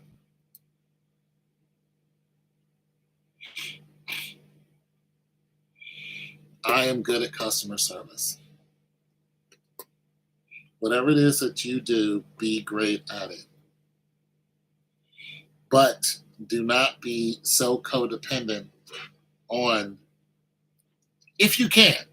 I mean, it's hard out here. Sometimes we got to depend on other people.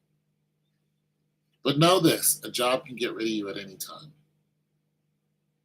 But you can't get rid of you. When you develop those skills, everybody will know that you have those skills. Everybody knows it. Everybody knows what I do.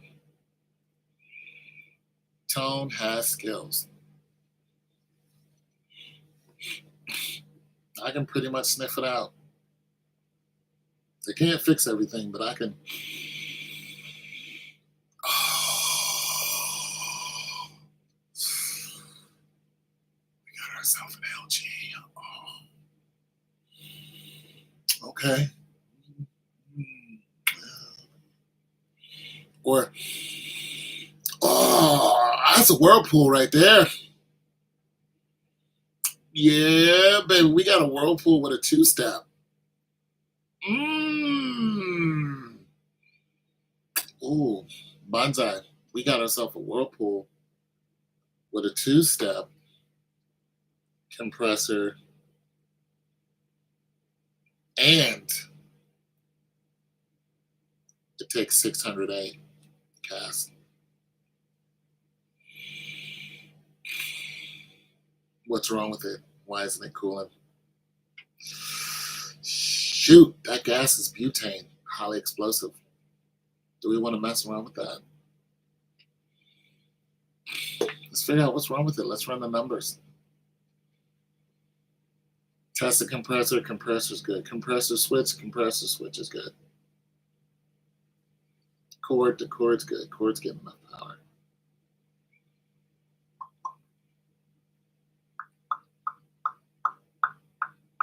Test our high-low lines. High-low lines are fine. Your low line is cool. Your high line is warm. Test the condenser. The condenser is not leaking. Condenser's at 98 room temperature. Why? What's going on here? Oh, we got a valve. We got a two-step valve. Does our two-step work? Not sure, are we? Two-step valve also has two power lines going to it. We're going to follow those lines. We're going to see where these cords lead us. They're going to run right up into the back of the refrigerator. We're going to look. There they go, right there. We're going to test our two lines to see if we're getting enough power. If we're not, this two-step valve right here is causing the refrigerator not to get cool, but it'll run, but it won't cool all the way. If that's the case, you're going to have to chop this thing off here and put another two-step valve on here. I don't do that. And boom, that's exactly what happens. It's exactly what happens. It's either the valve or the PCB board. Boom, that's what you find out. You run it, see if you got any power. Boom, you're not getting any power. And you know this is not happening because you can listen to your compressor and your compressor will wind up. And when it winds up, it only winds up with one gear. That has two gears.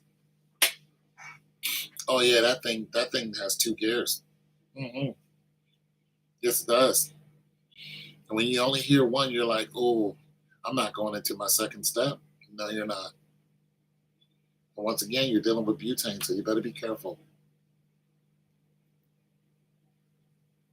You go and you look at that PCB board and you test it. And if you're not getting the power that you need coming out of that board, replace the board.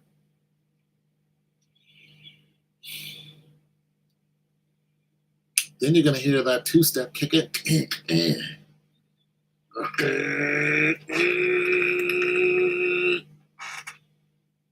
It's going to run at a high RPM because it's trying to cool. Once it cools everything down, it's going to set out a lower RPM.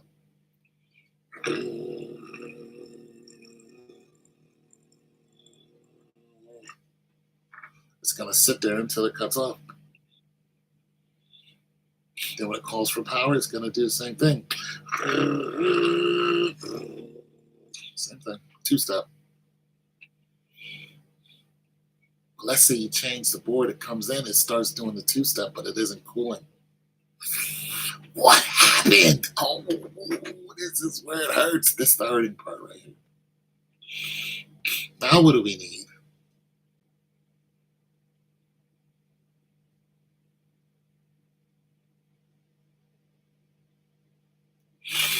A leak detector. That's what we need. You get yourself a leak detector, you set it to its highest intensity. And the first thing you do is you look for the leak in the rear of the refrigerator. Butane, highly explosive. Don't forget. So you beep, beep, beep, beep, beep, beep. It's not leaking in the back. Also, you're looking for your a Freon clump. You know you have a problem with your hose if you have a big chunk of ice that's built around either your number one or two copper.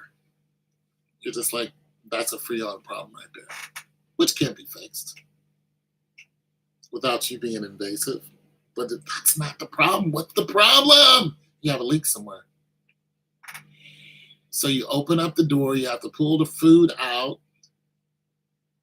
You got to pull all the trays out. Blah, blah, blah. Then you pull the back of it out and expose the fan and the heater. Now we have to test everything, right? Some of it you can do by just using them, the codes at the front of the refrigerator, pushing buttons. You want to test your fan? I think it's like number 7, you test your fans. But once you go through those fans and you see what's failing and what's not, it's usually a flash number 1 if it's not, number 2 if it's failing. But you're like, all my stuff working, my heater's working, my sensors are working, my thermistors are working, which is very important. You want to know if all that stuff working. But you still pull that back panel off. You're in the weeds now. You are in the weeds. You beep, beep, beep, beep, beep, beep, beep, beep, beep, beep, beep. Damn it! You have a leak. That's why your two-step ain't two-stepping the way it should be. You're losing Freon. You're losing butane in your house. Lighter fluid in your house is spreading in your house. So you need to find out where this is quickly. So you're going up and down your condenser. Boom, you found out where one leak was. You might have more. Don't forget, those coils run up and down the back of the refrigerator. You are in the weeds. But you find out that your condenser has, some holes in it. So what do?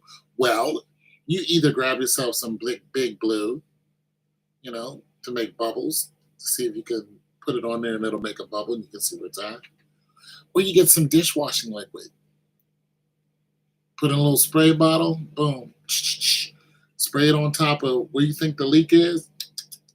Boom, there it is. You see the bubbles boiling up? Keep going, see if there's another one. There's no other one, it's just that one. You grab yourself some solder, you unplug the refrigerator.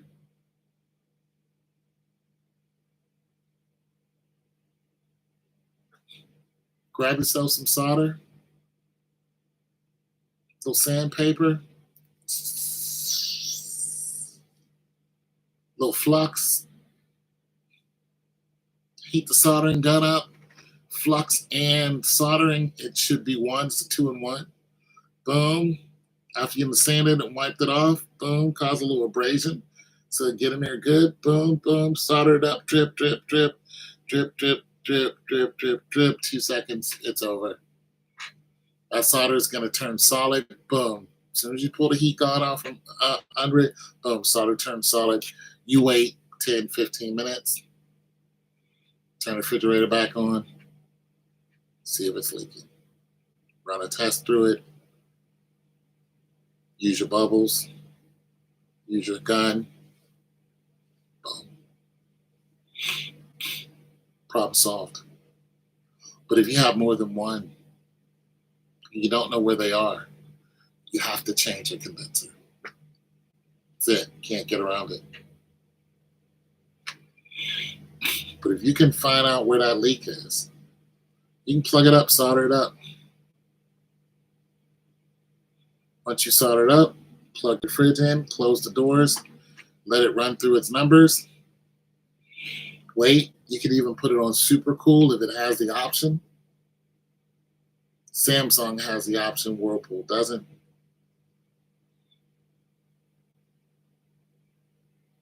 If you put it on super cool, it's going to cause the compressor itself to turn on high. It's going to turn on high and it's going to stay there on a Samsung. But don't forget, when it does that, you're going to be hearing it go beep, beep, beep the whole time. So you have to put it in FF mode, which is force free. And then when you're finished, you have to take it out of FF mode. Whirlpool doesn't have this option, not that I know of. Nonetheless, if it's your Whirlpool, because it's a two-step, it's a Whirlpool. Boom.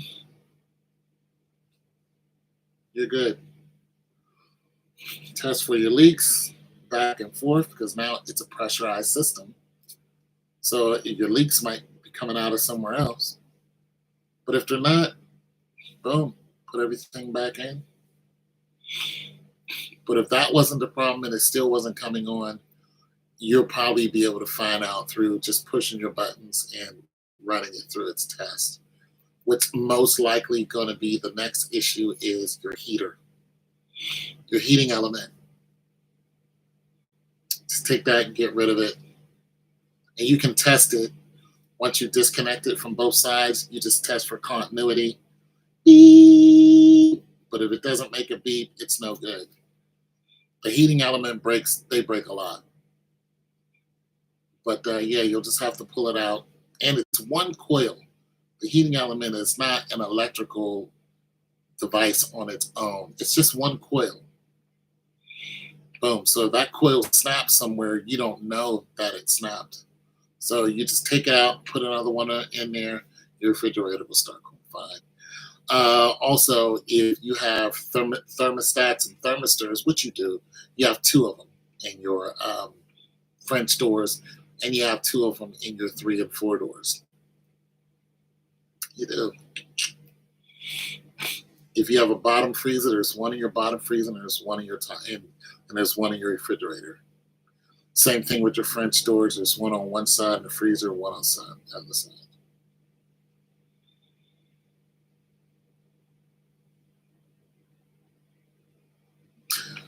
I think everybody's gone. Thank you for listening to me ramble about refrigerators. I'm hoping you guys learned something to save you some money.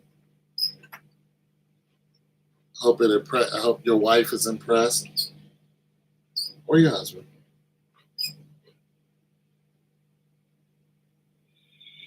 Stay well.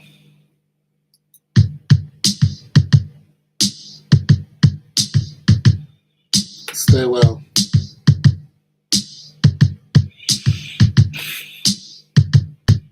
And if your refrigerator goes out on you, do not throw it away.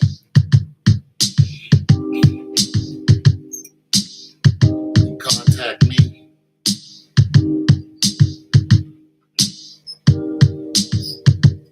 I'll tell you how to fix it. You can pay me $40. Give me a sandwich.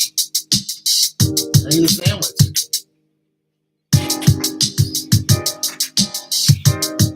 Your Tone, this is what's wrong with my fridge, Tone.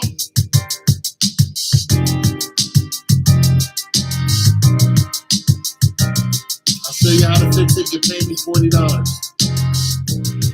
Cash App, Tone2022. Cash App. Thanks, man. You saved me a lot of money. Yeah, I saved you probably about $500. Probably take you about an hour.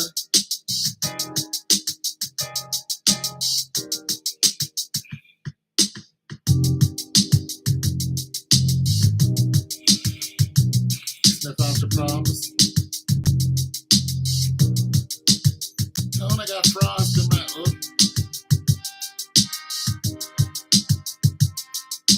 It's a no frost freezer. Why do you have frost?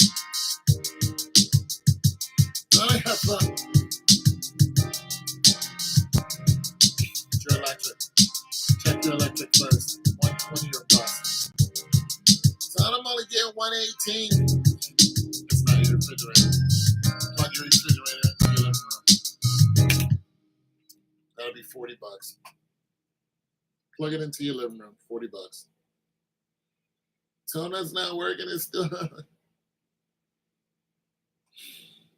Is it a single door top freezer? Yeah, it's a single door. Is it a Whirlpool? Frigidaire? Frigidaire? No. Take a screwdriver, pop the screw once, turn the timer on. Boom. Problem solved, but you're going to need a new timer. That'll be $40. Oh, it's a Whirlpool. That didn't work.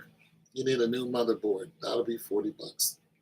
Plus your motherboard is going to be $209 plus tax if you get a new one. Sorry, but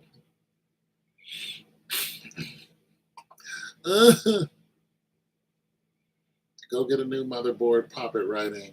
You just drop down 3 bolts, boom, boom, boom, pop it right out, boom, put the other one in. Problem solved. $209. If I come and do it, it's going to cost you $200 for me to come do it. You do it. Put a new motherboard in there, fire it right up. Oh, Joan, it's a single door bottom freezer. What? Oh, a single door bottom freezer. Oh, this might be nasty work right here. What brand is it? It's a Hisense. Oh no! Oh no! No. 10 to 1 says it's not even 5 years old. No, I brought it brand new. How much you pay for it? I paid $580 for it. It's not cool, and what's wrong with it? I'm gonna tell you what's wrong with it. Your compressor's grounded. That's what happened. It overheated, it grounded. That's it. You need a new refrigerator or you need a new compressor. However, your compressor is going to cost you $190 on the website. Excuse me, $190. It's going to be $160 plus tax. Right? So around 180 something. With delivery, 190. Then of course you got to pay to put it in. And the thing about it is this is butane. This is 600A. Let's not deceive ourselves. This is not an easy job. It's butane. Yeah, you're grounded. Your compressor's grounded. Once you get all said and done, if you get somebody to labor it out, $550, you might as well just go buy another refrigerator. Just go buy another one. I'm not coming to fix it. I can't fix that. But I can tell you what's wrong with it. Your compressor's grounded. It's shot. Why? Because it heats up. Why? Because there's no fan. There's not a compressor fan. There's no fan that's cooling off your compressor at the bottom of your refrigerator. There is none.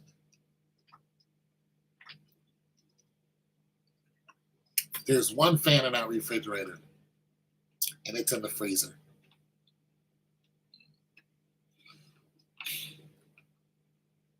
Sorry, no, it's not. No, it's in your refrigerator. That's even worse. Yeah, no, it's in the freezer. I'm sorry. Yep, because I got one. I got one right here somewhere. Yeah, it's in the freezer. It's pushing air, and it's pushing air out and up into the refrigerator. So yeah, all bottom freezers have the fan in the freezer. Yeah, but there's only one fan there. Now, if you set a KitchenAid single door bottom freezer open from the right side, but you can switch to the side. That's different. So let's say your KitchenAid goes out. Could be your motherboard.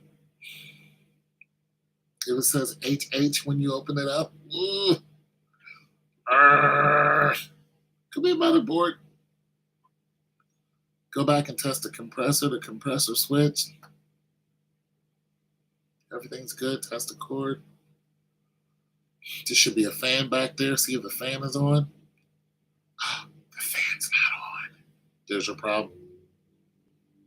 You can run a test, see if that fan will come on. If the fan doesn't come on, boom, there's your problem.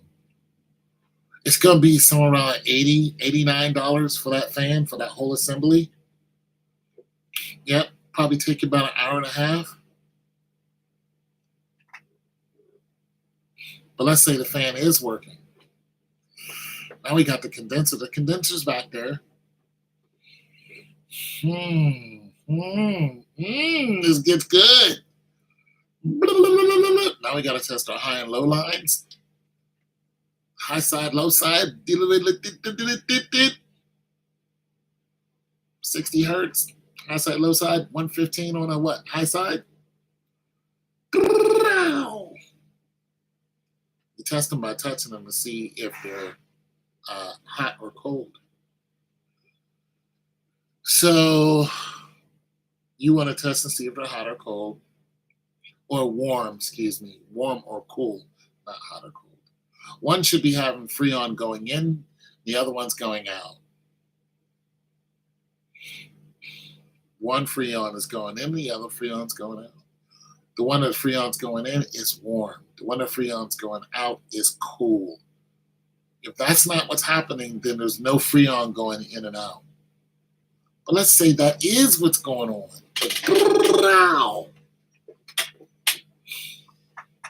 You follow your number 2 copper and you're going, okay, I see. Okay, here. Look what we got here. We got a filter tube. And it looks janky. It's got all kind of green stuff around it. Looks bent up. 10-1 says that filter tube is a problem. Not to mention you got a bunch of Freon that's around it. How do we know? Because there's a big old clump of ice around it. Big old clump of ice. Yeah. So what's happening? Your filter tube is stopping your Freon from going through the rest of the refrigerator. It's dirty, in other words. I don't fix that, but I tell you what's wrong with it. That's why you're only getting some Freon in there. It's because the filter tube is blocking everything else. Your pipes are dirty.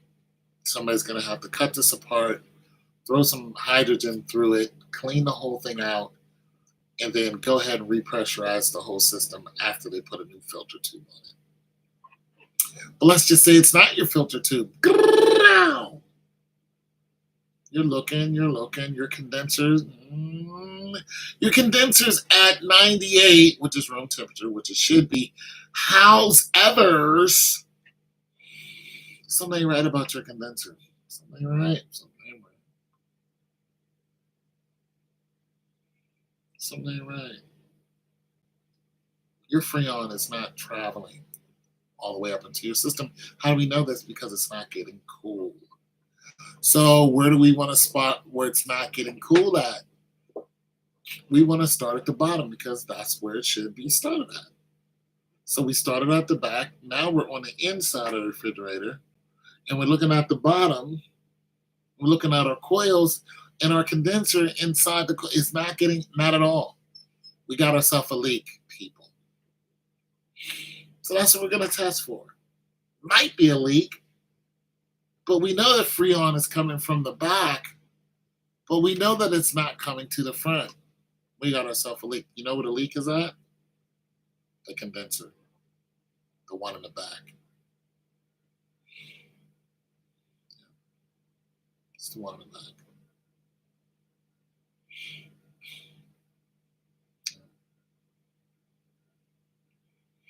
How's a leak?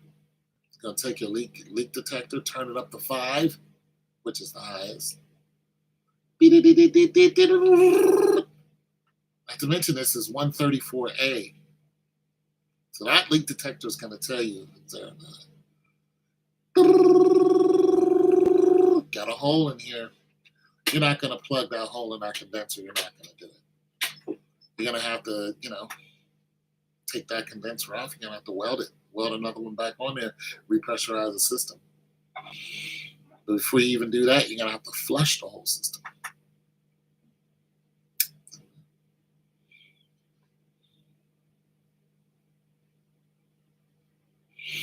Yep. But let's just say that's not the problem. And we are getting Freon in the back and in the front, but we're not getting it up top. Now we got to check everything up top. We got to check our thermistors. Check our heating element. Check our thermostat. It's a thermostat. What happened? The thermostat got old and it started to bulge. It's this little thing like this, about $35. You take it off, you look at it, and it is bulging. It's almost coming out. It looks like one of them batteries when a battery bulges. That's what it looks like. Change your thermostat. Make sure you test your thermistors. If you don't know where the thermostat and or the thermistor should be, you can look it up online. It'll give you a whole chart depending on your refrigerator. You can tell if your thermostat is working. For one, you got to take it out, clip, and you have to put it in ice water. But before you do that, you have to read the back of it, because it's going to say something like 60 and minus 29 or something like that, or minus 30. So when a thermostat hits 30 degrees, it's going to open. If it's higher than that, it's going to stay closed. So you throw it in ice water. Boom. Have the temperature go down. And if you test it with your meter, you're testing it for continuity. Testing it. Beep, beep, beep, beep, beep, beep, beep, beep, beep. You have continuity at 30. This is supposed to be open. It's bad. It's supposed to be closed. If it's closed, we have continuity. If it's open, we don't have continuity. You test for continuity because it says 60 and 30, and you have to take those two and minus each other. So at 30 degrees, that thing should be open. But let's say that's not the problem. Oh, no. Oh, not the thermostat.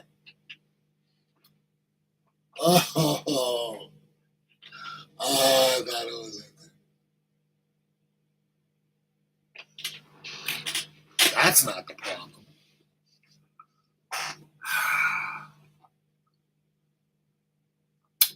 You might have one of your your shutters.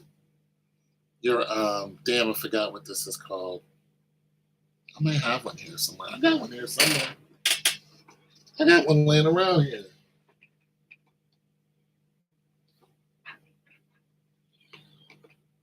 It basically lets air in and out of your freezer and fridge. So if you have a side by side, it's sitting over here on your freezer wall. On your fridge wall, here's your freezer. So it's letting air come from here into here. If your freezer's down here, it's letting air go from here into here. So that might not be working. It is a mechanical device.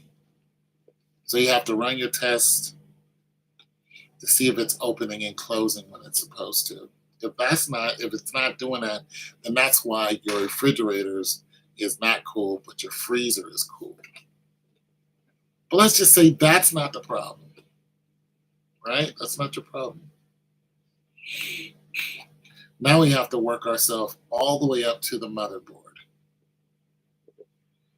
Now, if you have a KitchenAid, which is Whirlpool, it's the same thing. You have yourself a KitchenAid bottom freezer, top fridge. It's a single door. We call it a single door.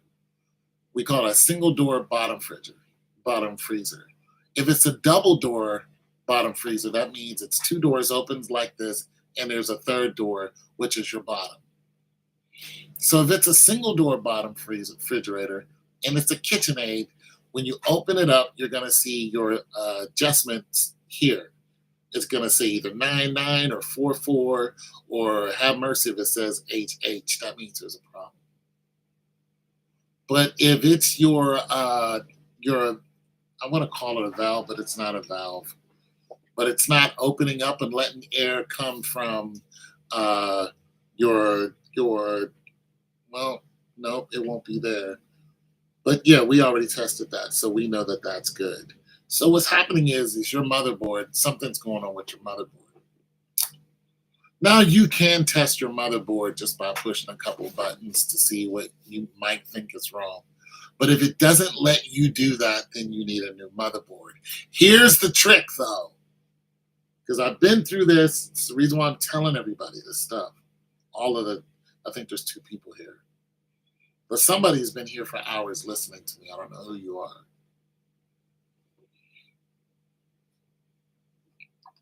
This is why I'm telling you guys this, and I always share this information.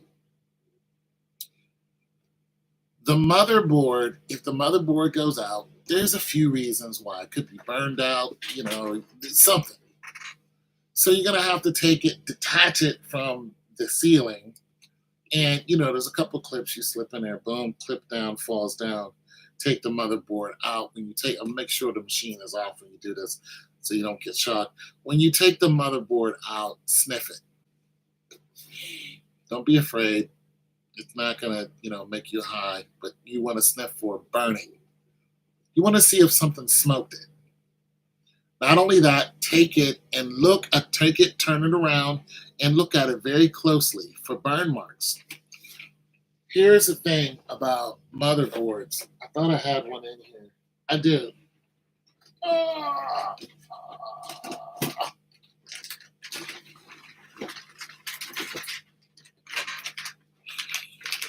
I think this is an old LG motherboard. It's an old LG motherboard. But the one I'm talking about is going to be smaller than this, a lot smaller. This is the one I'm talking about is a fraction of this. It's probably about this big, by something like that. And like I said, if this is a KitchenAid, two single door bottom freezer, it's going to be very small, but it's going to be sitting on a roof, right? So you're going to, once you take it out, you look at it like so, and you smell it. Everybody knows what burnt wire smells like, right? You flip it on its back, and you're trying to smell that burning smell, right? And once you do, you look at it, and you're gonna see back here. You're gonna be like, okay, there it is right here. There's none on here, but hypothetically, there it is right there. Then when you turn it over, you're gonna see what it connects to. Now, it might connect to one of these. See these jokers here? Now, anybody who sees a bad motherboard and it's connected to one of these, what do? They're going to throw it away. You don't have to, though. These little things you can actually buy this without buying a whole motherboard. I'm telling you guys this for a reason, because somebody needs to hear it. All the information for these right here are written on them. It tells you exactly what it is. So if you want a new one, you don't call the appliance parts stores to get one of these. You want the whole motherboard, you call the appliance parts store. You know what you do? You go online and you look up a company called Moloch.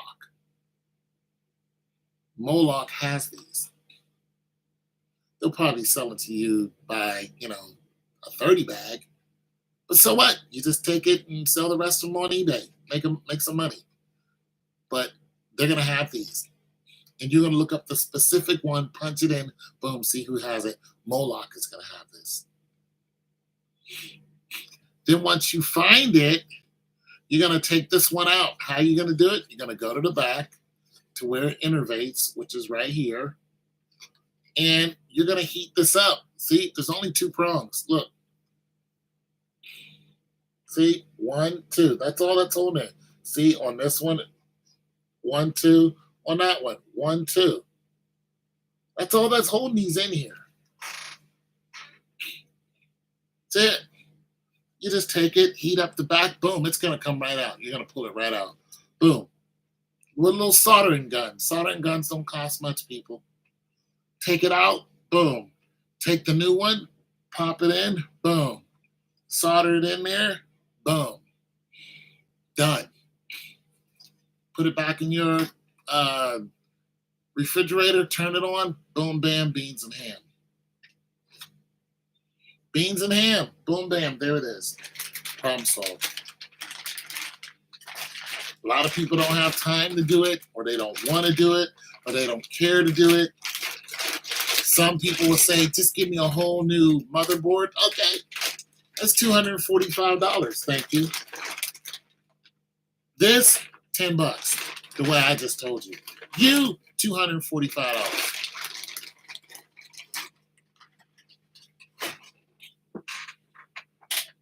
Okay, fine. $245 it is, plus tax. Me, $10. You, $245.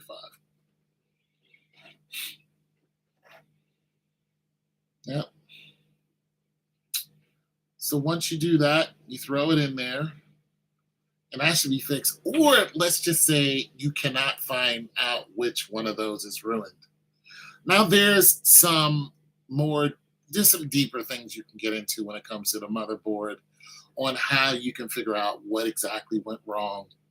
You would need to sit the motherboard down, and you would need to have an understanding of where the power innervates, what does what, when the power hits what, timing and all that. It's pretty involved. It's not just, osmosis. It's very involved, very intricate. And then you can actually start exchanging parts once you get a clean knowledge of what has failed and what's not failing. But if you don't know that, you can just buy the whole motherboard. But here's the thing about buying a KitchenAid motherboard. When you buy it, it's going to come with instructions that has a code that needs to be put into it. It's the same thing when you buy a new compressor. If you buy a new compressor, somebody puts it in, they're going to have to update the computer or the compressor is not going to work. It's the same thing with putting in a new motherboard into a KitchenAid single door top freezer, bottom freezer. If you don't know what that code is, and it could be 10, it could be whatever, if you don't know what it is, it's just going to sit there. It's going to be dead as a doornail. Once you pop that code in, boom, it's going to kick right on. It's going to be right as rain. I fixed one of these refrigerators, and the thing about it is the fan went out on it. The motherboard was out on it. And there was something else that was out on it. I had to put in, $100 some odd dollars just to get that thing up and running. I was in a hurry. I sold it for $175 plus delivery, which came to $230. So I still made a small profit off of it, but I learned so much just by messing with it. That's what I'm telling you guys now. A lot of your appliances are not broken. You think that they are, but some of them are very, very easy fixes. I just fixed my washing machine, and being that I didn't know what I was doing, went on YouTube, started taking guesses at it. First thing I did was look at what was wrong with it and what could be making things go wrong. So it came down to this, which is a what? Pressure switch. This is a pressure switch. So this has the dial here that you see when you turn the dial, but on the back, it has this little number right here, which the hose goes into. That rubber hose that keeps the pressure, boom, that goes in here. So I bought a new one. This is the old one, and I think this one actually works. And when I bought the new one, it kept failing. Well, my problems, persisted. Now, what was it doing to make me think it was a pressure switch? It was overflowing.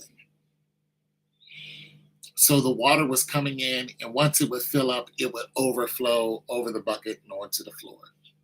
And it was getting worse. I was like, what's going on?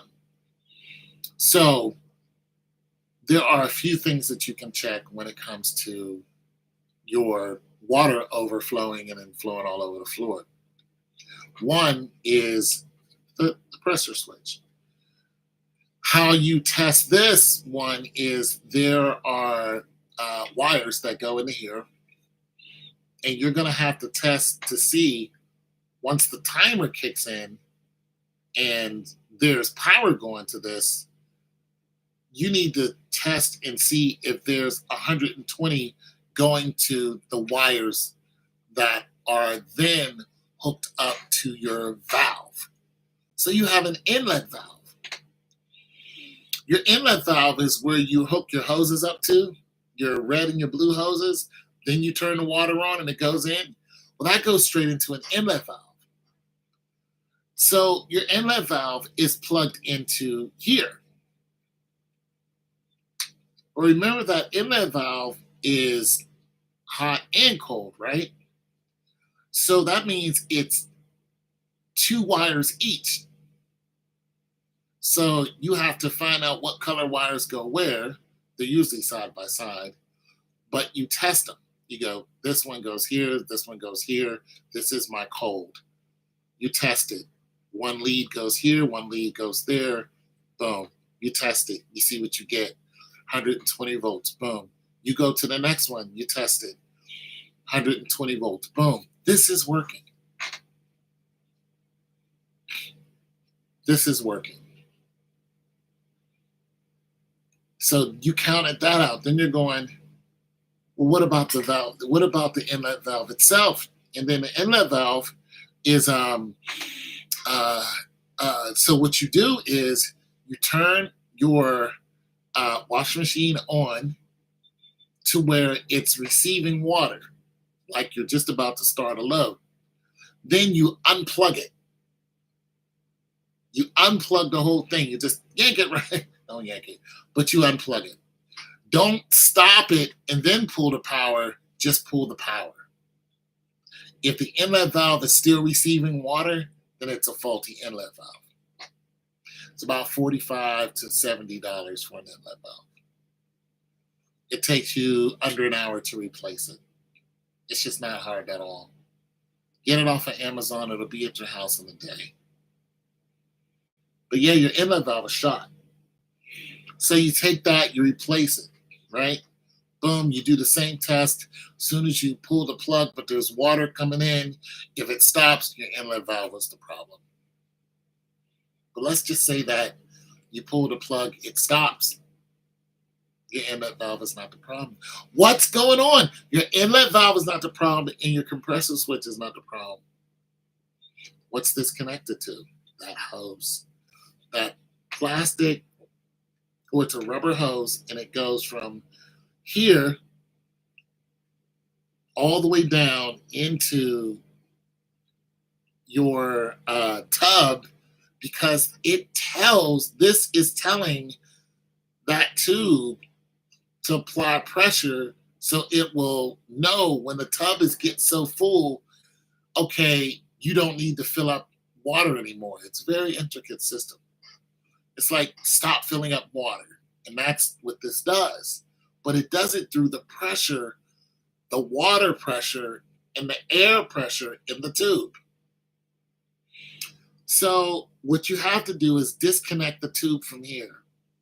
Just go way down, disconnect the tube from there. You take that tube and you can do a couple things. You can connect it here and then blow into this side to see if you hear this clicking. If it does, it's okay. But let's just say it doesn't click. You're like, but I tested this. So you go, okay, you take this end off and you hold one end here. And if you hear, there's a hole in a tube somewhere. That's the problem. So you can take that, fill up, a sink full of water, put the tube down in it, and see if there's any bubbles that come out. If there is, yeah.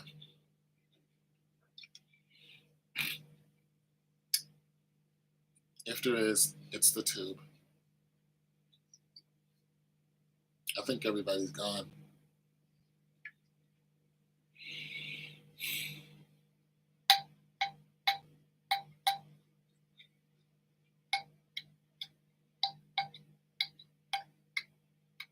Fix your own appliances, people.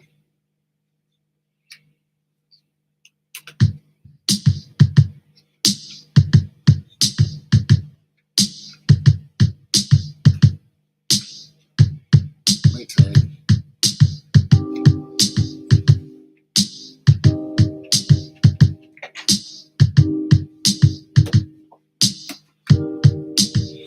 I